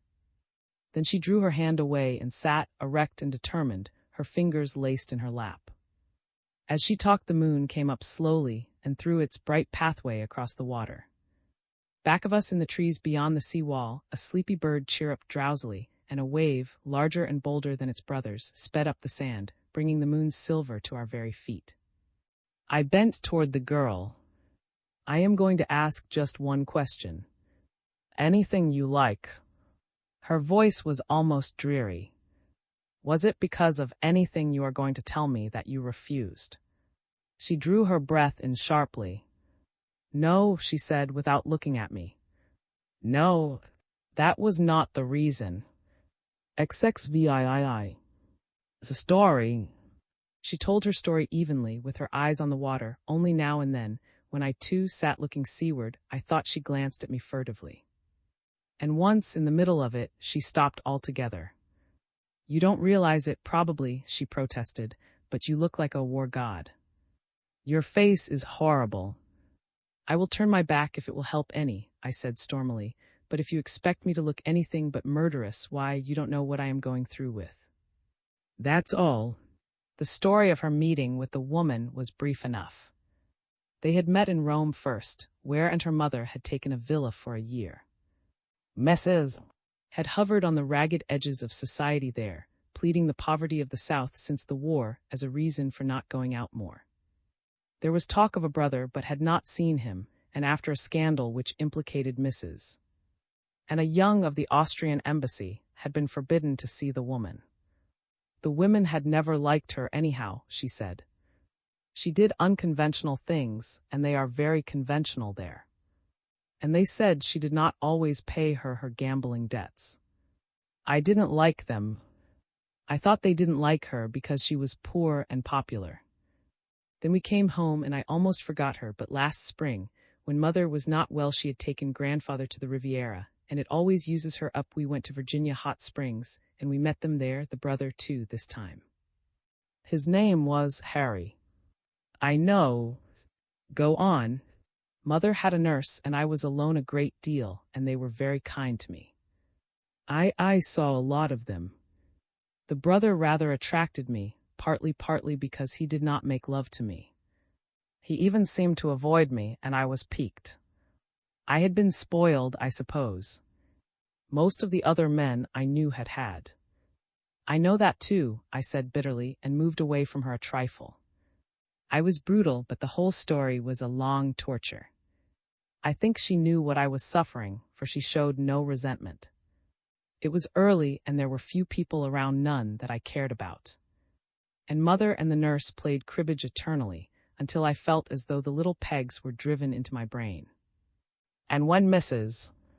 arranged drives and picnics, I slipped away and went. I suppose you won't believe me, but I had never done that kind of thing before, and I have paid up, I think. What sort of looking chap was? I demanded. I had got up and was pacing back and forward on the sand. I remember kicking savagely at a bit of water-soaked board that lay in my way. Very handsome, as large as you are, but fair and even more erect. I drew my shoulders up sharply. I am straight enough, but I was fairly sagging with jealous rage. When Mother began to get around, somebody told her that I had been going about with Mrs. and her brother, and we had a dreadful time. I was dragged home like a bad child. Did anybody ever do that to you? Nobody ever cared. I was born an orphan, I said, with a cheerless attempt at levity. Go on. If Mrs. knew, she never said anything. She wrote me charming letters, and in the summer when they went to Cresson, she asked me to visit her there. I was too proud to let her know that I could not go where I wished, and so I sent Polly, my maid, to her aunt's in the country, pretended to go to Seal Harbor, and really went to Cresson. You see, I warned you it would be an unpleasant story. I went over and stood in front of her. All the accumulated jealousy of the last few weeks had been fired by what she told me. If I'd come across the sands just then, I think I would have strangled him with my hands, out of pure hate. Did you marry him? I demanded. My voice sounded hoarse and strange in my ears. That's all I want to know. Did you marry him? No. I drew a long breath. You cared about him. She hesitated. No, she said finally. I did not care about him. I sat down on the edge of the boat and mopped my hot face. I was heartily ashamed of myself, and mingled with my abasement was a great relief. If she had not married him and had not cared for him, nothing else was of any importance. I was sorry, of course, the moment the train had started, but I had wired I was coming and I could not go back, and then when I got there, the place was charming. There were no neighbors, but we fished and rode and motored, and it was moonlight like this. I put my hand over both of hers, clasped in her lap. I know, I acknowledged, and people do queer things when it is moonlight. The moon has got me tonight. If I am a bore, remember that, won't you? Her fingers lay quiet under mine. And so, she went on with a little sigh, I began to think perhaps I cared. But all the time I felt that there was something not quite right. Now and then Mrs. would say or do something that gave me a queer start, as if she had dropped a mask for a moment. And there was trouble with the servants, they were almost insolent. I couldn't understand. I don't know when it dawned on me that the old Baron had been right when he said they were not my kind of people. But I wanted to get away, wanted it desperately. Of course they were not your kind, I cried. The man was married. The girl, a housemaid, was a spy in Mrs. 's employ. If he had pretended to marry you, I would have killed him. Not only that, but the man he murdered was his wife's father. And I'll see him hang by the neck, yet if it takes every energy and every penny I possess. I could have told her so much more gently, have broken the shock for her. I have never been proud of that evening on the sand. I was alternately a boor and a ruffian, like a hurt youngster who passes the blow that has hurt him on to his playmate, that both may bawl together. And now sat white and cold, without speech. Married, she said finally in a small voice. Why, I don't think it is possible, is it? I was on my way to Baltimore to marry him myself when the wreck came. But you said you didn't care for him. I protested, my heavy masculine mind unable to jump the gaps in her story. And then, without the slightest warning, I realized that she was crying. She shook off my hand and fumbled for her handkerchief, and failing to find it, she accepted the one I thrust into her wet fingers. Then, little by little, she told me from the handkerchief a sordid story of a motor trip in the mountains without misses. Of a lost road and a broken car, and a rainy night when she tramped eternally and did not get home. And of Mrs. when they got home at dawn, suddenly grown conventional and deeply shocked. Of her own proud, half-disdainful consent to make possible the hackneyed compromising situation by marrying the rascal, and then of his disappearance from the train.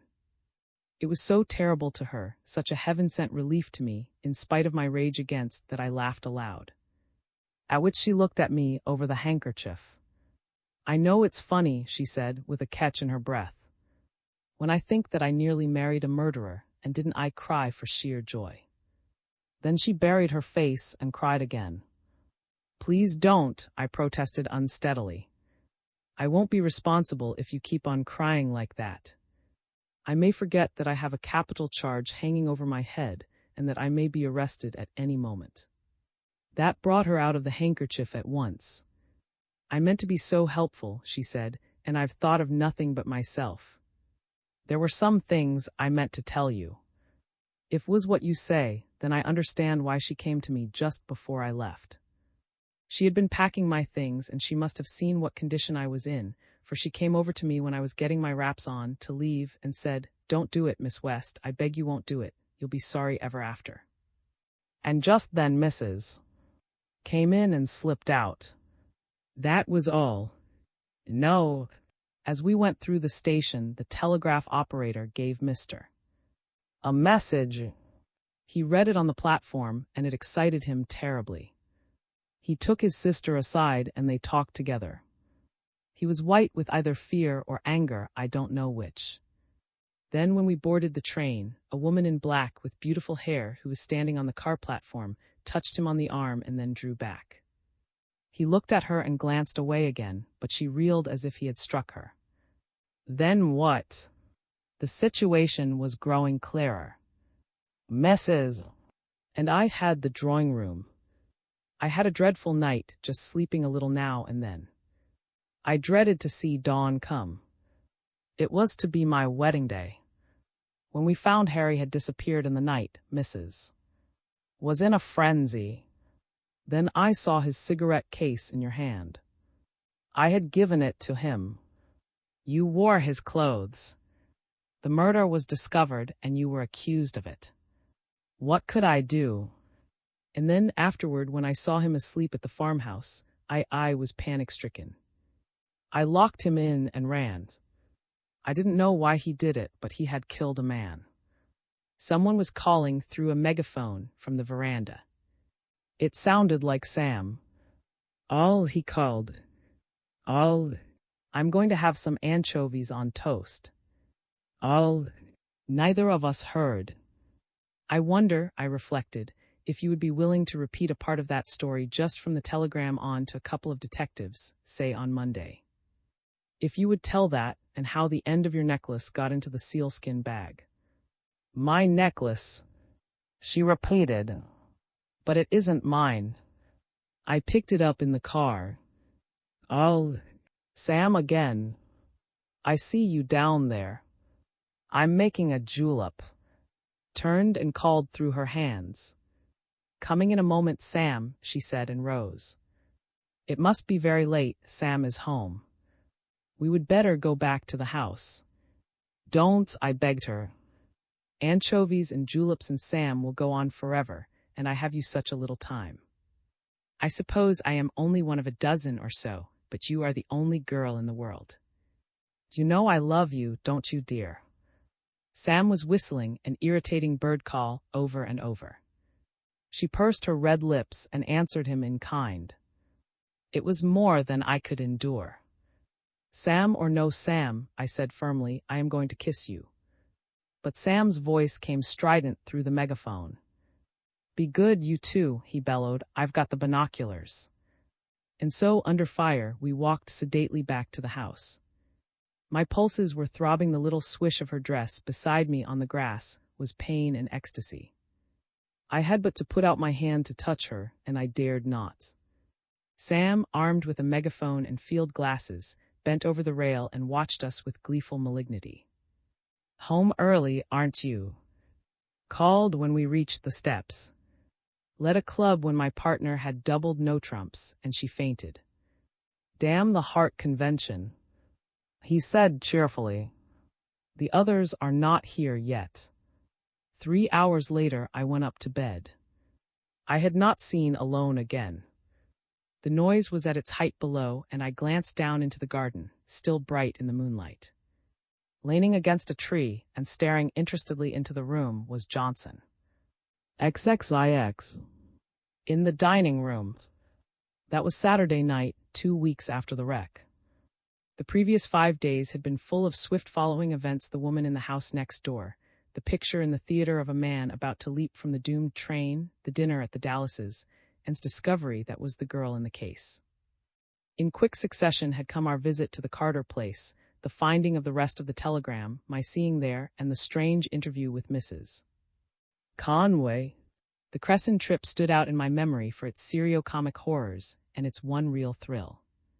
Then the discovery by the police of the sealskin bag and the bit of chain, producing triumphantly Stuart for and his subsequent discomfiture, night at the station with, and later the confession that he was out of the running. And yet when I thought it all over, the entire week and its events were two sides of a triangle that was narrowing rapidly to an apex, a point. And the said apex was at that moment in the drive below my window, resting his long legs by sitting on a carriage block and smoking a pipe that made the night hideous. The sense of the ridiculous is very close to the sense of tragedy. I opened my screen and whistled, and Johnson looked up and grinned. We said nothing. I held up a handful of cigars, he extended his hat, and when I finally went to sleep, it was to a soothing breeze that wafted in salt air and a faint aroma of good tobacco. I was thoroughly tired, but I slept restlessly, dreaming of 2 detectives with Pittsburgh warrants being held up by at the point of a splint, while fastened their hands with a chain that was broken and much too short. I was roused about dawn by a light rap at the door, and opening it, I found Forbes in a pair of trousers and a coat. He was as pleasant as most fleshy people are when they have to get up at night, and he said the telephone had been ringing for an hour, and he didn't know why somebody else in the blankety-blank house couldn't have heard it. He wouldn't get to sleep until noon. As he was palpably asleep on his feet, I left him grumbling and went to the telephone. It proved to be who had found me by the simple expedient of tracing, and he was jubilant. "You'll have to come back," he said. "Got a railroad schedule there." "I don't sleep with one in my pocket," I retorted, "but if you'll hold the line, I'll call out the window to Johnson." "He's probably got one." "Johnson!" I could hear the laugh with which Knight comprehended the situation. He was still chuckling when I came back. "Train to Richmond at 6:30 a.m. I said, "What time is it now?" "4. Listen, we've got him. Do you hear?" Through the woman at Baltimore. Then the other woman, the lady of the restaurant, he was obviously avoiding names, she is playing our cards for us. "No, I don't know why, and I don't care. But you be at the incubator tonight at 8 o'clock. If you can't shake Johnson, bring him, bless him." To this day I believe the Sam have not recovered from the surprise of my unexpected arrival, my one appearance at dinner in Granger's clothes, and the note on my dresser which informed them the next morning that I had folded my tents like the Arabs and silently stole away. For at 5:30 Johnson and I, the former as ever, were on our way through the dust to the station, 3 miles away, and by 4 that afternoon we were in Washington. The journey had been uneventful. Johnson relaxed under the influence of my tobacco, and spoke at some length on the latest improvements in gallows, dilating on the absurdity of cutting out the former free passes to see the affair in operation. I remember, too, that he mentioned the curious anomaly that permits a man about to be hanged to eat a hearty meal. I did not enjoy my dinner that night. Before we got into Washington, I had made an arrangement with Johnson to surrender myself at 2 the following afternoon. Also, I had wired to, asking her if she would carry out the contract she had made. The detective saw me home and left me there. Mrs. received me with dignified reserve. The very tone in which she asked me when I would dine told me that something was wrong. Now what is it, Mrs.? I demanded finally, when she had informed me in a patient and long-suffering tone that she felt worn out and thought she needed a rest. When I lived with Mr. Justice Springer, she began acidly, her mending basket in her hands, it was an orderly, well-conducted household. You can ask any of the neighbors. Meals were cooked, and what's more, they were eaten. There was none of this here one day and gone the next business. Nonsense, I observed. You're tired, that's all, Mrs. And I wish you would go out, I want to bathe. That's not all, she said with dignity from the doorway. Women coming and going here, women whose shoes I am not fit, I mean, women who are not fit to touch my shoes coming here as insolent as you please, and asking for you. Good heavens! I exclaimed. What did you tell them, her, whichever it was? Told her you were sick in a hospital and wouldn't be out for a year. She said triumphantly. And when she said she thought she'd come in and wait for you, I slammed the door on her. What time was she here? Late last night. And she had a light-haired man across the street. If she thought I didn't see him, she don't know me. Then she closed the door and left me to my bath and my reflections. At 5 minutes before 8, I was at the incubator, where I found and Knight. They were bending over a table, on which lay Knight's total armament, a pair of pistols, an elephant gun, and an old cavalry saber. Draw up a chair and help yourself to pie, he said, pointing to the arsenal.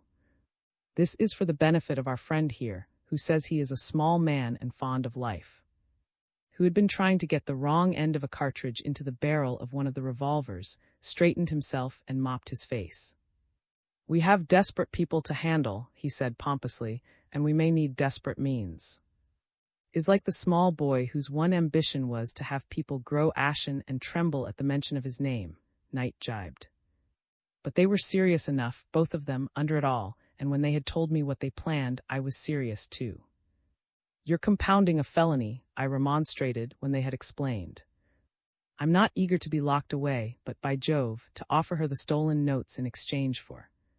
We haven't got either of them, you know, Knight remonstrated, and we won't have if we don't start. Come along, Fido, too. The plan was simplicity itself.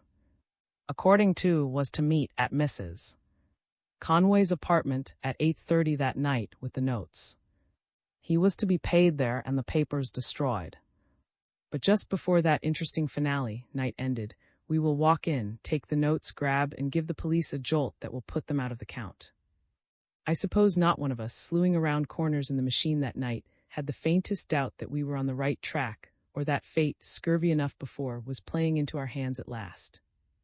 Little was in a state of fever. He alternately twitched and examined the revolver, and a fear that the two movements might be synchronous kept me uneasy. He produced and dilated on the scrap of pillow slip from the wreck, and showed me the stiletto, with its point in cotton batting for safekeeping. And in the intervals he implored not to make such fine calculations at the corners. We were all grave enough and very quiet, however, when we reached the large building where Mrs. Conway had her apartments. Knight left the power on, in case we might want to make a quick getaway, and gave a final look at the revolver. I had no weapons. Somehow it all seemed melodramatic to the verge of farce. In the doorway was a half-dozen feet ahead, fell back beside me. He dropped his affectation of, and I thought he looked tired. Same old Sam, I suppose? He asked. Same, only more of him. I suppose was there. How is she? He inquired irrelevantly. Very well. I did not see her this morning. Was waiting near the elevator. Knight put his hand on my arm. Now look here, old man, he said. I've got 2 arms and a revolver, and you've got 1 arm and a splint. If is right and there is a row, you crawl under a table. The deuce I will, I declared scornfully. We crowded out of the elevator at the 4th floor and found ourselves in a rather theatrical hallway of draperies and armor. It was very quiet. We stood uncertainly after the car had gone and looked at the 2 or 3 doors in sight. They were heavy, covered with metal and soundproof. From somewhere above came the metallic accuracy of a player piano, and through the open window we could hear or feel the throb of the cannonball's engine. "Well, Sherlock," Knight said, "what's the next move in the game?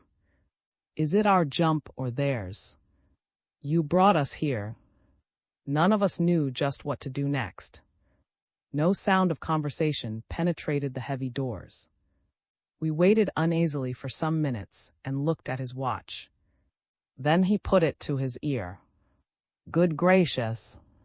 he exclaimed, his head cocked on one side. "I believe it has stopped. I'm afraid we are late." We were late. My watchman agreed at 9 o'clock, and with the discovery that our man might have come and gone, our zest in the adventure began to flag. Knight motioned us away from the door and rang the bell. There was no response, no sound within. He rang it twice, the last time long and vigorously, without result. Then he turned and looked at us. "I don't half like this," he said. "That woman is in. You heard me ask the elevator boy. For 2 cents I had seen it when he did." The door was ajar about an inch, and a narrow wedge of rose-colored light showed beyond. I pushed the door a little and listened. Then, with both men at my heels, I stepped into the private corridor of the apartment and looked around. It was a square reception hall, with rugs on the floor, a tall mahogany rack for hats, and a couple of chairs. A lantern of rose-colored glass and a desk light over a writing table across made the room bright and cheerful. It was empty. None of us was comfortable. The place was full of feminine trifles that made us feel the weakness of our position. Some such instinct made Knight suggest division. "We look like an invading army," he said. "If she's here alone, we will startle her into a spasm. One of us could take a look around and—" "What was that? Didn't you hear something?" The sound, whatever it had been, was not repeated. We went awkwardly out into the hall, very uncomfortable, all of us, and flipped a coin. The choice fell to me, which was right enough, for the affair was mine primarily. "Wait just inside the door," I directed, "and if comes or anybody that answers his description, grab him without ceremony and ask him questions afterwards." The apartment, save in the hallway, was unlighted. By one of those freaks of arrangement possible only in the modern flat, I found the kitchen first, and was struck a smart and unexpected blow by a swinging door. I carried a handful of matches, and by the time I had passed through a butler's pantry and a refrigerator room, I was completely lost in the darkness. Until then, the situation had been merely uncomfortable. Suddenly it became grisly. From somewhere near came a long-sustained groan, followed almost instantly by the crash of something glass or china on the floor. I struck a fresh match and found myself in a narrow rear hallway. Behind me was the door by which I must have come. With a keen desire to get back to the place I had started from, I opened the door and attempted to cross the room. I thought I had kept my sense of direction, but I crashed without warning into what, from the resulting jangle, was the dining table, probably laid for dinner. I cursed my stupidity in getting into such a situation, and I cursed my nerves for making my hands shake when I tried to strike a match. The groan had not been repeated. I braced myself against the table and struck the match sharply against the sole of my shoe. It flickered faintly and went out. And then, without the slightest warning, another dish went off the table. It fell with 1,000 splinterings. The very air seemed broken into crashing waves of sound. I stood still, braced against the table, holding the red end of the dying match, and listened. I had not long to wait. The groan came again, and I recognized it, the cry of a dog in straits. I breathed again. "Come, old fellow," I said. "Come on, old man. Let's have a look at you." I could hear the thud of his tail on the floor, but he did not move. He only whimpered. There is something companionable in the presence of a dog, and this dog in trouble. Slowly, I began to work my way around the table toward him. "Good boy," I said as he whimpered. "We'll find the light, which ought to be somewhere or other around here, and then." I stumbled over something, and I drew back my foot almost instantly. "Did I step on you, old man?" I exclaimed and bent to pat him. I remember straightening suddenly and hearing the dog pad softly toward me around the table. I recall even that I had put the matches down and could not find them. Then, with a bursting horror of the room and its contents, of the gibbering dark around me, I turned and made for the door by which I had entered. I could not find it. I felt along the endless wainscoting, past miles of wall. The dog was beside me, I think, but he was part and parcel now to my excited mind with the thing under the table. And when, after a search, I found a knob and stumbled into the reception hall, I was as nearly in a panic as any man could be. I was myself again in a second, and by the light from the hall I led the way back to the tragedy I had stumbled on. Still sat at the table, his elbows propped on it, his cigarette still lighted, burning a hole in the cloth. Partly under the table lay Mrs. Conway face down. The dog stood over her and wagged his tail. Knight pointed silently to a large copper ashtray, filled with ashes and charred bits of paper. "The notes, probably," he said ruefully. He got them after all and burned them before her. It was more than she could stand. Stabbed him first and then herself. Got up and took off his hat. "They are dead," he announced solemnly, and took his notebook out of his hatband. Knight and I did the only thing we could think of, drove and the dog out of the room, and closed and locked the door. "It's a matter for the police," Knight asserted. "I suppose you've got an officer tied to you somewhere, Lawrence." "You usually have." We left in charge and went downstairs. It was Knight who first saw Johnson, leaning against a park railing across the street, and called him over. We told him in a few words what we had found, and he grinned at me cheerfully. "After a while, in a few weeks or months, Mr. he said, when you get tired of monkeying around with the bloodstain and fingerprint specialist upstairs, you come to me. I've had that fellow you want under surveillance for 10 days. Aye. A torn telegram. I lunched alone at the house and went back to the city at once. The sun had lifted the mists, and a fresh summer wind had cleared away the smoke pall. The boulevard was full of cars flying for the Saturday half-holiday toward golf and tennis, green fields and babbling girls. I gritted my teeth and thought of Knight at Richmond, visiting the lady with the geographical name. And then, for the first time, I associated John's granddaughter with the West that Knight had irritably flung at me. I still carried my traveling bag, for Knight's vision at the window of the empty house had not been without effect. I did not transfer the notes to my pocket, and if I had, it would not have altered the situation later. Only the other day Knight put this very thing up to me. "I warned you," he reminded me. "I told you there were queer things coming and to be on your guard. You ought to have taken your revolver. It would have been of exactly as much use as a bucket of snow in Africa," I retorted. If I had never closed my eyes, or if I had kept my finger on the trigger of a 6-shooter, which is for revolver, the result would have been the same. And the next time you want a little excitement with every variety of thrill thrown in, I can put you by way of it. You begin by getting the wrong berth in a Pullman car and end. "Oh, I know how it ends," he finished shortly. "Don't you suppose the whole thing's written on my spinal marrow? But I am wandering again. That is the difficulty with the unprofessional storyteller. He yaws back and forth and can't keep in the wind. He drops his characters overboard when he hasn't any further use for them and drowns them. He forgets the coffee pot and the frying pan and all the other small essentials, and if he carries a love affair, he mutters a fervent alibi praised when he lands them, drenched with adventures, at the matrimonial dock at the end of the final chapter.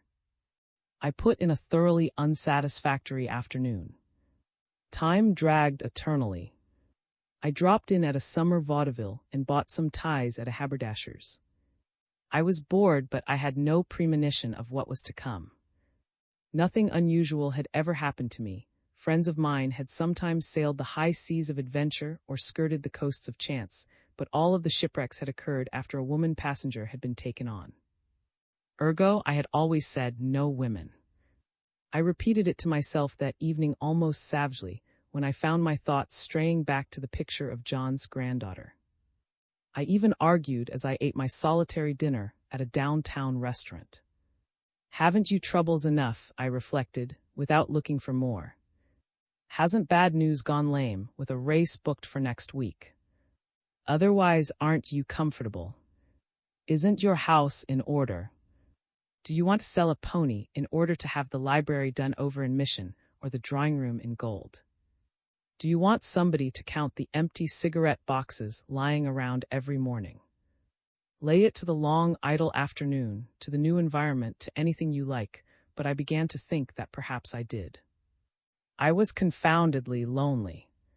For the first time in my life, its even course began to waver. The needle registered warning marks on the matrimonial seismograph, lines vague enough, but lines. My alligator bag lay at my feet, still locked. While I waited for my coffee, I leaned back and surveyed the people incuriously. There were the usual couples intent on each other. My new state of mind made me regard them with tolerance. But at the next table, where a man and woman dined together, a different atmosphere prevailed. My attention was first caught by the woman's face. She had been speaking earnestly across the table, her profile turned to me. I had noticed casually her earnest manner, her somber clothes, and the great mass of odd, bronze-colored hair on her neck. But suddenly she glanced toward me, and the utter hopelessness, almost tragedy of her expression struck me with a shock. She half closed her eyes and drew a long breath, then she turned again to the man across the table. Neither one was eating. He sat low in his chair, his chin on his chest, ugly folds of thick flesh protruding over his collar. He was probably 50, bald, grotesque, sullen, and yet not without a suggestion of power. But he had been drinking. As I looked, he raised an unsteady hand and summoned a waiter with a wine list. The young woman bent across the table and spoke again quickly. She had unconsciously raised her voice. Not beautiful in her earnestness and stress, she rather interested me. I had an idle inclination to advise the waiter to remove the bottled temptation from the table. I wonder what would have happened if I had. Suppose had not been intoxicated when he entered the Pullman car Ontario that night. For they were about to make a journey, I gathered, and the young woman wished to go alone. I drank 3 cups of coffee, which accounted for my wakefulness later, and shamelessly watched the tableau before me. The woman's protest evidently went for nothing. Across the table, the man grunted monosyllabic replies and grew more and more lowering and sullen. Once, during a brief, unexpected pianissimo in the music, her voice came to me sharply. If I could only see him in time. She was saying, "Oh, it's terrible." In spite of my interest, I would have forgotten the whole incident at once, erased it from my mind as one does the inessentials and clutterings of memory, had I not met them again, later that evening, in the Pennsylvania station. The situation between them had not visibly altered. The same dogged determination showed in the man's face, but the young woman, daughter or wife.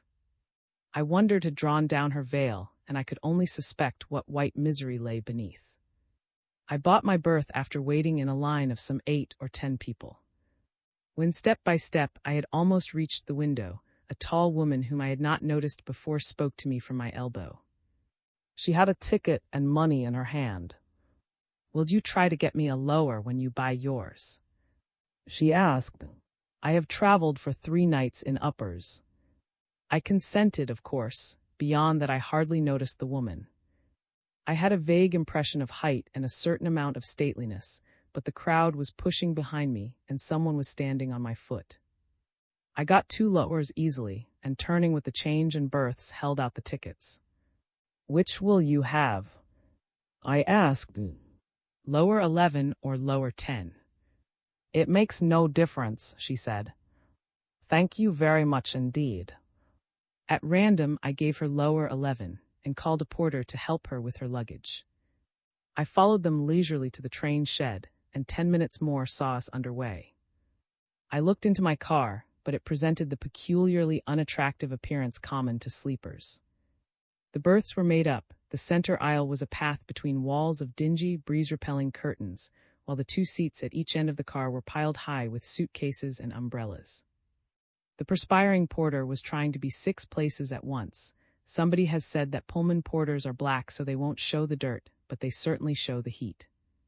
9:15 was an outrageous hour to go to bed, especially since I sleep little or not at all on the train, so I made my way to the smoker and passed the time until nearly 11 with cigarettes and a magazine. The car was very close.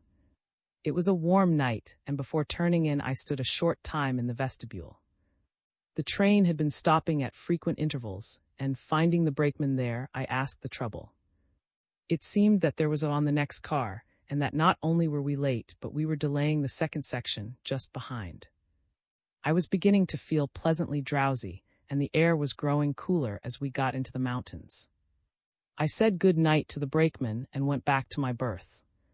To my surprise, lower 10 was already occupied. A suitcase projected from beneath, a pair of shoes stood on the floor, and from behind the curtains came the heavy, unmistakable breathing of deep sleep.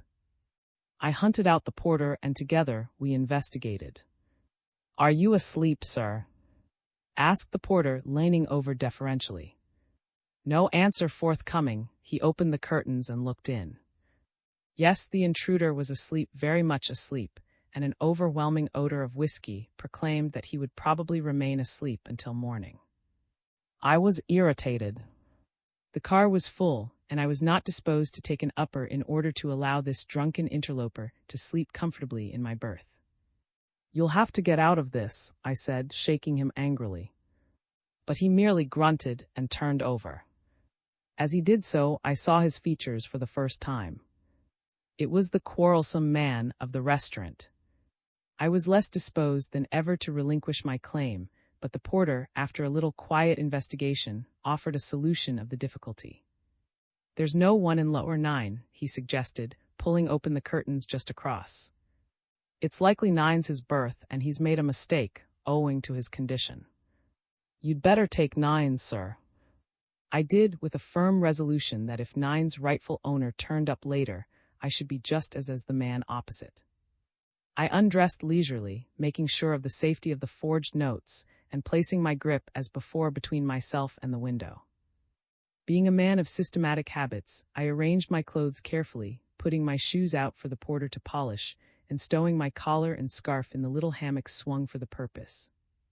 At last, with my pillows so arranged that I could see out comfortably, and with the unhygienic-looking blanket turned back, I have always a distrust of those much-used affairs. I prepared to wait gradually for sleep.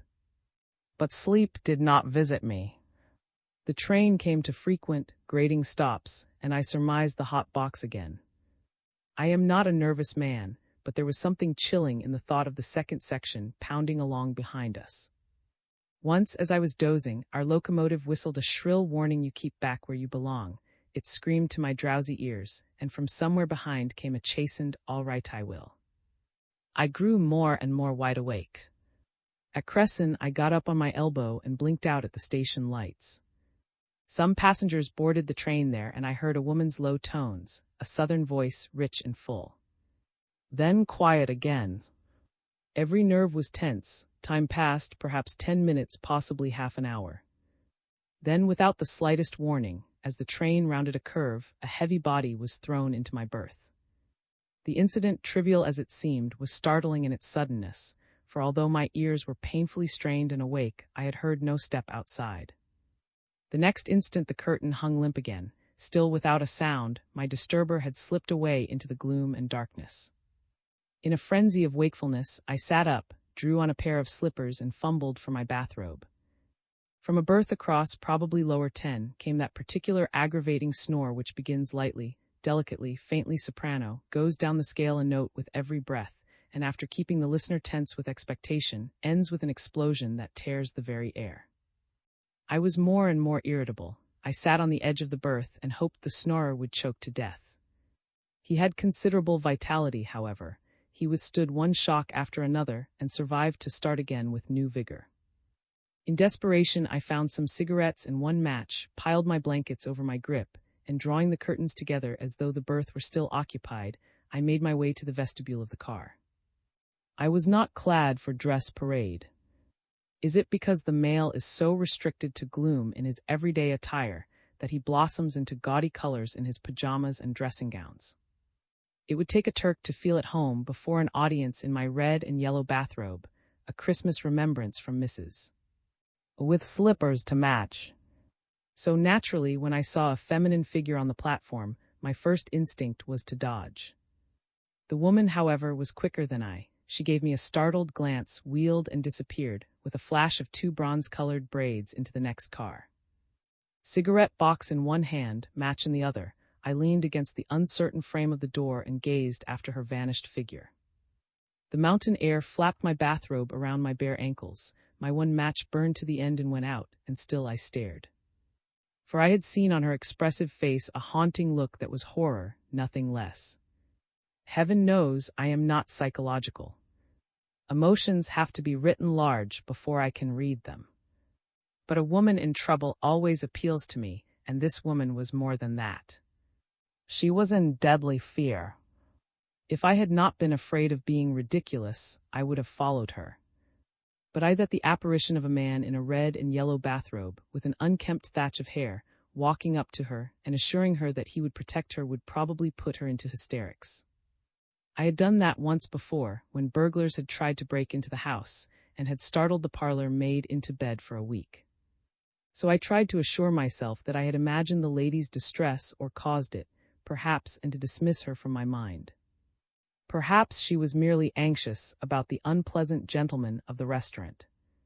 I thought smugly that I could have told her all about him, that he was sleeping the sleep of the just and the intoxicated in a berth that ought, by all that was fair and right, to have been mine, and that if I were tied to a man who snored like that I should have him, and his soft palate put where it would never again flap like a loose sail in the wind. We passed Harrisburg as I stood there. It was starlight, and the great crests of the had given way to low hills. At intervals we passed smudges of gray-white, no doubt in daytime comfortable farms, which Knight says is a good way of putting it, the farms being a lot more comfortable than the people on them. I was growing drowsy. The woman with the bronze hair and the horrified face was fading in retrospect. It was colder, too, and I turned with a shiver to go in. As I did so, a bit of paper fluttered into the air and settled on my sleeve, like a butterfly on a gorgeous red and yellow blossom. I picked it up curiously and glanced at it. It was part of a telegram that had been torn into bits. There were only parts of 4 words on the scrap, but it left me puzzled and thoughtful. It read, Over 10, car 7. Lower 10, car 7, was my berth, the one I had bought and found preempted. XXX. Finer details. At 10 minutes before 2 the following day, Monday, I arrived at my office. I had spent the morning putting my affairs in shape and in a trip to the stable. The afternoon would see me either a free man or a prisoner for an indefinite length of time, and in spite of Johnson's promise to produce, I was more prepared for the latter than the former. Blobbs was watching for me outside the door, and it was clear that he was in a state of excitement bordering on delirium. He did nothing, however, save to tip me a wink that meant, as man to man, I'm for you. I was too much engrossed either to reprove him or return the courtesy, but I heard him follow me down the hall to the small room where we keep typewriter supplies and, incidentally, our wraps. I was wondering vaguely if I would ever hang my hat on its nail again when the door closed behind me. It shut firmly without any particular amount of sound, and I was left in the dark. I groped my way to it irritably to find it locked on the outside. I shook it frantically and was rewarded by a sibilant whisper through the keyhole. Keep quiet, Blobbs was saying huskily. You're in deadly peril. The police are waiting in your office, 3 of them. I'm to lock the whole bunch in and throw the key out of the window. Come back here, you imp of Satan. I called furiously, but I could hear him speeding down the corridor and the slam of the outer office door by which he always announced his presence. And so I stood there in that ridiculous cupboard, hot with the heat of a steaming September day, musty with the smell of old leather bindings, littered with broken overshoes and umbrellas. I was apoplectic with rage 1 minute and choked with laughter the next. It seemed an hour before Blobbs came back. He came without haste, strutting with new dignity, and paused outside my prison door. Well, I guess that will hold them for a while, he remarked comfortably, and proceeded to turn the key. I've got 'em fastened up like sardines in a can, he explained, working with the lock. Gee whiz, you'd ought to hear 'em. When he got his breath after the shaking I gave him, he began to splutter. How'd I know? He demanded sulkily. You nearly broke your neck away the other time. And I haven't got the old key. It's lost. Where it lost? I demanded with another gesture toward his coat collar. Down the elevator shaft. There was a gleam of indignant satisfaction through his tears of rage and humiliation. And so, while he hunted the key in the debris at the bottom of the shaft, I quieted his prisoners with the assurance that the lock had slipped, and that they would be free as lords as soon as we could find the janitor with a passkey. Stuart went down finally and discovered Blobbs, with the key in his pocket, telling the engineer how he had tried to save me from arrest and failed. When Stuart came up, he was almost cheerful, but Blobbs did not appear again that day. Simultaneous with the finding of the key came, and we went in together. I shook hands with two men who, made a not very animated group. The taller one, an oldish man, lean and hard, announced his errand at once. A Pittsburgh warrant?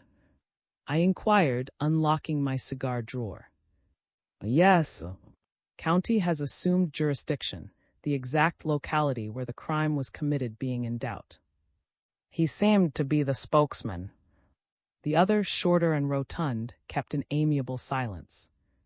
We hope you will see the wisdom of waiving extradition, he went on. It will save time. I'll come, of course, I agreed. The sooner the better.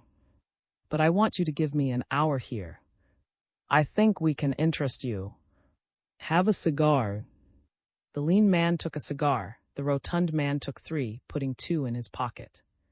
How about the catch of that door? He inquired jovially. Any danger of it going off again? Really, considering the circumstances, they were remarkably cheerful. However, was not. He paced the floor uneasily, his hands under his coat tails. The arrival of night created a diversion. He carried a long package and a corkscrew, and shook hands with the police and opened the bottle with a single gesture. I always want something to cheer on these occasions, he said. Where's the water? Everybody ready. Then in French he toasted the 2 detectives. To your eternal discomfiture, he said, bowing ceremoniously. May you go home and never come back. If you take with you, I hope you choke. The lame man nodded gravely. Prosit, he said.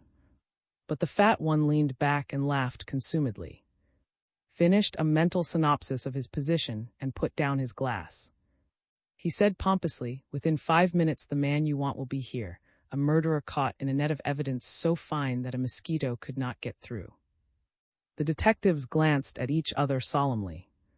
Had they not in their possession a sealskin bag containing a wallet and a bit of gold chain, which by putting the crime on me would leave a gap big enough for himself to crawl through? Why don't you say your little speech before Johnson brings the other man, Lawrence? Knight inquired. They won't believe you, but it will help them to understand what is coming. You understand, of course, the lean man put in gravely, that what you say may be used against you. I'll take the risk, I answered impatiently. It took some time to tell the story of my worse than useless trip to Pittsburgh and its sequel. They listened gravely without interruption. Mr. Here, I finished, believes that the man whom we are momentarily expecting committed the crime. Mr. Knight is inclined to implicate Mrs. Conway, who stabbed and then herself last night. As for myself, I am open to conviction. I hope not, said the stout detective quizzically. And then was announced. My impulse to go out and meet her was forestalled by the detectives, who rose when I did. Knight therefore brought her in, and I met her at the door. I have put you to a great deal of trouble, I said contritely, when I saw her glance around the room. I wish I had not. It is only right that I should come, she replied, looking up at me. I am the unconscious cause of most of it, I am afraid. Mrs. Dallas is going to wait in the outer office. I presented, and the two detectives, who eyed her with interest. In her poise, her beauty, even in her gown, I fancy she represented a new type to them. They remained standing until she sat down. I have brought the necklace, she began, holding out a white-wrapped box, as you asked me to. I passed it, unopened, to the detectives. The necklace from which was broken the fragment you found in the sealskin bag, I explained. Miss West found it on the floor of the car, near lower 10. When did you find it? Asked the Lane detective, bending forward.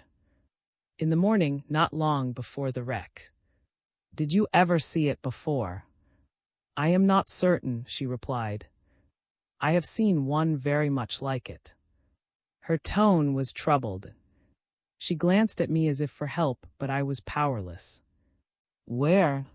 The detective was watching her closely.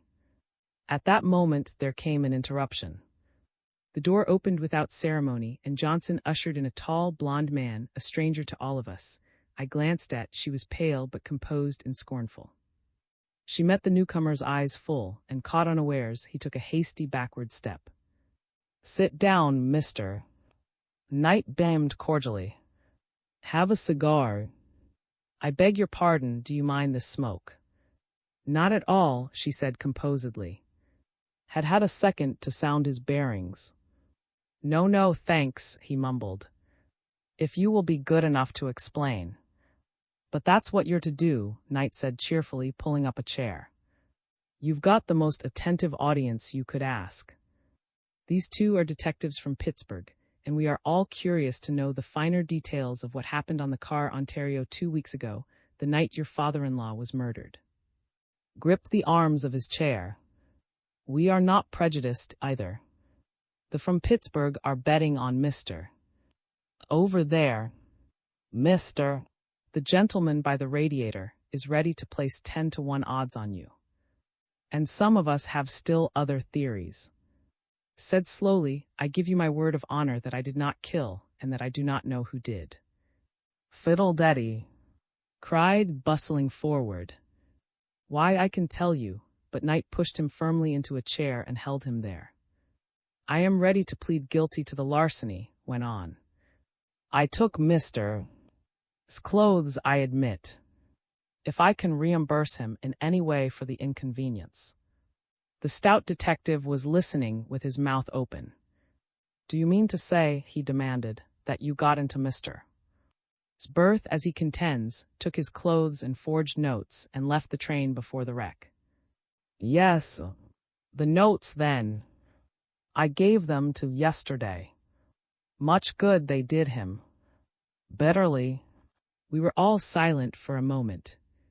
The two detectives were adjusting themselves with difficulty to a new point of view, was looking dejectedly at the floor, his hands hanging loose between his knees. I was watching from where I stood behind her. I could almost touch the soft hair behind her ear.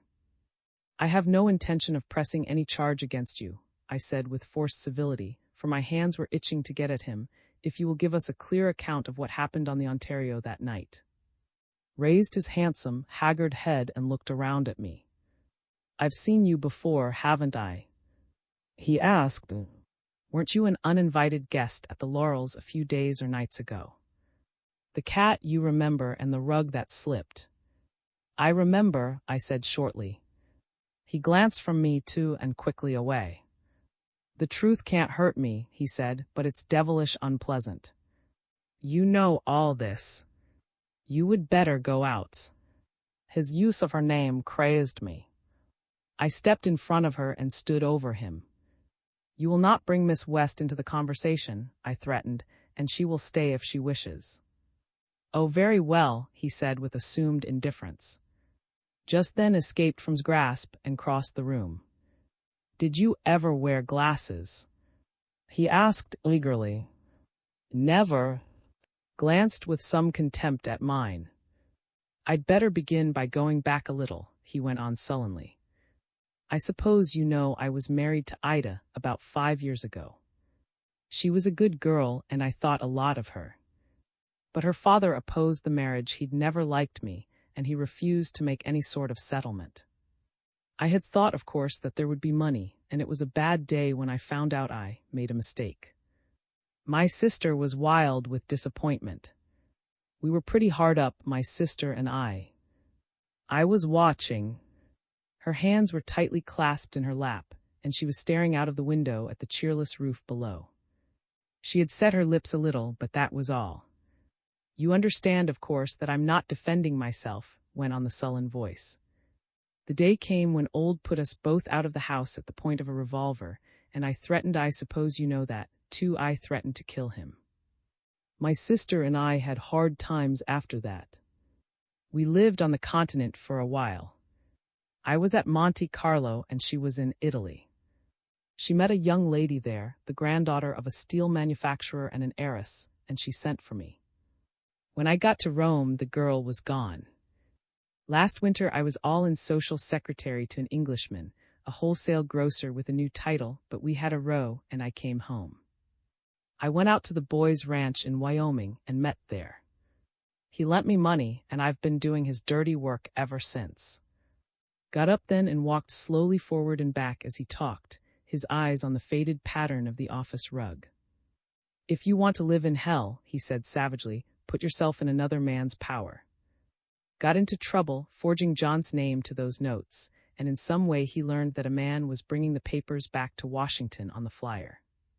He even learned the number of his birth, and the night before the wreck, just as I was boarding the train, I got a telegram.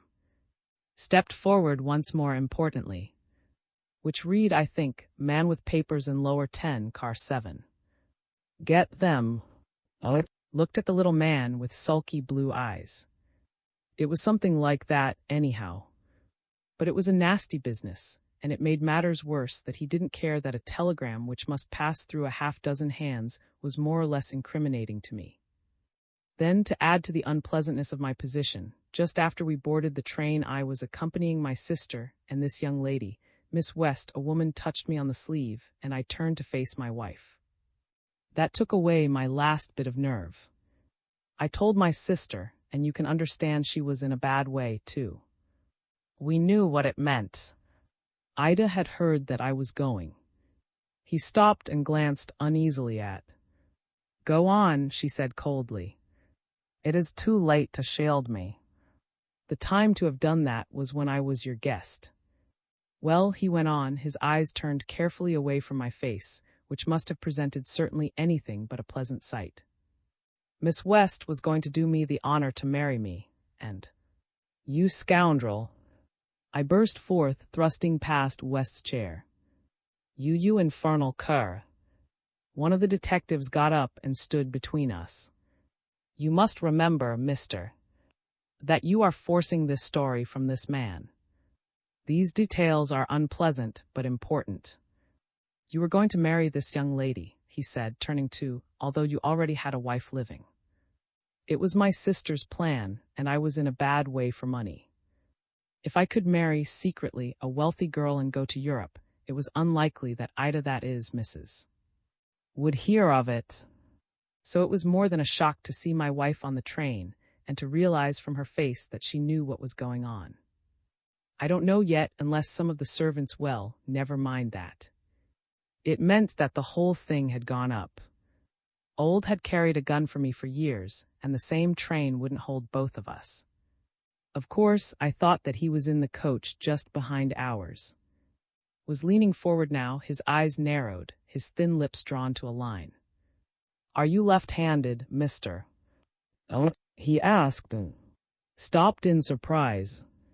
No, he said gruffly. Can't do anything with my left hand. Subsided, crestfallen but alert.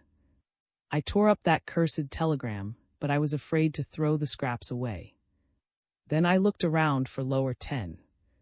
It was almost exactly across my berth was lower 7, and it was, of course, a bit of exceptional luck for me that the car was number 7. Did you tell your sister of the telegram from? I asked. No, it would do no good, and she was in a bad way without that to make her worse. Your sister was killed, think.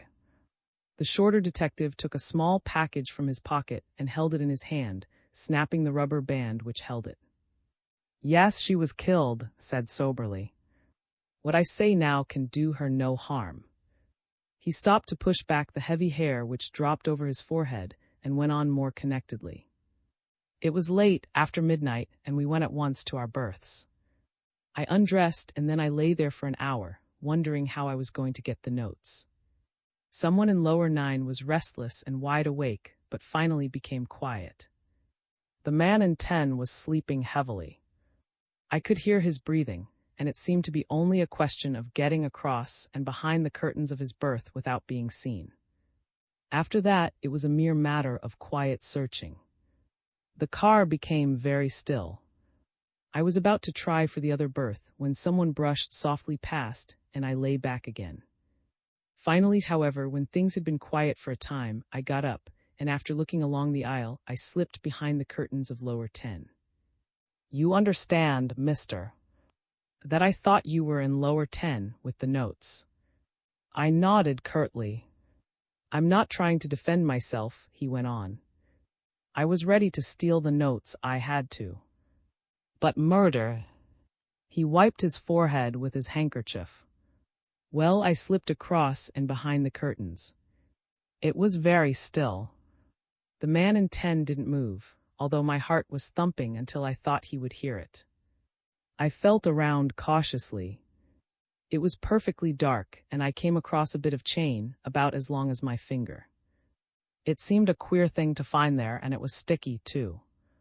He shuddered, and I could see his hands clenching and unclenching with the strain. All at once it struck me that the man was strangely silent, and I think I lost my nerve. Anyhow, I drew the curtains open a little, and let the light fall on my hands. They were red, blood-red. He leaned one hand on the back of the chair, and was silent for a moment, as though he lived over again the awful events of that more than awful night. The stout detective had let his cigar go out. He was still drawing at it nervously. Had picked up a paperweight and was tossing it from hand to hand. When it slipped and fell to the floor, a startled shudder passed through the room.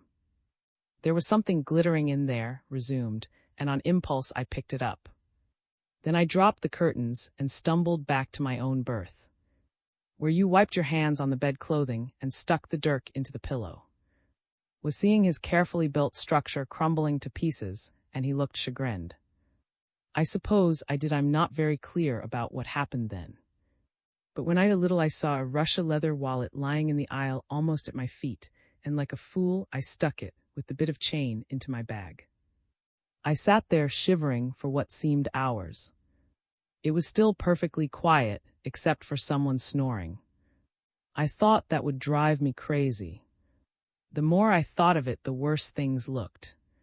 The telegram was the first thing against me. It would put the police on my track at once, when it was discovered that the man in lower 10 had been killed. Then I remembered the notes, and I took out the wallet and opened it. He stopped for a minute, as if the recalling of the next occurrence was almost beyond him. "I took out the wallet," he said simply, and opening it held it to the light. In gilt letters was the name. The detectives were leaning forward now, their eyes on his face. Things seemed to whirl around for a while. I sat there almost paralyzed, wondering what this new development meant for me. My wife, I knew, would swear I had killed her father. Nobody would be likely to believe the truth. "Do you believe me now?" He looked around at us defiantly. "I am telling the absolute truth, and not one of you believes me." After a bit, the man in lower 9 got up and walked along the aisle toward the smoking compartment. I heard him go, and leaning from my berth, watched him out of sight. It was then I got the idea of changing berths with him, getting into his clothes, and leaving the train. I give you my word, I had no idea of throwing suspicion on him. Looked scornfully incredulous, but I felt that the man was telling the truth. I changed the numbers of the berths, and it worked well. I got into the other man's berths, and he came back to mine. The rest was easy. I dressed in his clothes luckily. They fitted and jumped the train not far from Baltimore, just before the wreck. "There is something else you must clear up," I said. Why did you try to telephone me from M, and why did you change your mind about the message? He looked astounded. You knew I was at M. He stammered. Yes, we traced you. What about the message? Well, it was this way. Of course, I did not know your name, mister. The telegram said, man with papers in lower 10, car 7, and after I had made what I considered my escape, I began to think I had left the man in my berth in a bad way. He would probably be accused of the crime. So, although when the wreck occurred, I supposed everyone connected with the affair had been killed, there was a chance that you had survived. I've not been of much account, but I didn't want a man to swing because I'd left him in my place. Besides, I began to have a theory of my own. As we entered the car, a tall, dark woman passed us, with a glass of water in her hand, and I vaguely remembered her. She was amazingly like Conway. If she too thought the man with the notes was in lower 10, it explained a lot, including that piece of a woman's necklace. She was a fury, Conway, capable of anything. Then why did you countermand that message? I asked curiously. When I got to the Carter house and got to bed, I had sprained my ankle in the jump. I went through the alligator bag I had taken from lower 9. When I found your name, I sent the first message. Then soon after, I came across the notes. It seemed too good to be true, and I was crazy for fear the message had gone. At first I was going to send them to, then I began to see what the possession of the notes meant to me. It meant power over money, influence, everything. He was a devil, that man. Well, he's at home now, said Knight, and we were glad to laugh and relieve the tension. Put her hand over her eyes, as if to shut out the sight of the man she had so nearly married, and I furtively touched one of the soft little curls that nestled at the back of her neck. When I was able to walk, went on the sullen voice, I came at once to Washington. I tried to sell the notes too, but he was almost at the end of his rope. Not even my threat to send them back to you, mister, could make him meet my figure. He didn't have the money. Knight was triumphant. I think you will see reason in my theory now, he said. Mrs. Conway wanted the notes to force a legal marriage, I suppose. Yes. The detective with the small package carefully rolled off the rubber band and unwrapped it. I held my breath as he took out first the Russia leather wallet. These things, mister, we found in the sealskin bag, mister. Says he left you. This wallet, mister. Is this the one you found on the floor of the car? Opened it and glancing at the name inside, nodded affirmatively. And this, went on the detective, this is a piece of gold chain. It seems to be, said, recoiling at the blood-stained end. This, I believe, is the dagger. He held it up and gave a faint cry of astonishment and dismay. His face grew ghastly, and he sat down weakly on the nearest chair. The detective looked at him shrewdly, then at his agitated face. Where have you seen this dagger before, young lady? He asked kindly enough. Oh, don't ask me. She gasped breathlessly, her eyes turned on. It's too terrible. Tell him, I advised, leaning over to her. It will be found out later, anyhow. Ask him, she said, nodding toward. The detective unwrapped the small box had brought, disclosing the trampled necklace and broken chain. With clumsy fingers, he spread it on the table and fitted into place the bit of chain. There could be no doubt that it belonged there. Where did you find that chain? Asked hoarsely, looking for the first time at. On the floor near the murdered man's berth. Now, mister, said the detective civilly, I believe you can tell us, in the light of these two exhibits, who really did murder. Looked again at the dagger, a sharp little bit of steel with a Florentine handle. Then he picked up the locket and pressed a hidden spring under one of the cameos.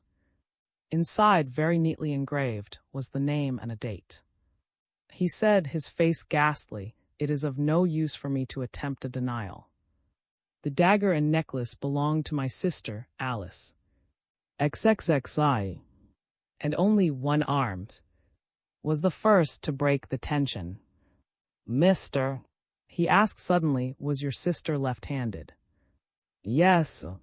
Put away his notebook and looked around with an air of triumphant vindication. It gave us a chance to smile and look relieved. After all, Mrs. was dead. It was the happiest solution of the unhappy affair.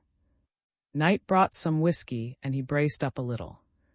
I learned through the papers that my wife was in a Baltimore hospital, and yesterday I ventured there to see her. I felt if she would help me to keep straight, that now, with her father and my sister both dead, we might be happy together. I understand now what puzzled me then. It seemed that my sister went into the next car and tried to make my wife promise not to interfere. But Ida, Mrs. was firm, of course. She said her father had papers, certificates, and so on that would stop the marriage at once. She said also that her father was in our car and that there would be the mischief to pay in the morning. It was probably when my sister tried to get the papers that he awakened, and she had to do what she did. It was over. Save for a technicality or two, I was a free man. Rose quietly and prepared to go. The men stood to let her pass, save who sat crouched in his chair, his face buried in his hands. Who had been tapping the desk with his pencil, looked up abruptly and pointed the pencil at me. If all this is true, and I believe it is, then who was in the house next door, the night you and Mr. Johnson searched? You remember, you said it was a woman's hand at the trap door. I glanced hastily at Johnson, whose face was impassive. He had his hand on the knob of the door, and he opened it before he spoke. There were a number of scratches on Mrs. Conway's right hand, he observed to the room in general. Her wrist was bandaged and badly bruised. He went out then, but he turned as he closed the door and threw at me a glance of half-amused, half-contemptuous tolerance. Knight saw with Mrs. Dallas to their carriage and came back again. The gathering in the office was breaking up. Looking worn and old, was standing by the window, staring at the broken necklace in his hand. When he saw me watching him, he put it on the desk and picked up his hat. If I cannot do anything more, he hesitated.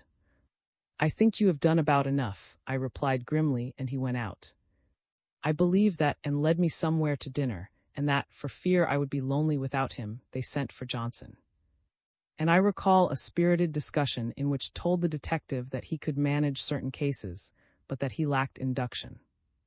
And I were mainly silent. My thoughts would slip ahead to that hour, later in the evening, when I should see again. I dressed in savage haste finally, and was so particular about my tie that Mrs. gave up in despair. I wish, until your arm is better, that you would buy the kind that hooks on, she protested, almost tearfully. I'm sure they look very nice, Mr. Lawrence. My late husband always. That's a lover's knot you've tied this time, I snarled, and jerking open the bow knot she had so painfully executed, looked out the window for Johnson until I recalled that he no longer belonged in my perspective. I ended by driving frantically to the club and getting George to do it. I was late, of course. The drawing room and library at the Dallas home were empty. I could hear balls rolling somewhere, and I turned the other way. I found at last on the balcony, sitting much as she had that night on the beach, her chin in her hands, her eyes fixed unseeingly on the trees and lights of the square across. She was even whistling a little, softly. But this time the plaintiveness was gone. It was a tender little tune. She did not move as I stood beside her, looking down. And now, when the moment had come, all the 1,001 things I had been waiting to say forsook me, precipitately beat a retreat, and left me unsupported. The arc moon sent little fugitive lights over her hair, her eyes, her gown. Don't do that, I said unsteadily. You know what I want to do when you whistle. She glanced up at me, and she did not stop. She did not stop. She went on whistling softly, a bit tremulously. And straightway I forgot the street, the chance of the voices in the house behind us. The world doesn't hold anyone but you, I said reverently. It is our world, sweetheart. I love you. And I kissed her. A boy was whistling on the pavement below. I let her go reluctantly and sat back where I could see her. I haven't done this the way I intended to at all, I confessed. In books they get things all settled and then kiss the lady. Settled? She inquired. Oh, about getting married and that sort of thing, I explained with elaborate carelessness. We could go down to Bermuda or Jamaica, say in December. She drew her hand away and faced me squarely. I believe you are afraid, she declared. I refuse to marry you unless you propose properly. Everybody does it. And it is a woman's privilege. She wants to have that to look back to. Very well, I consented with an exaggerated sigh. If you will promise not to think I look like an idiot, I shall do it, knee and all. I had to pass her to close the door behind us, but when I kissed her again, she protested that we were not really engaged. I turned to look down at her.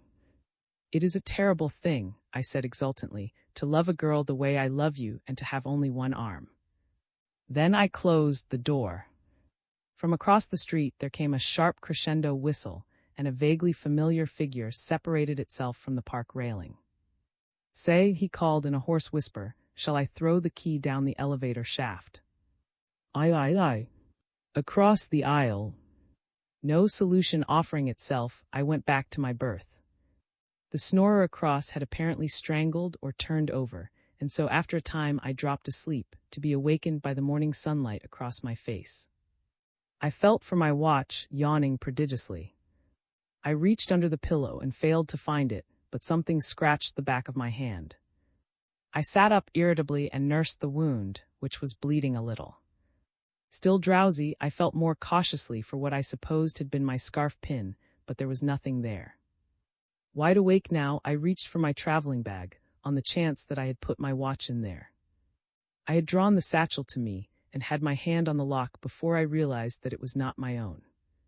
Mine was of alligator hide. I had killed the beast in Florida, after the expenditure of enough money to have bought a house and enough energy to have built one. The bag I held in my hand was a black one, sealskin, I think. The staggering thought of what the loss of my bag meant to me put my finger on the bell and kept it there until the porter came. "Did you ring, sir?" he asked, poking his head through the curtains obsequiously. Knight objects that nobody can poke his head through a curtain and be obsequious. But Pullman porters can and do.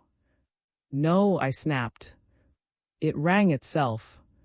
"What in thunder do you mean by exchanging my valise for this one?"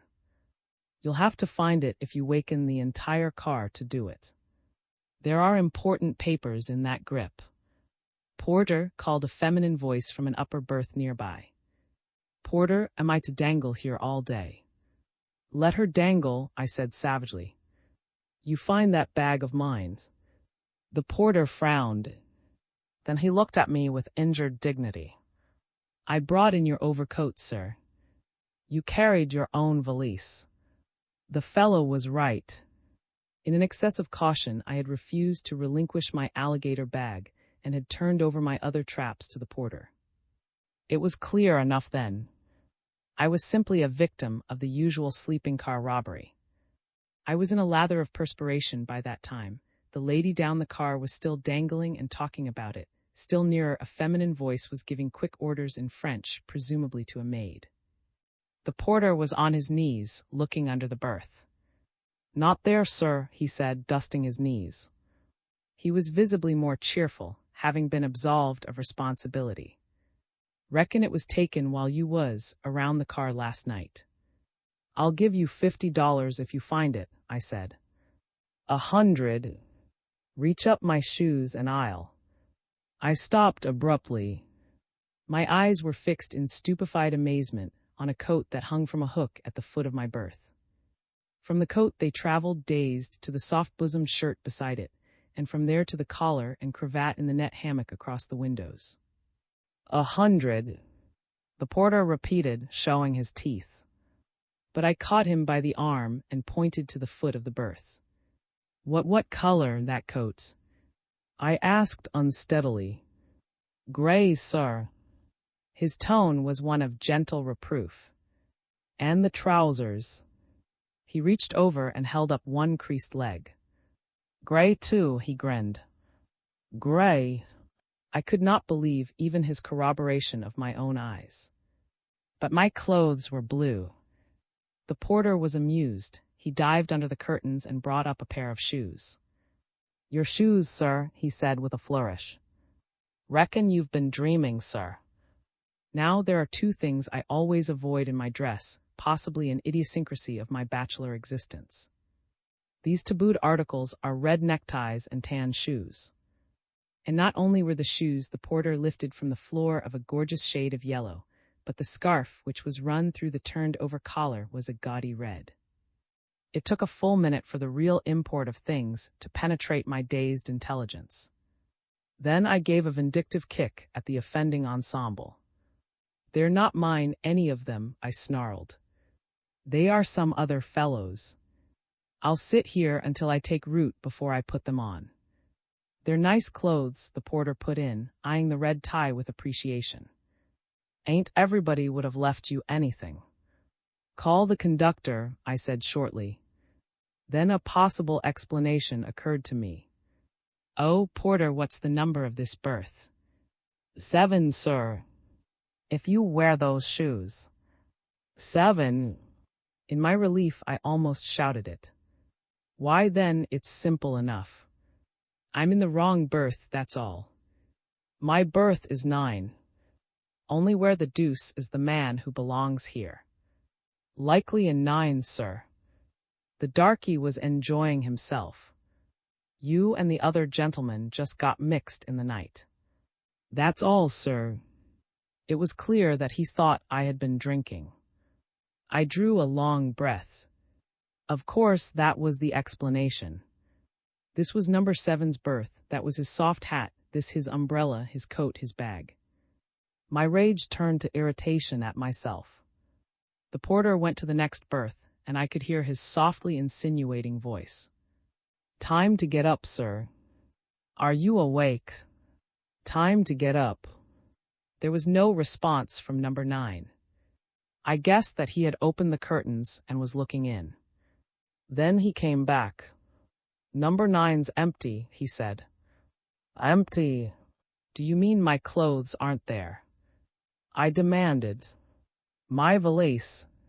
Why don't you answer me? You give me time, he retorted. There ain't there. But it's been slept in. The disappointment was the greater for my few moments of hope. I sat up in a white fury and put on the clothes that had been left me. Then, still raging, I sat on the edge of the berth and put on the obnoxious tan shoes. The porter, called to his duties, made little excursions back to me, to offer assistance and to chuckle at my discomfiture. He stood by, outwardly decorous, but with little irritating grins of amusement around his mouth, when I finally emerged with the red tie in my hand. Bet the owner of those clothes didn't become them any more than you do, he said, as he plied the ubiquitous whisk broom. When I get the owner of these clothes, I retorted grimly, he will need a shroud. Where's the conductor? The conductor was coming, he assured me, also that there was no bag answering the description of mine on the car. I slammed my way to the dressing room, washed, choked my 15.5 neck into a 15 collar, and was back again in less than 5 minutes. The car, as well as its occupants, was gradually taking on a daylight appearance. I hobbled in, for one of the shoes was abominably tight, and found myself facing a young woman in blue with an unforgettable face. 3 women already. Knight says that's going some, even if you don't count the nurse. She stood half-turned toward me, one hand idly drooping, the other steadying her as she gazed out at the flying landscape. I had an instant impression that I had met her somewhere, under different circumstances, more cheerful ones, I thought, for the girl's dejection now was evident.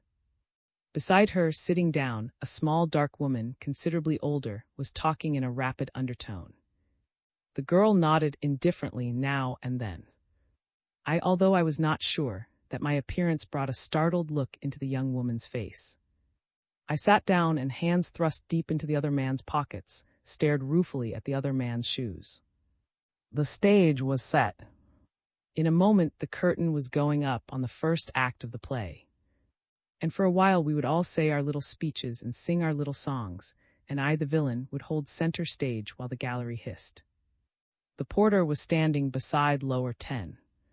He had reached in and was knocking valiantly. But his efforts met with no response. He winked at me over his shoulder, then he unfastened the curtains and bent forward.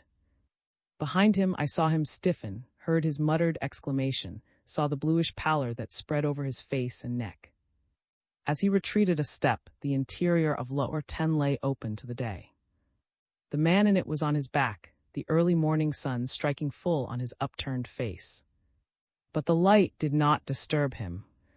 A small stain of red dyed the front of his night clothes and trailed across the sheet. His half-open eyes were fixed, without seeing, on the shining wood above. I grasped the porter's shaking shoulders and stared down to where the train imparted to the body a grisly suggestion of motion. "Good Lord," I gasped. "The man been murdered. IV. Numbers 7 and 9. Afterwards, when I tried to recall our discovery of the body in lower 10, I found that my most vivid impression was not that made by the revelation of the opened curtain. I had an instantaneous picture of a slender, blue-gowned girl who seemed to sense my words rather than hear them, of two small hands that clutched desperately at the seat beside them. The girl in the aisle stood, bent toward us, perplexity and alarm fighting in her face. With twitching hands, the porter attempted to draw the curtains together. Then, in a paralysis of shock, he collapsed on the edge of my berth and sat there swaying. In my excitement, I shook him. "For heaven's sake, keep your nerve, man," I said brusquely. "You'll have every woman in the car in hysterics. And if you do, you'll wish you could change places with the man in there." He rolled his eyes. A man near, who had been reading last night's paper, dropped it quickly and tiptoed toward us. He peered between the partly open curtains, closed them quietly and went back, ostentatiously solemn, to his seat. The very crackle with which he opened his paper added to the bursting curiosity of the car. For the passengers knew that something was amiss. I was conscious of a sudden tension. With the curtains closed, the porter was more himself. He wiped his lips with a handkerchief and stood erect. "It's my last trip in this car," he remarked heavily. "There's something wrong with that berth. Last trip the woman in it took an overdose of some sleeping stuff, and we found her, like that, dead. And it ain't 3 months now since there was twins born in that very spot. No, sir, it ain't natural." At that moment, a thin man with prominent eyes and a spare grayish goatee creaked up the aisle and paused beside me. "Porter sick?" he inquired, taking in with a professional eye the porter's horror-struck face, my own excitement, and the slightly gaping curtains of lower 10. He reached for the darkie's pulse and pulled out an old-fashioned gold watch. "Only 50. What's the matter? Had a shock?" he asked shrewdly. "Yes," I answered for the porter. "We've both had one. If you are a doctor, I wish you would look at the man in the berth across, lower 10. I'm afraid it's too late, but I'm not experienced in such matters." Together we opened the curtains, and the doctor, bending down, gave a comprehensive glance that took in the rolling head, the relaxed jaw, the ugly stain on the sheet. The examination nighted only a moment. Death was written in the clear white of the nostrils, the colorless lips, the smoothing away of the sinister lines of the night before. With its new dignity, the face was not unhandsome. The gray hair was still plentiful, the features strong and well cut. The doctor straightened himself and turned to me. "Dead for some time," he said, running a professional finger over the stains. "These are dry and darkened, you see, and rigor is well established." "A friend of yours?" "I don't know him at all," I replied. "Never saw him but once before." "Then you don't know if he is traveling alone?" "No, he was not, that is, I don't know anything about him," I corrected myself. It was my first blunder. The doctor glanced up at me quickly and then turned his attention again to the body. Like a flash, there had come to me the vision of the woman with the bronze hair and the tragic face, whom I had surprised in the vestibule between the cars, somewhere in the small hours of the morning. I had acted on my first impulse, the masculine one of shielding a woman. The doctor had unfastened the coat of the striped pajamas and exposed the dead man's chest. On the left side was a small punctured wound of insignificant size. "Very neatly done," the doctor said with appreciation. "Couldn't have done it better myself. Right through the intercostal space, no time even to grunt. Isn't the heart around there somewhere?" I asked. The medical man turned toward me and smiled austerely. "That's where it belongs, just under that puncture, when it isn't gadding around in a man's throat or his boots." I had a new respect for the doctor, for anyone indeed who could crack even a feeble joke under such circumstances, or who could run an impersonal finger over that wound and those stains. Odd how a healthy, normal man holds the medical profession in half-contemptuous regard until he gets sick, or an emergency like this arises, and then turns meekly to the man who knows the ins and outs of his mortal tenement, takes his pills or his patronage, ties to him like a rudderless ship in a gale. "Suicide, is it, doctor?" I asked. He stood erect after drawing the bedclothing over the face, and taking off his glasses, he wiped them slowly.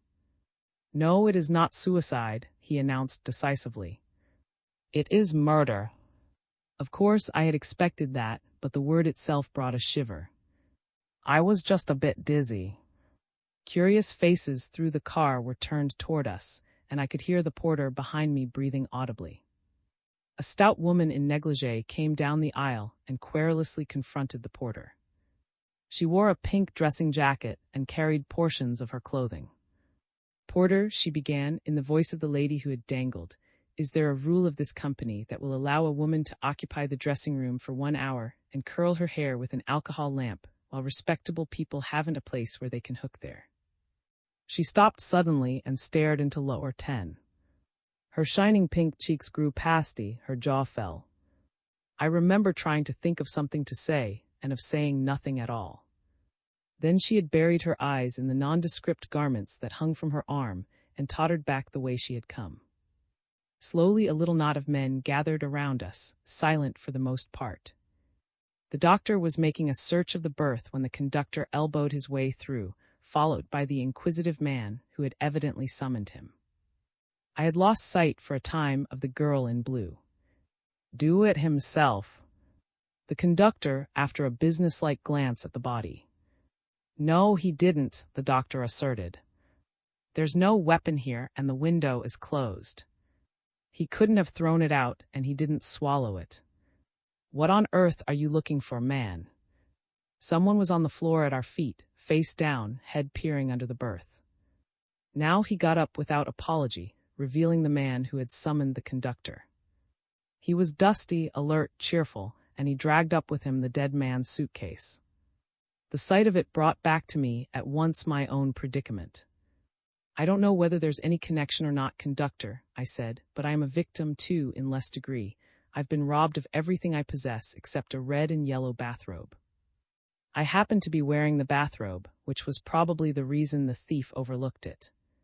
There was a fresh murmur in the crowd. Somebody laughed nervously. The conductor was irritated. "I can't bother with that now," he snarled. "The railroad company is responsible for transportation, not for clothes, jewelry, and morals. If people want to be stabbed and robbed in the company's cars, it's their affair. Why didn't you sleep in your clothes?" "I do." I took an angry step forward. Then somebody touched my arm and I unclenched my fist. I could understand the conductor's position, and beside, in the law, I had been guilty myself of contributory negligence. "I'm not trying to make you responsible," I protested as amiably as I could, "and I believe the clothes the thief left are as good as my own." "They are certainly newer. But my valise contained valuable papers, and it is to your interest as well as mine to find the man who stole it." "Why, of course," the conductor said shrewdly. "Find the man who skipped out with this gentleman's clothes, and you've probably got the murderer." "I went to bed in lower 9, I said, my mind full again of my lost papers, and I wakened in number 7. I was up in the night prowling around as I was unable to sleep, and I must have gone back to the wrong berth. Anyhow, until the porter wakened me this morning, I knew nothing of my mistake. In the interval, the thief-murderer, too, perhaps must have come back, discovered my error, and taken advantage of it to further his escape. The inquisitive man looked at me from between narrowed eyelids, ferret-like. Did anyone on the train suspect you of having valuable papers? He inquired. The crowd was listening intently. No one, I answered promptly and positively. The doctor was investigating the murdered man's effects. The pockets of his trousers contained the usual miscellany of keys and small change, while in his hip pocket was found a small pearl-handled revolver of the type women usually keep around. A gold watch with a Masonic charm had slid down between the mattress and the window, while a showy diamond stud was still fastened in the bosom of his shirt. Taken as a whole, the personal belongings were those of a man of some means, but without any particular degree of breeding. The doctor heaped them together. Either robbery was not the motive, he reflected, or the thief overlooked these things in his hurry. The latter hypothesis seemed the more tenable when, after a thorough search, we found no pocketbook and less than $1 in small change. The suitcase gave no clue. It contained one empty leather-covered flask and a pint bottle, also empty, a change of linen and some collars with the laundry mark. SH in the leather tag on the handle was a card with the name Pittsburgh. The conductor sat down on my unmade berth across and made an entry of the name and address. Then, on an old envelope, he wrote a few words and gave it to the porter, who disappeared. "I guess that's all I can do," he said. "I've had enough trouble this trip to last for a year. They don't need a conductor on these trains anymore. What they ought to have is a sheriff and a posse." The porter from the next car came in and whispered to him. The conductor rose unhappily. "Next car caught the disease," he grumbled. "Doctor, a woman back there has got mumps or bubonic plague or something. Will you come back?" The strange porter stood aside. "Lady about the middle of the car," he said. "In black, sir, with queer-looking hair, sort of copper color, I think, sir." The woman in the next car. With the departure of the conductor and the doctor, the group around lower 10 broke up, to reform in smaller knots through the car. The porter remained on guard. With something of relief, I sank into a seat. I wanted to think, to try to remember the details of the previous night. But my inquisitive acquaintance had other intentions. He came up and sat down beside me. Like the conductor, he had taken notes of the dead man's belongings, his name, address, clothing, and the general circumstances of the crime. Now, with his little notebook open before him, he prepared to enjoy the minor sensation of the robbery. "And now for the second victim," he began cheerfully. "What is your name and address, please?" I eyed him with suspicion. "I have lost everything but my name and address." "What do you want them for?" "Publication." "Oh, no, dear, no," he said, shocked at my misapprehension. "Merely for my own enlightenment. I like to gather data of this kind and draw my own conclusions. Most interesting and engrossing. Once or twice I have forestalled the results of police investigation, but entirely for my own amusement." I nodded tolerantly. Most of us have hobbies. I knew a man once who carried his handkerchief up his sleeve and had a mania for old colored prints cut out of Slady's book. I used that inductive method originated by and followed since with such success by. "Have you ever read?" "Ah, you have missed a treat, indeed. And now, to get down to business, what is the name of our escaped thief and probable murderer?"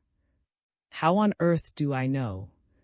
I demanded impatiently. "He didn't write it in blood anywhere, did he?" The little man looked hurt and disappointed. "Do you mean to say," he asked, "that the pockets of those clothes are entirely empty?" "The pockets?" In the excitement, I had forgotten entirely the sealskin grip which the porter now sat at my feet, and I had not investigated the pockets at all. With the inquisitive man's pencil taking note of everything that I found, I emptied them on the opposite seat. Upper left-hand waistcoat, 2 lead pencils and a fountain pen. Lower right waistcoat, matchbox and a small stamp book. right-hand pocket coat, pair of gray suede gloves, new size 7.5, left-hand pocket, gunmetal cigarette case studded with pearls, half full of Egyptian cigarettes. The trousers pockets contained a gold penknife, a small amount of money in bills and change, and a handkerchief with the initial S on it.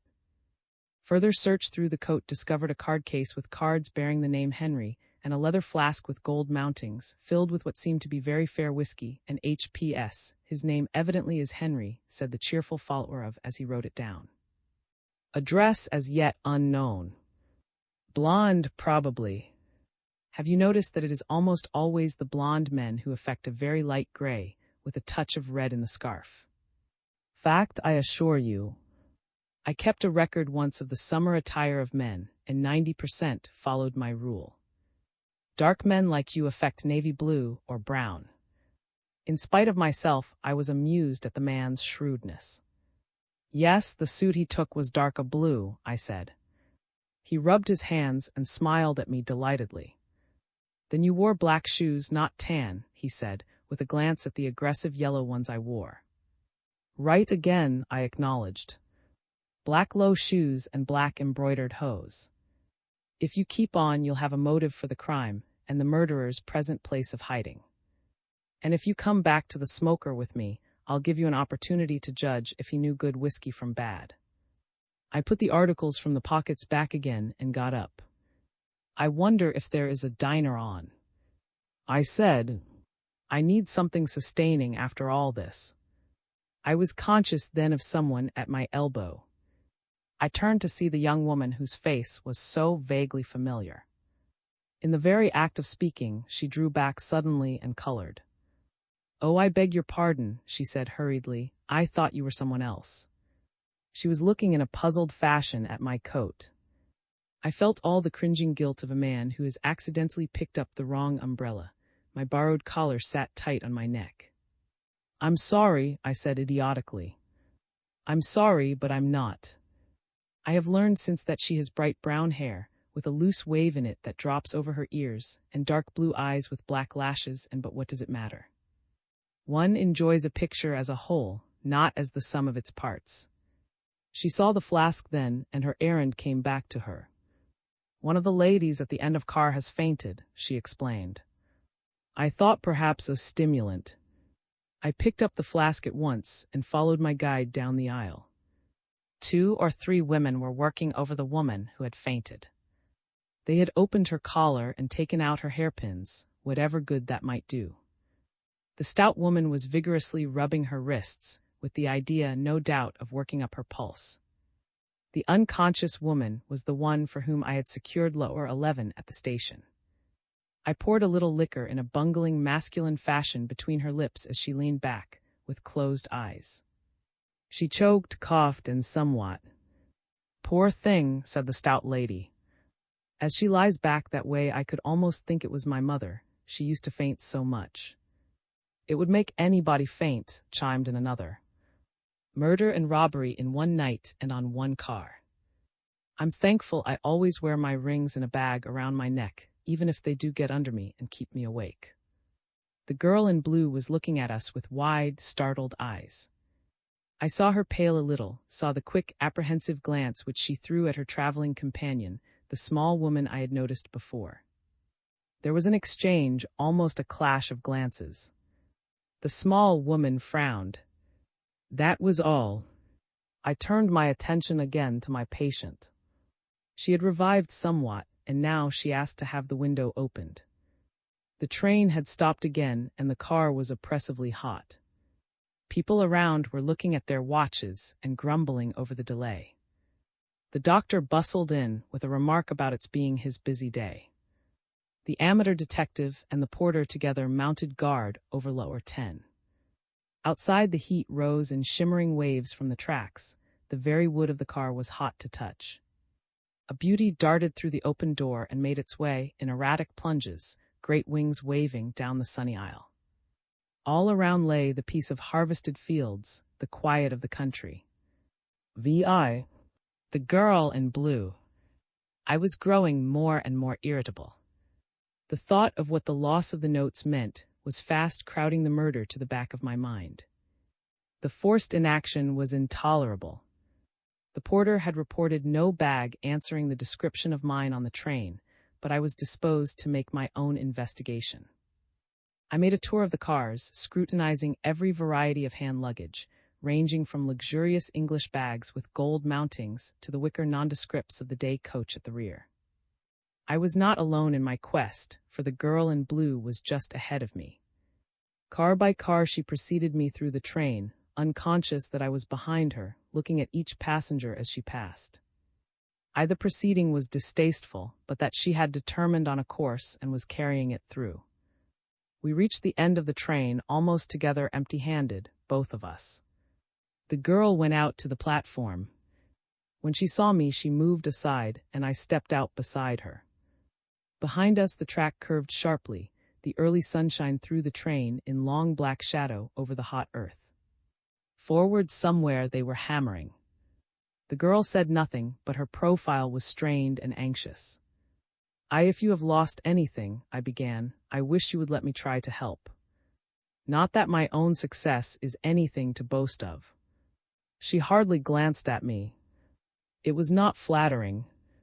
I have not been robbed, if that is what you mean, she replied quietly. I am perplexed. That is all. There was nothing to say to that. I lifted my hat, the other fellow's hat, and turned to go back to my car. 2 or 3 members of the train crew, including the conductor, were standing in the shadow talking. And at that moment, from a farmhouse near came the swift clang of the breakfast bell, calling in the hands from barn and pasture. I turned back to the girl. We may be here for an hour, I said, and there is no buffet car on. If I remember my youth, that bell means ham and eggs and country butter and coffee. If you care to run the risk. I am not hungry, she said, but perhaps a cup of coffee, dear me, I believe I am hungry, she finished. Only, she glanced back of her. I can bring your companion, I suggested, without enthusiasm. But the young woman shook her head. She is not hungry, she objected, and she is very well, I know she wouldn't come. Do you suppose we could make it if we run? I haven't any idea, I said cheerfully. Any old train would be better than this one, if it does leave us behind.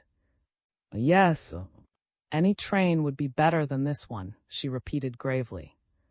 I found myself watching her changing expression. I had spoken 24 words to her, and already I felt that I knew the lights and shades in her voice. I, who had always known how a woman rode to hounds, and who never could have told the color of her hair. I stepped down on the ties and turned to assist her, and together we walked back to where the conductor and the porter from our car were in close conversation. Instinctively, my hand went to my cigarette pocket and came out empty. She saw the gesture. If you want a smoke, you may, she said. I have a big cousin who smokes all the time. He says I am kippered. I drew out the gunmetal cigarette case and opened it. But this most commonplace action had an extraordinary result. The girl beside me stopped dead still and stood staring at it with fascinated eyes. Where did you get that? She demanded with a catch in her voice, her gaze still fixed on the cigarette case. Then you haven't heard the rest of the tragedy. I asked, holding out the case. It's frightfully bad luck for me, but it makes a good story. You say. At that moment, the conductor and porter ceased their colloquy. The conductor came directly toward me, tugging as he came at his bristling gray mustache. I would like to talk to you in the car, he said to me, with a curious glance at the young lady. Can it wait? I objected. We are on our way to a cup of coffee and a slice of bacon. Be merciful as you are powerful. I'm afraid the breakfast will have to wait, he replied. I won't keep you long. There was a note of authority in his voice which I resented, but after all, the circumstances were unusual. We'll have to defer that cup of coffee for a while, I said to the girl, but don't despair, there's breakfast somewhere. As we entered the car, she stood aside, but I felt rather than saw that she followed us. I was surprised to see a half-dozen men gathered around the berth in which I had wakened, number 7. It had not yet been made up. As we passed along the aisle, I was conscious of a new expression on the faces of the passengers. The tall woman who had fainted was searching my face with narrowed eyes, while the stout woman of the kindly heart avoided my gaze and pretended to look out the window. As we pushed our way through the group, it closed around me ominously. The conductor said nothing, but led the way without ceremony to the side of the berth. "What's the matter?" I inquired. I was puzzled but not apprehensive. "Have you some of my things?" "I'd be thankful even for my shoes, these are confoundedly tight." Nobody spoke, and I fell silent too. For one of the pillows had been turned over, and the underside of the white case was streaked with brownish stains. I think it was a perceptible time before I realized that the stains were blood, and that the faces around were filled with suspicion and distrust. "Why, that looks like blood," I said vacuously. There was an incessant pounding in my ears, and the conductor's voice came from far off. "It is blood," he asserted grimly. I looked around with a dizzy attempt at nonchalance. "Even if it is," I remonstrated, "surely you don't suppose for a moment that I know anything about it." The amateur detective elbowed his way in. He had a scrap of transparent paper in his hand and a pencil. "I would like permission to trace the stains," he began eagerly. "Also to me if you will kindly jab your finger with a pin needle anything." "If you don't keep out of this," the conductor said savagely, "I will do some jabbing myself." "As for you, sir," he turned to me. I was absolutely innocent, but I knew that I presented a typical picture of guilt. I was covered with cold sweat, and the pounding in my ears kept up dizzily. "As for you, sir." The irrepressible amateur detective made a quick pounce at the pillow and pushed back the cover. Before our incredulous eyes, he drew out a narrow steel dirk which had been buried to the small cross that served as a head. There was a chorus of voices around, a quick surging forward of the crowd. So that was what had scratched my hand. I buried the wound in my coat pockets. "Well," I said, trying to speak naturally, "doesn't that prove what I have been telling you? The man who committed the murder belonged to this berth and made an exchange in some way after the crime. How do you know he didn't change the tags so I would come back to this berth?" This was an inspiration. I was pleased with it. "That's what he did, he changed the tags," I reiterated. There was a murmur of assent around. The doctor, who was standing beside me, put his hand on my arm. "If this gentleman committed this crime, and I for one feel sure he did not, then who is the fellow who got away? And why did he go?" "We have only one man's word for that," the conductor snarled.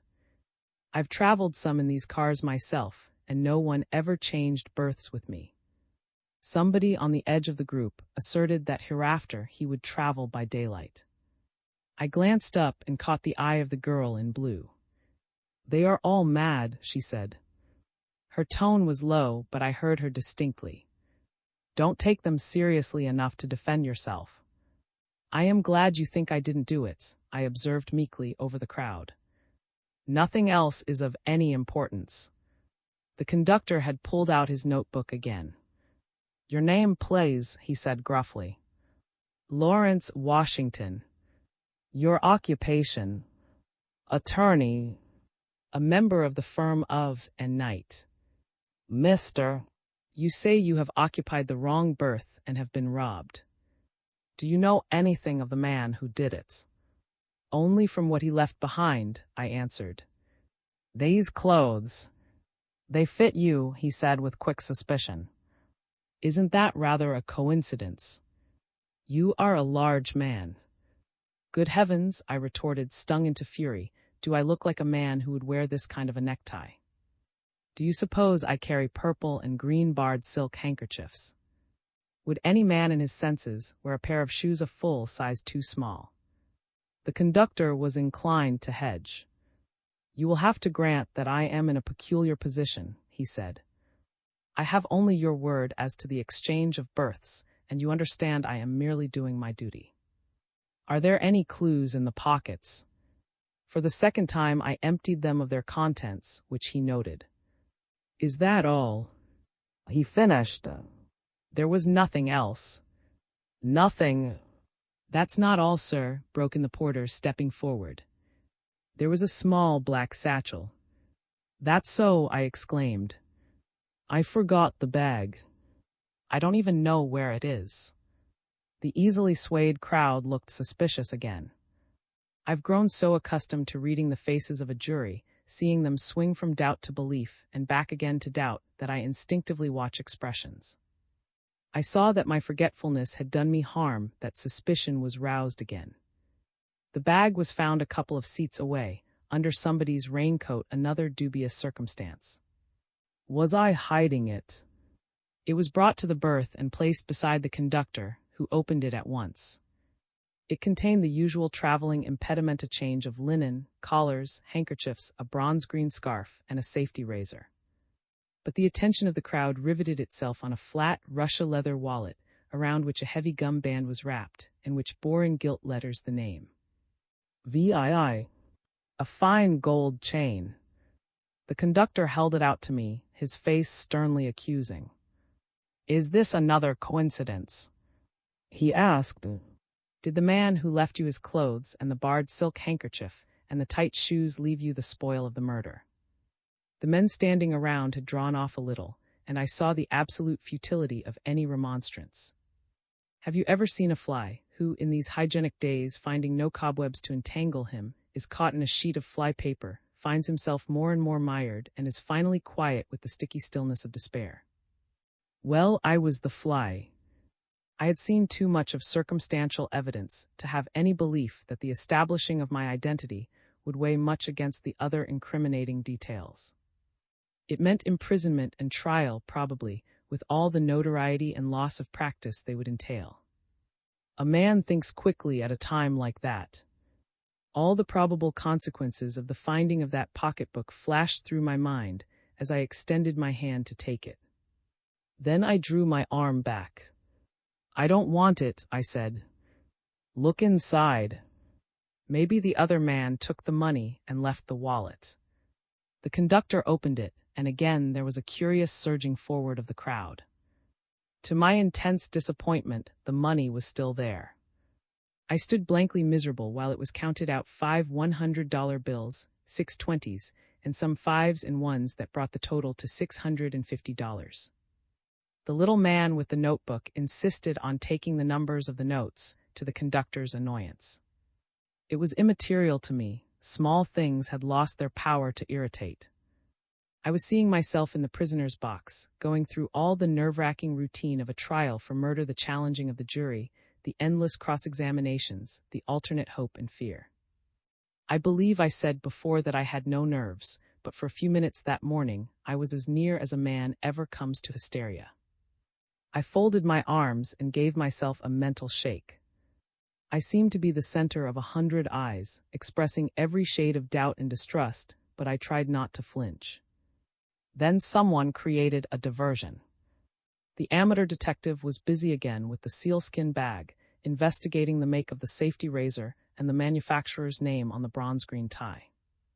Now, however, he paused and frowned, as though some pet theory had been upset. Then from a corner of the bag he drew out and held up for our inspection some 3 inches of fine gold chain, one end of which was blackened and stained with blood. The conductor held out his hand for it, but the little man was not ready to give it up. He turned to me. "You say no watch was left you. Was there a piece of chain like that?" "No chain at all," I said sulkily. "No jewelry of any kind, except plain gold buttons in the shirt I am wearing." "Where are your glasses?" He threw at me suddenly. Instinctively my hand went to my eyes. My glasses had been gone all morning, and I had not even noticed their absence. The little man smiled cynically and held out the chain. "I must ask you to examine this," he insisted. "Isn't it a part of the fine gold chain you wear over your ear?" I didn't want to touch the thing. The stain at the end made me shudder. But with a baker's dozen of suspicious eyes, well, we'll say 14, there were no one-eyed men. I took the fragment in the tips of my fingers and looked at it helplessly. "Very fine chains are much alike," I managed to say. "For all I know, this may be mine, but I don't know how it got into that sealskin bag." I never saw the bag until this morning after daylight. He admits that he had the bag, somebody said behind me. How did you guess that he wore glasses, anyhow? To the amateur sleuth. That gentleman cleared his throat. There were 2 reasons, he said, for suspecting it. When you see a man with the lines of his face drooping, a healthy individual with a pensive eye suspect astigmatism. Besides, this gentleman has a pronounced line across the bridge of his nose and a mark on his ear from the chain. After this remarkable exhibition of the theoretical as combined with the practical, he sank into a seat nearby and, still holding the chain, sat with closed eyes and pursed lips. It was evident to all the car that the solution of the mystery was a question of moments. Once he bent forward eagerly and, putting the chain on the windowsill, proceeded to go over it with a pocket magnifying glass, only to shake his head in disappointment. All the people around shook their heads too, although they had not the slightest idea what it was about. The pounding in my ears began again. The group around me seemed to be suddenly motionless in the very act of moving, as if a hypnotist had called rigid. The girl in blue was looking at me, and above the din I thought she said she must speak to me something vital. The pounding grew louder and merged into a scream. With a grinding and splintering, the car rose under my feet. Then it fell away into darkness. VIII. The second section. Have you ever been picked up out of your 3 meals-a-day life, whirled around in a tornado of events, and landed in a situation so grotesque, and yet so horrible that you laugh even while you are groaning and straining at its hopelessness? Knight says that is hysteria, and that no man worthy of the name ever admits to it. Also, as Knight says, it sounds like a tank drama. Just as the revolving saw is about to cut the hero into stove lengths, the second villain blows up the sawmill. The hero goes up through the roof and alights on the bank of a stream at the feet of his lady love, who is making daisy chains. Nevertheless, when I was safely home again with Mrs. brewing strange drinks that came in paper packets from the pharmacy, and that smelled to heaven, I remember staggering to the door and closing it, and then going back to bed and howling out the absurdity and the madness of the whole thing. And while I laughed, my very soul was sick, for the girl was gone by that time, and I knew by all the loyalty that answers between men for honor that I would have to put her out of my mind. And yet all the night that followed, filled as it was with the shrieking demons of pain, I saw her as I had seen her last, in the queer hat with green ribbons. I told the doctor this, guardedly, the next morning, and he said it was the morphia, and that I was lucky not to have seen a row of devils with green tails. I don't know anything about the wreck of September 9th last. You who swallowed the details with your coffee and digested the horrors with your chop probably know a great deal more than I do. I remember very distinctly that the jumping and throbbing in my arm brought me back to a world that at first was nothing but sky, a heap of clouds that I thought hazily were the meringue on a blue charlotte. As the sense of hearing was slowly added to vision, I heard a woman near me sobbing that she had lost her hat pin and she couldn't keep her hat on. I think I dropped back into unconsciousness again, for the next thing I remember was of my blue patch of sky clouded with smoke, of a strange roaring and crackling, of a rain of fiery sparks on my face, and of somebody beating at me with feeble hands. I opened my eyes and closed them again. The girl in blue was bending over me. With that imperviousness to big things and keenness to small that is the first effect of shock, I tried to be facetious when a spark stung my cheek. "You will have to rouse yourself," the girl was repeating desperately. "You've been on fire twice already." A piece of striped ticking floated slowly over my head. As the wind caught it, its charring edges leaped into flame. "Looks like a kite, doesn't it?" I remarked cheerfully. And then, as my arm gave an excruciating throb, Jove, how my arm hurts. The girl bent over and spoke slowly, distinctly, as one might speak to a deaf person or a child. "Listen, mister," she said earnestly. "You must rouse yourself. There has been a terrible accident. The second section ran into us. The wreck is burning now, and if we don't move, we will catch fire. Do you hear?" Her voice and my arm were bringing me to my senses. "I hear," I said. I'll sit up in a second. Are you hurt? No, only bruised. Do you think you can walk? I drew up one foot after another, gingerly. They seem to move all right, I remarked dubiously. Would you mind telling me where the back of my head has gone? I can't help thinking it isn't there. She made a quick examination. It's pretty badly bumped, she said. You must have fallen on it. I had got up on my uninjured elbow by that time, but the pain threw me back. Don't look at the wreck, I entreated her. It's no sight for a woman. If there is any way to tie up this arm, I might be able to do something. There may be people under those cars. Then it is too late to help, she replied solemnly. A little shower of feathers, each carrying its fiery lamp, blew over us from some burning pillow. A part of the wreck collapsed with a crash. In a resolute endeavor to play a man's part in the tragedy going on around, I got to my knees. Then I realized what I had not noticed before. The hand and wrist of the broken left arm were jammed through the handle of the sealskin grip. I gasped and sat down suddenly. You must not do that, the girl insisted. I noticed now that she kept her back to the wreck, her eyes averted. The weight of the traveling bag must be agony. Let me support the valise until we get back a few yards. Then you must lie down until we can get it cut off. Will it have to be cut off? I asked as calmly as possible. There were red-hot stabs of agony clear to my neck, but we were moving slowly away from the track. Yes, she replied with dumbfounding coolness. If I had a knife, I could do it myself. You might sit here and line against this fence. By that time, my returning faculties had realized that she was going to cut off the satchel, not the arm. The dizziness was leaving, and I was gradually becoming myself. If you pull, it might come, I suggested. And with that weight gone, I think I will cease to be 5 feet 11 inches of baby. She tried gently to loosen the handle, but it would not move, and at last, with great drops of cold perspiration over me, I had to give up. I'm afraid I can't stand it, I said. But there's a knife somewhere around these clothes, and if I can find it, perhaps you can cut the leather. As I gave her the knife, she turned it over, examining it with a peculiar expression, bewilderment rather than surprise. But she said nothing. She set to work deftly, and in a few minutes the bag dropped free. That's better, I declared, sitting up. Now, if you can pin my sleeve to my coat, it will support the arm so we can get away from here.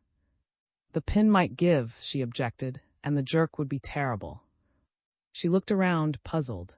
Then she got up, coming back in a minute with a draggled, partly scorched sheet. This she tore into a large square, and after she had folded it, she slipped it under the broken arm and tied it securely at the back of my neck. The relief was immediate, and picking up the sealskin bag, I walked slowly beside her, away from the track. The first act was over, the curtain fallen. The scene was a struck. The halcyon breakfast.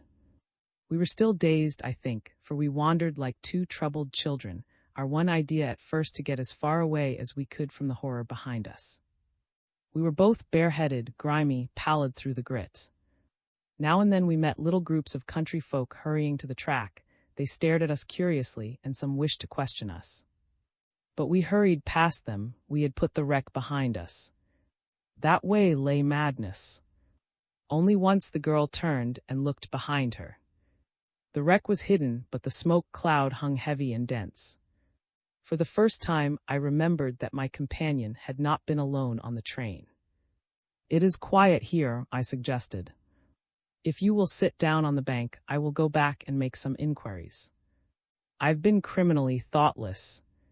Your traveling companion. She interrupted me, and something of her splendid poise was gone. Please don't go back, she said. I am afraid it would be of no use. And I don't want to be left alone. Heaven knows I did not want her to be alone. I was more than content to walk along beside her aimlessly for any length of time. Gradually, as she lost the exaltation of the moment, I was gaining my normal condition of mind. I was beginning to realize that I had lacked the morning grace of a shave, that I looked like some lost hope of yesterday, and that my left shoe pinched outrageously. A man does not rise triumphant above such handicaps. The girl, for all her disordered hair and the crumpled linen of her waist, in spite of her missing hat and the small gold bag that hung forlornly from a broken chain, looked exceedingly lovely. "Then I won't leave you alone," I said manfully, and we stumbled on together. Thus far we had seen nobody from the wreck, but well up the lane we came across the tall, dark woman who had occupied lower 11. She was half crouching beside the road, her black hair about her shoulders and an ugly bruise over her eye. She did not seem to know us and refused to accompany us. We left her there at last, babbling incoherently and rolling in her hands a dozen pebbles she had gathered in the road. The girl shuddered as we went on. Once she turned and glanced at my bandage. "Does it hurt very much?" she asked. "It's growing rather numb." "But it might be worse," I answered mendaciously. If anything in this world could be worse, I had never experienced it. And so we trudged on bareheaded under the summer sun, growing parched and dusty and weary, doggedly leaving behind us the pillar of smoke. I thought I knew of a trolley line somewhere in the direction we were going, or perhaps we could find a horse and trap to take us into Baltimore. The girl smiled when I suggested it.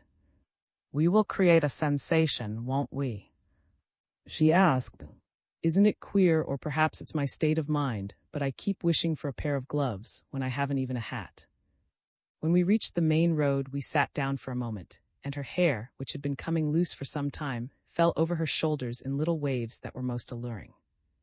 It seemed a pity to twist it up again, but when I suggested this cautiously, she said it was troublesome and got in her eyes when it was loose.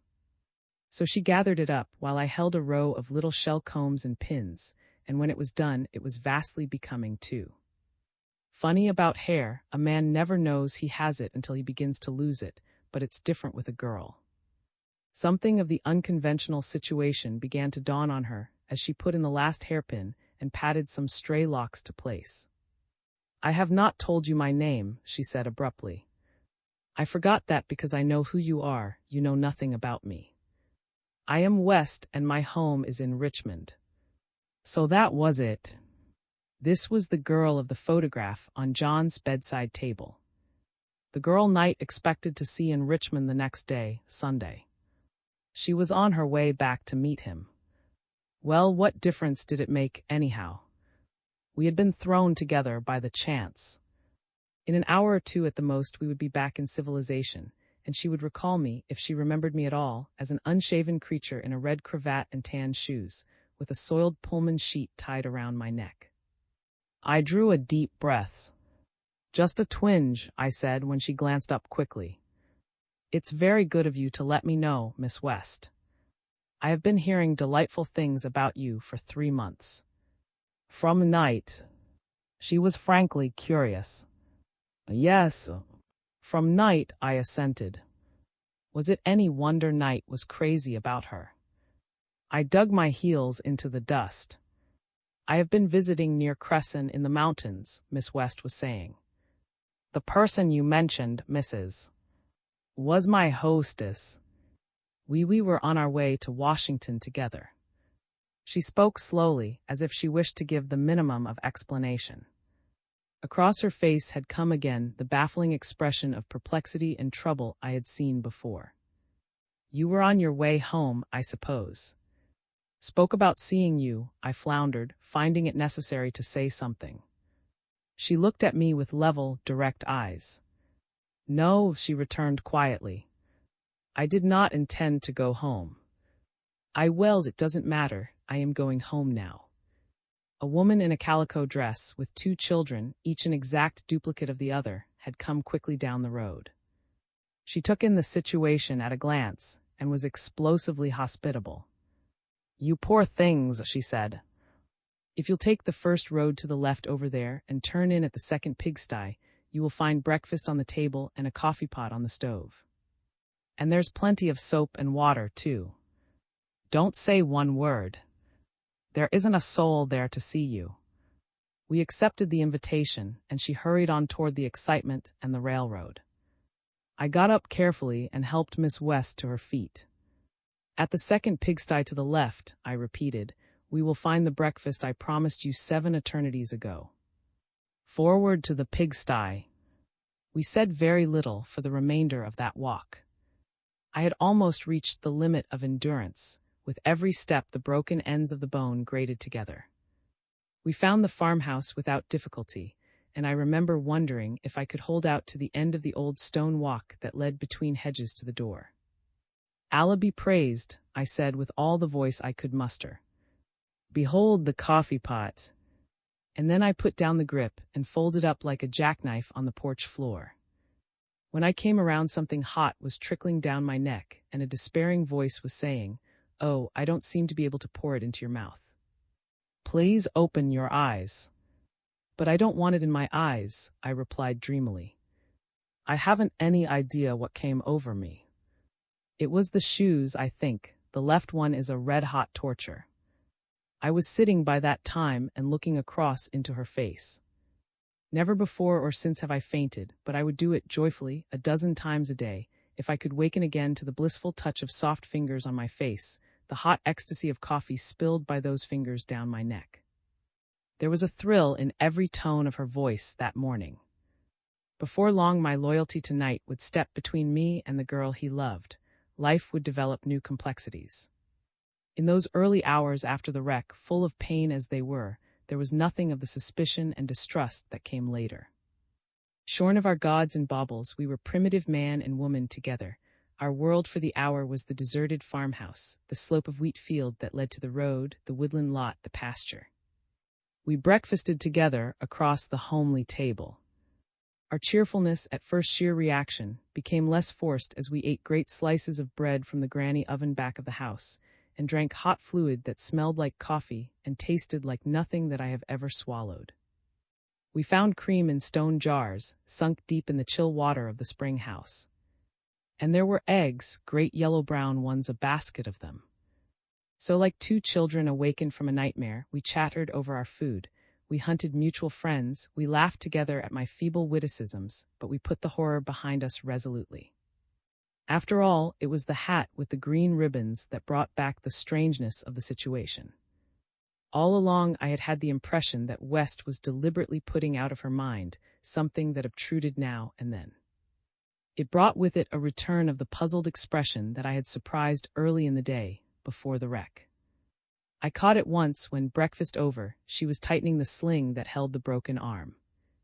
I had prolonged the morning meal as much as I could, but when the wooden clock with the pink roses on the dial pointed to 10:30, and the mother with the duplicate youngsters had not come back, Miss West made the move I had dreaded.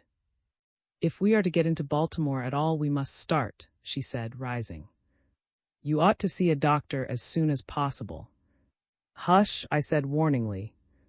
"Don't mention the arm, please. It is asleep now. You may rouse it." If I only had a hat, she reflected. It wouldn't need to be much of one, but she gave a little cry and darted to the corner. "Look," she said triumphantly, "the very thing. With the green streamers tied up in a bow, like this, do you suppose the child would mind? I can put $5 or so here that would buy a dozen of them." It was a queer affair of straw, that hat, with a round crown and a rim that flopped dismally. With a single movement, she had turned it up at one side and fitted it to her head. Grotesque by itself, when she wore it, it was a thing of joy. Evidently the lack of head covering had troubled her, for she was elated at her find. She left me, scrawling a note of thanks and pinning it with a bill to the tablecloth, and ran upstairs to the mirror and the promised soap and water. I did not see her when she came down. I had discovered a bench with a tin basin outside the kitchen door, and was washing in a helpless, one-sided way. I felt rather than saw that she was standing in the doorway, and I made a final plunge into the basin. How is it possible for a man with only a right hand to wash his left ear? I asked from the roller towel. I was distinctly uncomfortable. Men are more rigidly creatures of convention than women, whether they admit it or not. There is so much soap on me still that if I laugh I will blow bubbles. Washing with rainwater and homemade soap is like motoring on a slippery road. I only struck the high places. Then, having achieved a brilliant polish with the towel, I looked at the girl. She was leaning against the frame of the door, her face perfectly colorless, her breath coming in slow, difficult respirations. The erratic hat was pinned to place, but it had slid rakishly to one side. When I realized that she was staring not at me, but past me to the road along which we had come, I turned and followed her gaze. There was no one in sight. The lane stretched dust white in the sun, no moving figure on it, no sign of life.